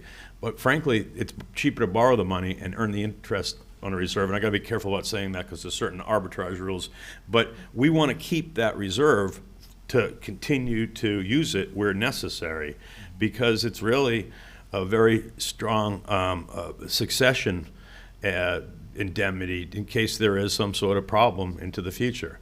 And so it made sense to do that. And it's going to be blended. We're going to use some of those reserves for these projects, but by and large, the majority of the projects will be paid with non-ad valorem bond issuance that we did. So it makes sense. And also, if you look at the future as far as how the current debt load from the city is paid off over time, in the out years into the 2030s, even the late 2020s, bond debt will come off the books and we will have more free cash. So there's a lot of different ratios to look at as it relates to the financing package, but it was overwhelmingly wise to do it this way, in my opinion. Well, it also sets us up as the stuff rolls off, we're able to continue the growth of our city. And that's what we want to do. And once, we're gonna have a couple of year, before this building, but this property comes on the tax rolls. Once that happens, we're gonna have a lot more availability of funds through our CRA and different ways to do things. Right. But it's setting it up in the moment to get to that next step. Well, and in combination with CRA.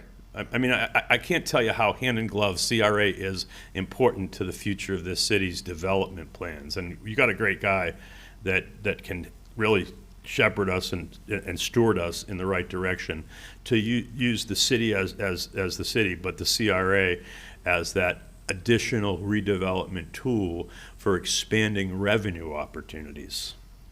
Well, I think you bring up that, I think one of the opportunities with that, once the CRA board did what they did to bring it to 2040 and kind of round everything out, so you could have a plan and then approved by this council. And I think the public sees that in a better way now, and they understand it. So they're seeing that, hey, wow, we're gonna be able to do this over the next several years, rolling into before 2040, and really see a city that has done a great job previously, but will get the wow factor as we go forward. That's something that I am very impressed with everything in our staff, as well as the community, and the community seeing it. I think so, Thank you too. very much, Mr. Perry. Thank you, sir. And all the staff. Of course. All right, anything, other projects? You wanna give I us a don't think so. quick Counselor- piece- Counselor- Give a quick PSOC, just 2-second. Sure. Well, we have a grand opening on September 6th for the Public Safety Operations Center.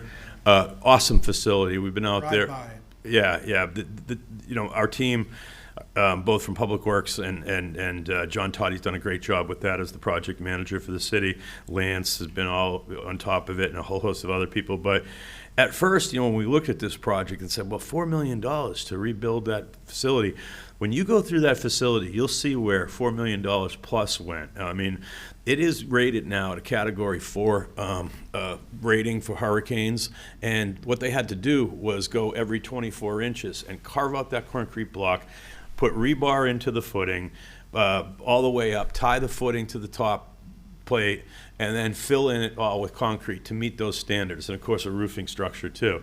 It is a tank. The roofing systems, the HVAC systems, I can walk you up there into the plume. When you go up, usually when you go into the attic of a house, it's very hot, right? Florida, the sunshine, everything.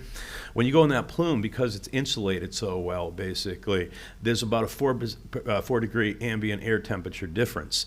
And that has a lot to do with energy efficiency, because you're not using all that hot air, you're cooling that. Like in this building, the plume's terrible, from what Don Bruner tells me, and things like that. It just, inside, the mechanics of the building are phenomenal. The exterior looks great. It's going to be an awesome asset next to our Fire Station 3. It's going to have the lit signage out front, the City of Bradenton, Police Department logo, Friendly City logo, backlit, Fire Department. Fire's been awesome on it. Scott McDonald from PD has been awesome on the design, the programmatic development. And you can see us stepping up our game. You all have been to a training that we've done, and I hope you can notice that we have really stood on our own 2 feet as it relates to emergency preparedness. And this is an asset that, quite honestly, for the $4 million, probably would have cost us the better part of 18 or 20 to build had we not remodeled. Yeah. And so we're happy about it. I think you're going to love what we have planned for the grand opening. It's a dedication. It's another great asset that you all have put your hard work and confidence out on the line and everything. And it's a tribute to everybody, and certainly you all for the leadership you've provided in authorizing myself, my team, and everyone else to engage in that project. And it also, you talk about how it looks there, but that is the entrance to GT Bray Park. Indeed. And there's, a rebranding and grand opening GT Park on Friday that the county's That's right. done. Yep. So it ties into all of that where, we're working in collaboration, in a way that just makes that park look good, which we will be able to utilize if we have a storm in a way that we have to be there. So it's just a good collaboration as always. And I just wanted to get a little bit out on that because the public's driving by and they're seeing some things and they don't understand it. So if they do watch this, they'll get a little bit more about it. Yes, sir. Thank you, Mr. Perry. Thank you, sir. Go ahead, That's all I have under item 11. I believe Ms. Melton will announce item 12, council reports, and I will come up to the podium and give a quick update at that point on some of the outages we've had, both in water and storm sewer. All right, so council reports, Ms. Barnaby? Thank you, Mr. Mayor. I just wanted to make notice of the fact in our consent agenda, we are talking about the multi-use paths, sidewalks, and bike lanes on Southern Parkway from 26th Street to 43rd Street. And I know that there were neighborhood meetings held way before when we thought we were going to have the money and before COVID and all of that. I would like to request that we have another neighborhood meeting at Prine Elementary, because whatever construction is done there, it's going to affect the neighborhood. It's going to affect the elementary school. That's also a back way for people that are coming out of St. Joseph's Catholic School can come down through there. So we might want to notice St. Joseph's School as well. And then there's another private school whose name is escaping me right at this moment, but I will get it to you. I just think it's going to be important that we have a good public meeting there to explain exactly what we're doing and why we're doing it, because I can pretty much guarantee that there's been a great deal of overturn in the neighborhood, people moving in, people moving out, new students at Prine that might not have even been born the first time we had that neighborhood meeting there. So, Public Works, thank you so much. Are you thinking Bradenton Christian School? No, I'm thinking. Roach? It's on down closer to Cortez Road, right there by where Mike Carter built that one little. Like MSA used to be? Yeah, I think that might be it. Oh, yeah, it's Okay. K through 8. yeah. Right, but again, there are many times that people will come out of there and go back and go to hit Southern Parkway to get someplace rather than going out on Cortez Road. Right. So I think we ought to notice them. Thank All you. right, thank you. Oh, hello, sir. Hello, sir. It's nice to be home. Got a little extended visit to the west, which, again, when we talk about the insurance committee, if there's ever a need for us to reach out to a retiree who lives somewhere on the Oregon coast, I volunteer to go out and hand deliver whatever is needed. If I ever escape again, it's probably gonna be there. Thank you. When I got back, I took a tour of my ward, our ward, Ward 3, with Colonel Lee and Brandy. Pointed out some spots that needed to be, maybe a little TLC with.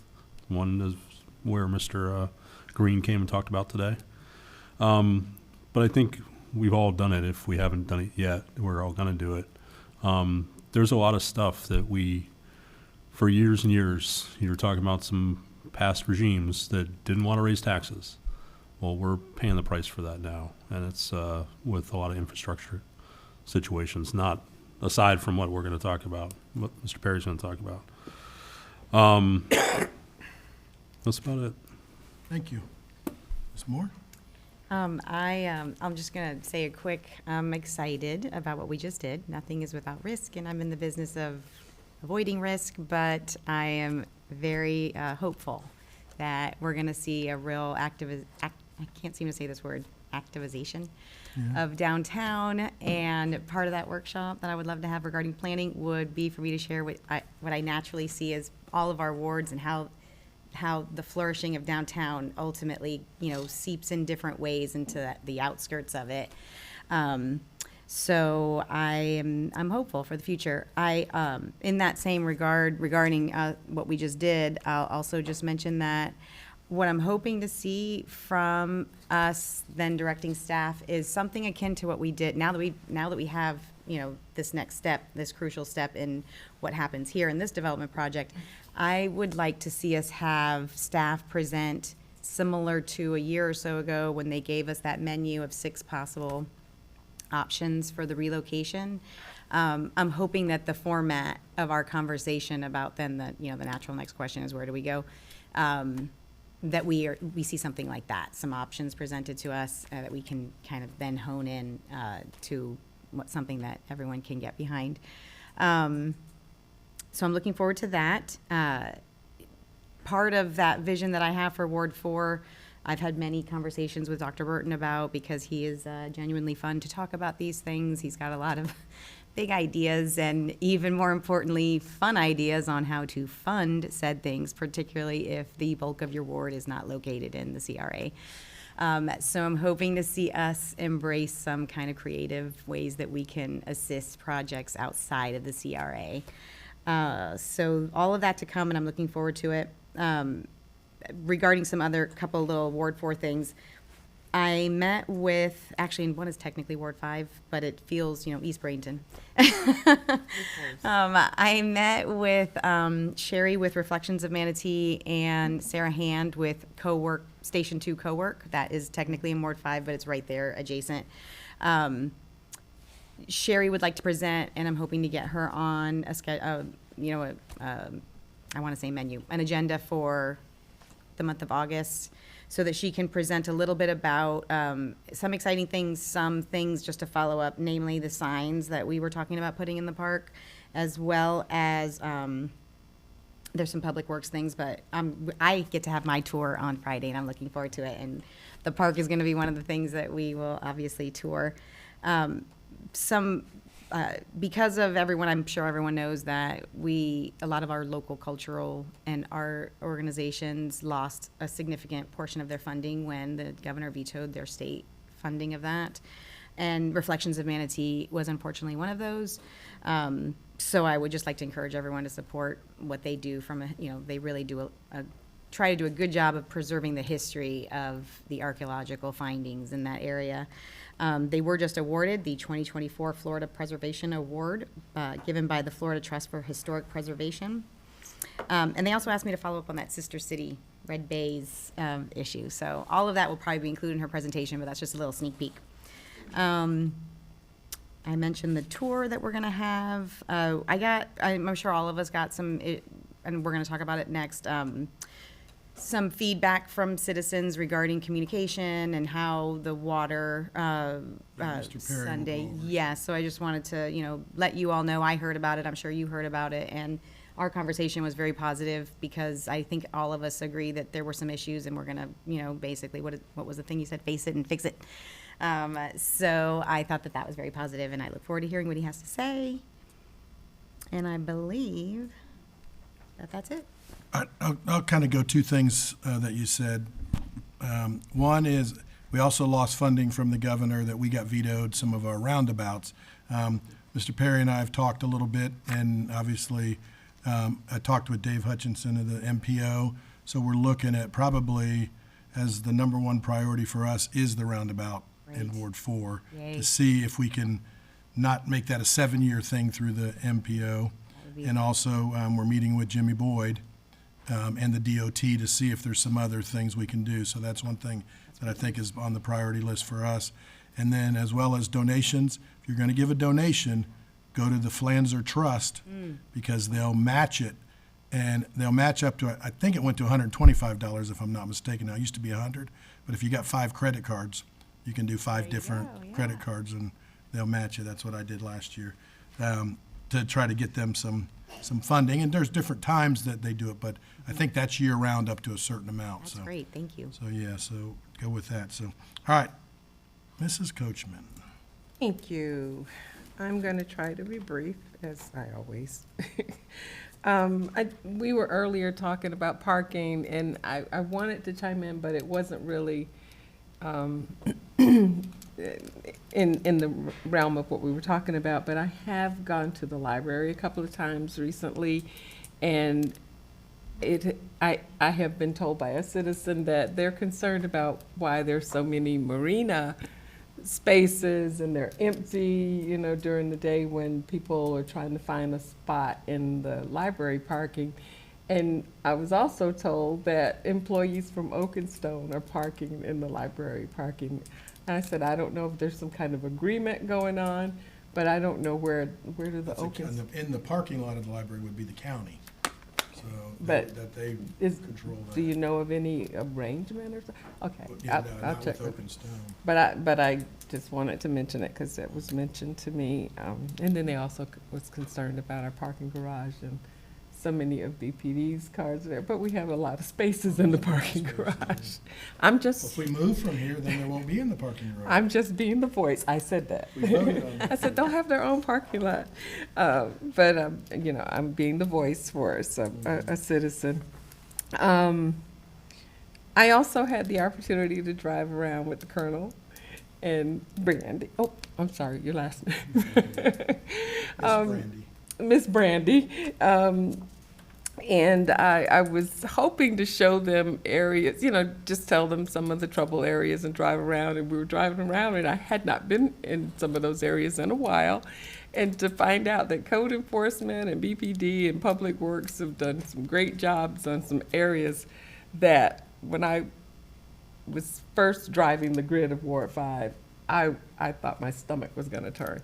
And it was just so good to see that area in such great shape, and then seeing families walking along the sidewalks and so forth. It was really, it was a good ride for me. But it was a great opportunity to ride around and hear engineers say things like, I'm looking, and they go, oh, well, see that slope and that, and I'm like, I don't see a slope. But it's just great to know that we've got some real experts working for us and working with us. Parks. Love Park is still nice and leveled, but it will just be a matter of time before we start putting something on there, and the public is really, my neighbors are really excited about it. And some of the other stuff that I was going to talk about, we are going to talk about when it comes to talking about communication and the little faux pas we had Sunday. Thank you. Ms. Coker. Yeah, I guess one of the things was the communication. I think we all heard about it, but I just want to encourage everybody to sign up for Code Red. I think if you haven't gotten on the website and done it, I had it one time, somehow I must have fallen off, but if you can't get on the website and do it, I encourage you to call the city, someone will help you. And then this coming Friday is the G.T. Bray rededication ceremony. And I realize that that's a county park, but it is in the city. City and property. Pardon? It's city property, but Yes. it's they operate the park. Yes. Yeah. That's kind of what I was saying. Yeah. Anyhow, I think it's a real treasure, especially for Ward 1 and kind of Ward 2. And I hope everybody will come. You can drive by, see the PSOC. And also, I would encourage you, if you go into the parking lot where the dog park is and look over to the left, you'll see that new stormwater project that Dave Tomasco was talking about. It's impressive. And that is going to have a huge effect because that's kind of the main filtration before it gets to the bay for a lot of our wastewater. So I think that's going to make a huge difference. So, Is there anything else you want to say what's moved from the park in Ward 1? From next to the PSOC to somewhere else? The are you talking about the bins? recycling bins? Yeah. Just to get that out. Yeah. Those have been relocated over. They're close to the workout center where the county's bins are as well. And there should be signs directing you. Yeah, there's signs. So that was good. And there's still some people that think we've eliminated recycling. We just adjusted how it was done. And I'm going to ask Colonel Lee and Miss Brandy, we'd like a report on that probably at our next meeting, and you might have to do some research on what we were doing when we were picking it up and what we're doing now, because we know over the years that it's been a couple years now that we have, we're still recycling, and we're recycling clean recycling, not the contaminated. So that's important to continue forward. So I'll go ahead and get to Mr. Perry now. And kind of give us an update on some of the couple of things that have happened, with some weather related and other options that are, and maybe I think our chief operating officer should come up. Yeah, I think so too. Because he can cause lightning strikes from across the country.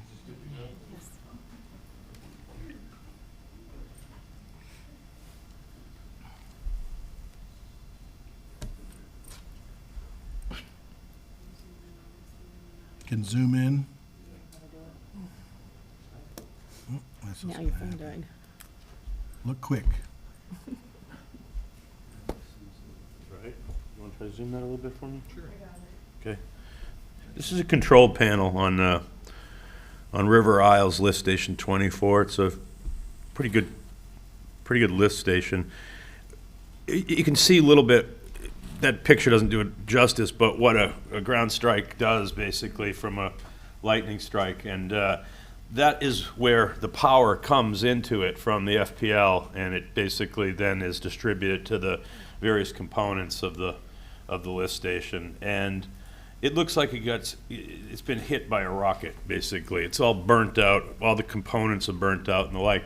There isn't much you can do about it, and I refer to our expert engineer who had handled runways and things like that as some of the facilities he managed on behalf of the Department of Defense as it relates to certain suppression and different types of activities you can do. But we have had, as you probably all know, a good deal of lightning activity, storm activity over the course of the last month, and we have endured several related infrastructure problems and failures related to it. This was one of them. It led to a 200,000 gallon discharge that had to be bypassed.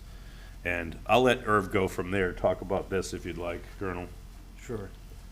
Unfortunately, in a situation like this, when, excuse me, when we lose power, and we're basically in a situation in where we are no longer in control.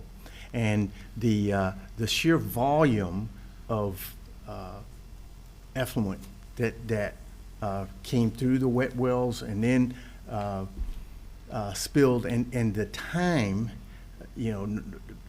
because of the issue, and what you saw there were other aspects of our control system that were in just as bad a shape. So not only did we lose control of the station, we lost communication. So it was continuing to flow, and it is the confluence of a number of other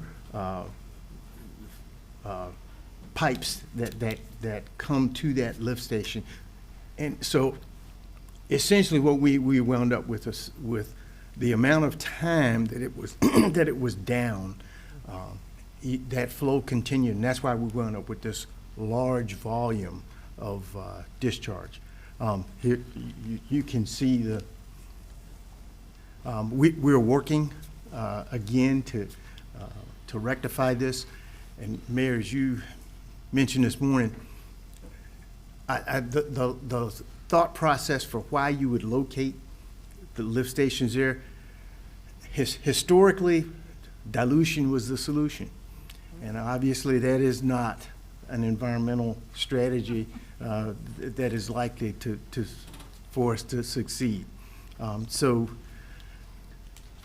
And I dare say that before the summer's over, we may find ourselves in this situation again, but the amount of energy, the amount of power in a lightning strike is just something we just can't contend with. I think we heard something this morning from Dr. Tomasco. I don't think, is he a doctor? Yeah. Yes, Mhm. is he? Okay, Yeah. Dr. Tomasco. That, again, any spill is too much. But when you're talking about in Sarasota, not to pick on them, but they had billions of gallons. Any spill is too much, I'm gonna say it. But this spill is a small spill compared to billions of gallons. And when something gets struck by lightning, there's a process. And, some of our stuff, we're having to face it and fix it, but we're trying to face it and fix it as quick as we can.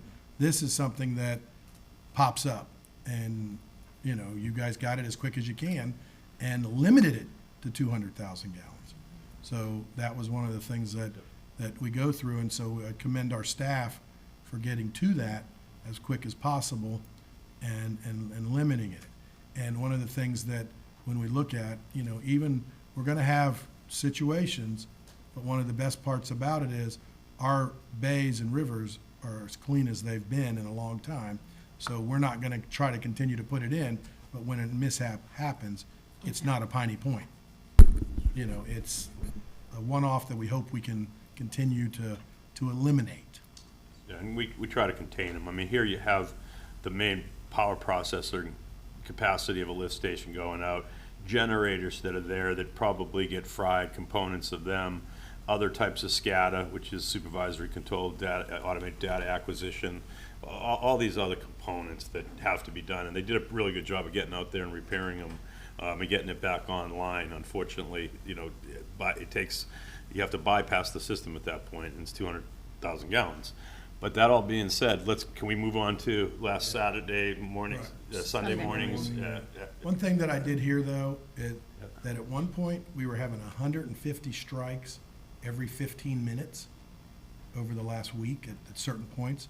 So, I mean, 150, you know, lightning strikes every 15 minutes is devastating. And the interesting thing is, it might be out on Perico and nothing on the east side of town. Right, You know, right. it Vice just versa, right. yeah. Well, They're localized weather cells. I'm sorry, that particular storm we were having, I don't live very far from the water treatment plant. I thought, because you know when there are tornadoes, the lightning is fierce. I thought we were heading, you know, I thought a tornado was on its way because it hit, and I probably heard the one that hit the water treatment plant.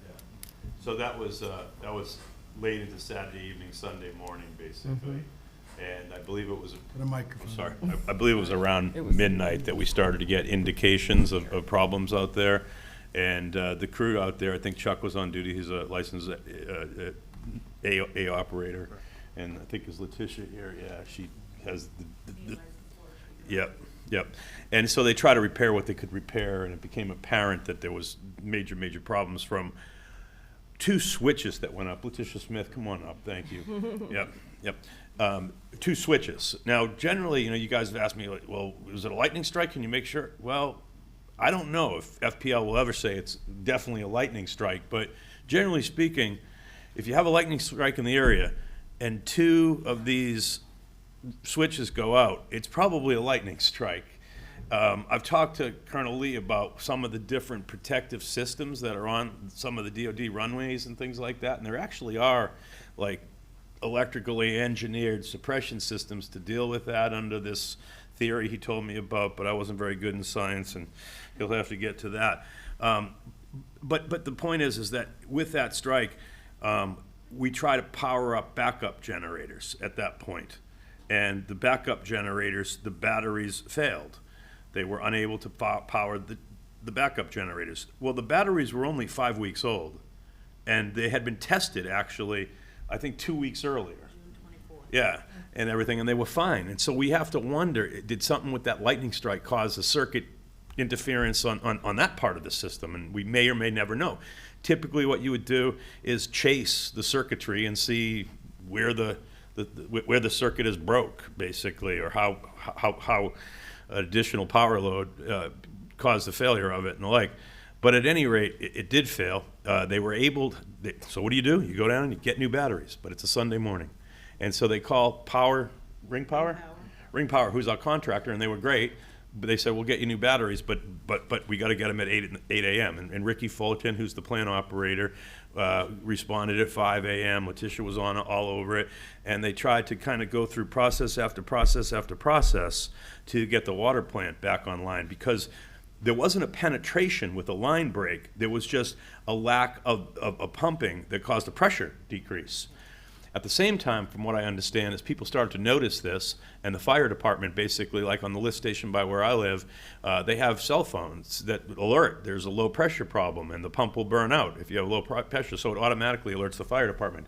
Chris Melzer, who's our fire marshal, got involved with Chief Gear and his team, and they started to deal with it from a fire protection system.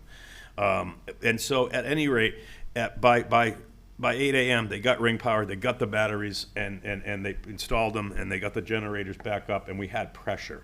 So that was the status of it at that point in time. But because it's such a large system, it takes time to rebuild the pressure through the system. And when you have a pressure decrease of a certain magnitude, the FDEP requires that you put out a notice to the public. And in this case, it was a precautionary notice. And Tiffany Shattuck from Communications was ready to go fishing that morning, and she got jumped out from the dock, literally, from what I understand, went home and started dealing with the public notification. And you guys had a call at 9, and I apologize, my phone was on silence, and that was a problem. But I have great people that work with us that help me out and help us out, and you guys did your thing. I think one of the problems with the communication was we first put it out on code red, and people say precautionary water boil, and I didn't have water, so the system has to be down, must be broke. And I'd heard people saying, oh yeah, there was a line break. There was no line break in the system. And the precautionary deal is required. You don't have to boil your water. It just says that you're cautioned that you might want to consider boiling your water. So I got calls from Pirate City, Jeff Bradenton. I got calls from my HOA manager that said, I saw it come in on this code red thing. I'm getting calls and everything. And can they drink the water? Can they shower? Can they brush their teeth and things like that? And I said, it's precautionary. So Tiffany and I put together kind of a reiteration of what precautionary is opposed to what mandatory is, and let the public know. There's really 3 major channels that we use: the mass media, the code red system, and then our social media. And initially, when PD was getting all the calls that night, and I think they got 53 calls, they said, well, it's limited to West Bradenton, and then we got that fixed and said, no, it's system-wide. And we tried to get out those messages, but there was definitely a communication protocol breakdown. There wasn't a communications effort breakdown to get out the right message. And so we are reviewing it both from the perspective of how the incident occurred and what we can do to get online quicker and become operational and deal with it without any delay. And I'd submit that by and large, it being a Sunday morning and the place being closed, a few other things contributed a few hours to it. Naturally, it's a strike, and there's going to be some delay in getting it operational. You can't just magic wand it to getting back to operational. And I think we're also looking at from the SOP perspective of an operating procedure as far as getting it out to those 3 channels. Now, I will tell you that I think if we got it out to those 3 channels, and even if we went with police cars doing public address announcements over their loudspeakers and said precautionary water, just like we do when there's a mandatory evacuation, and we actually do that. We have the police go out. People are still going to wonder what that means, and we do our best to explain it, but there's a certain degree of ambiguity, and we're going to try to improve that. So that's a little bit of the background on the situation. We're back operationally. We're doing an after-action review. I came in, I think it was Monday morning, bright and early. These guys were already working on it Monday morning on the operational review regarding after-action review on what happened. And I'm glad we're doing it. I hate to be in a situation where we close the barn gate after the horse leaves the corral, but it needs to be improved, the system, across the board. And ultimately, I don't know if there's anything we can do about lightning. It's and batteries that are weeks old. right, yeah. I mean, and you don't. Well, why don't you have a backup battery? Well, that doesn't serve a purpose to have a backup on site, because then it would be old. Right.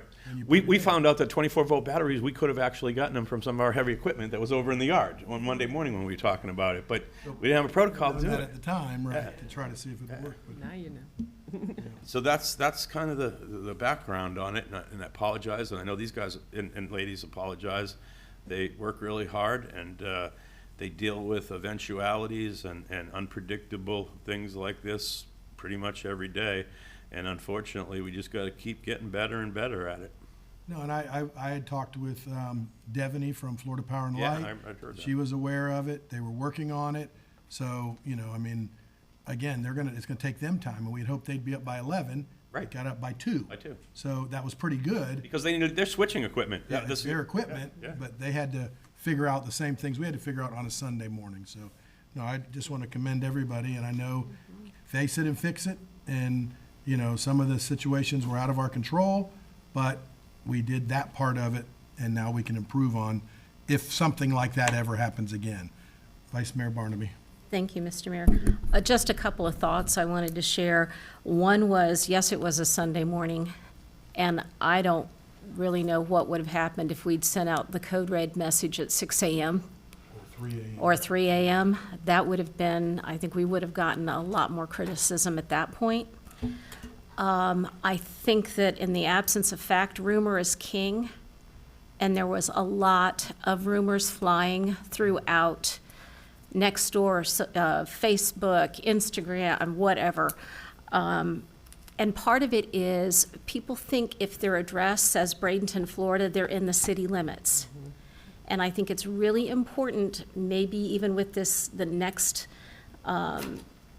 utility billing that we send out, that we put something in there saying you are in the city limits if you're getting this bill, and you do need to sign up for Code Red, because if they don't sign up for that, we can't get it to them otherwise. So I think that's crucially important. And then just part of that perfect storm, Manatee County was replacing a water main that Monday. And I think people got it confused because they'd gotten a notification from the Manatee County Public Utilities Department that they were going to be replacing that main, and they attributed the problem that we had to the main replacement. So again, that goes into that rumor mill that was turning around. But it's just, it was the perfect storm, no pun intended. And again, please, people, I don't know how to beg you otherwise. Find out if you live in the city limits or you don't. Just because it says Bradenton on your address, you probably are out in Manatee County. I mean, we had people along Manatee Avenue that are serviced by Manatee County that thought they couldn't open because of the issue that we have, but they're county customers. They're county water customers, but they're Right. in the city limits Correct. because of annexation and that. And I think one of the things we have to also understand as a council and as a community, that there is people that gaslight on Facebook. We had one part on Facebook that came from China, and it said, you know, this is what's happening, but it was a virus. Once we figured that out, we had it taken down off the police department site, because people thought it was us that put it up. They clicked on it, and it was a virus into your computer, and then others just put out propaganda just because they like the gaslighting. So, Ms. Coker. Yeah.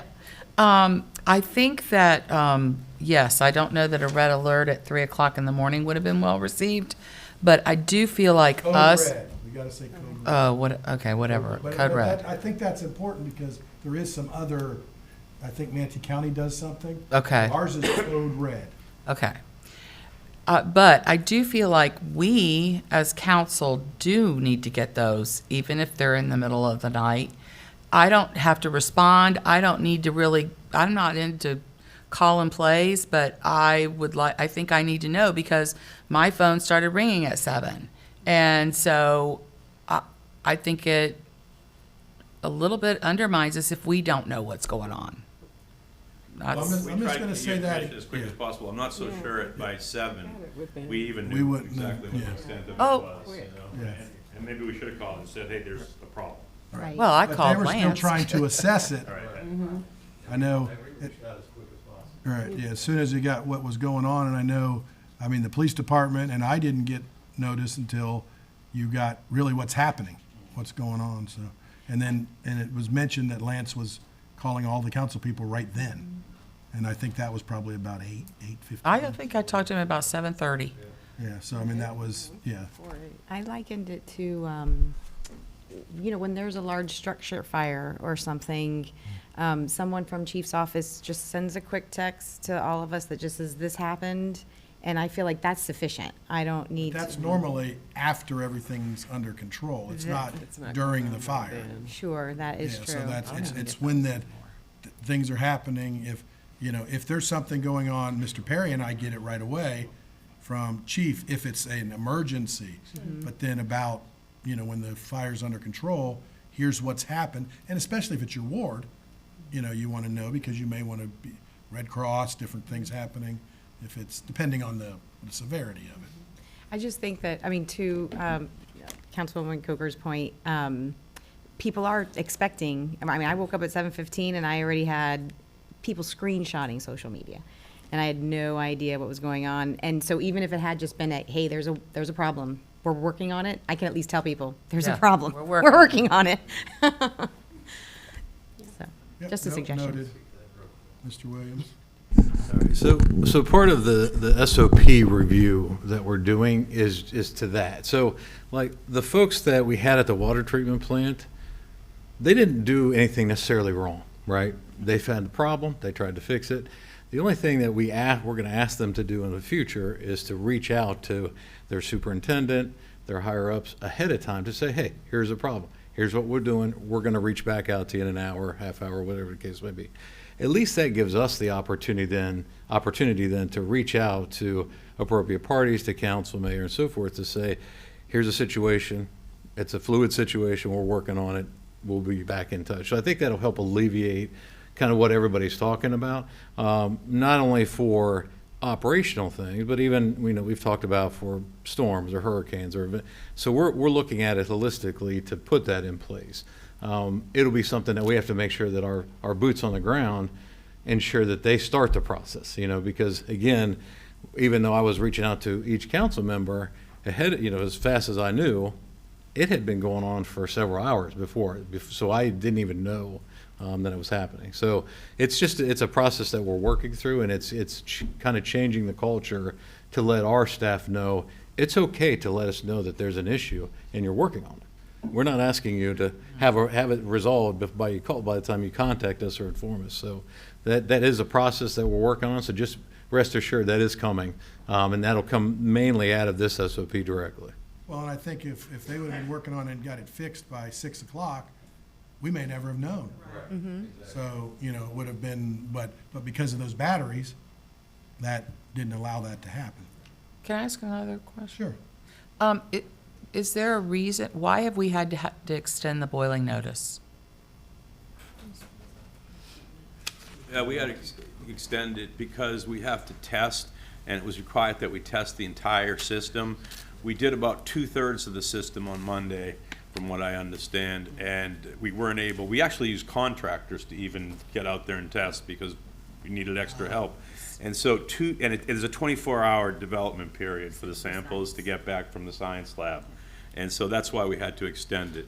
So it's not that you're getting back bad samples? No, we actually got back good samples, yeah. It's just the amount, okay, I think that should be clarified. Yep, so there are 60 sites that we have to sample that represent the neighborhood layout. And of the 60 sites that were sampled, we have a sample person that sampled on Sunday, sampled on Monday, and we actually got a contract lab to assist in the sampling. So 24 hours from the sample time is when the results are released, and once we have negative results of the samples, then we can have a full lift of the boil water notice. Of the 60 sites, we have one sample that the contract lab dropped. So we can rescind everything once we get all the sample data back, except that one site. So just to reiterate, the water is safe to drink. To piggyback off of what Mr. Perry said, safe to drink, we can drink it, precautionary, but there was not a intrusion or anything into our system. We just dropped below the pressure necessary to maintain a viable system. Is that good? Great. Yes, sir, thank you, and nothing else? All right, appreciate it. All right, any other department heads? Chief Bevan? Sorry, come forward at your own peril. Okay. Tomorrow night, we have the congressional awards. That's something that Senator Buchanan does annually. Representative Buchanan. I'm sorry, Representative Buchanan does annually, 5:30 to 7:30 at the Performing Arts. We have several of our officers getting recognized, as well as other officers from throughout the region. Thank you for approving the PD, by the way. It'll be put to good use in the years to come. Getting ready to release the first 6 months of this year's crime numbers, and I'm very happy to report crime is down 15% in the city overall. So you'll get more on that. You'll see a Facebook post that just came out. Our newest canine striker, who's our explosive ordnance dog, brought to us by the Bradenton Blue Foundation with generous donations from the Pirates, NEC, and other entities, is going to be joining us soon. He's graduating from his school. We still have one in school, so we're happy to bring him on.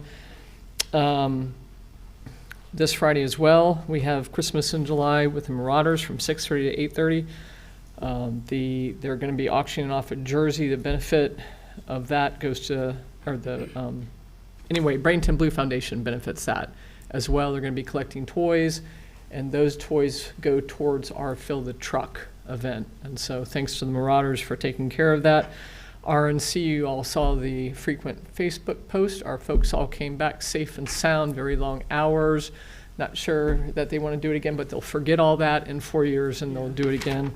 So that was a big success, and we represented very well. And that's it, sir. Thank you. Thank you. Any questions? No Guess questions. not. Thank you. You can go. Guess not. Carry on.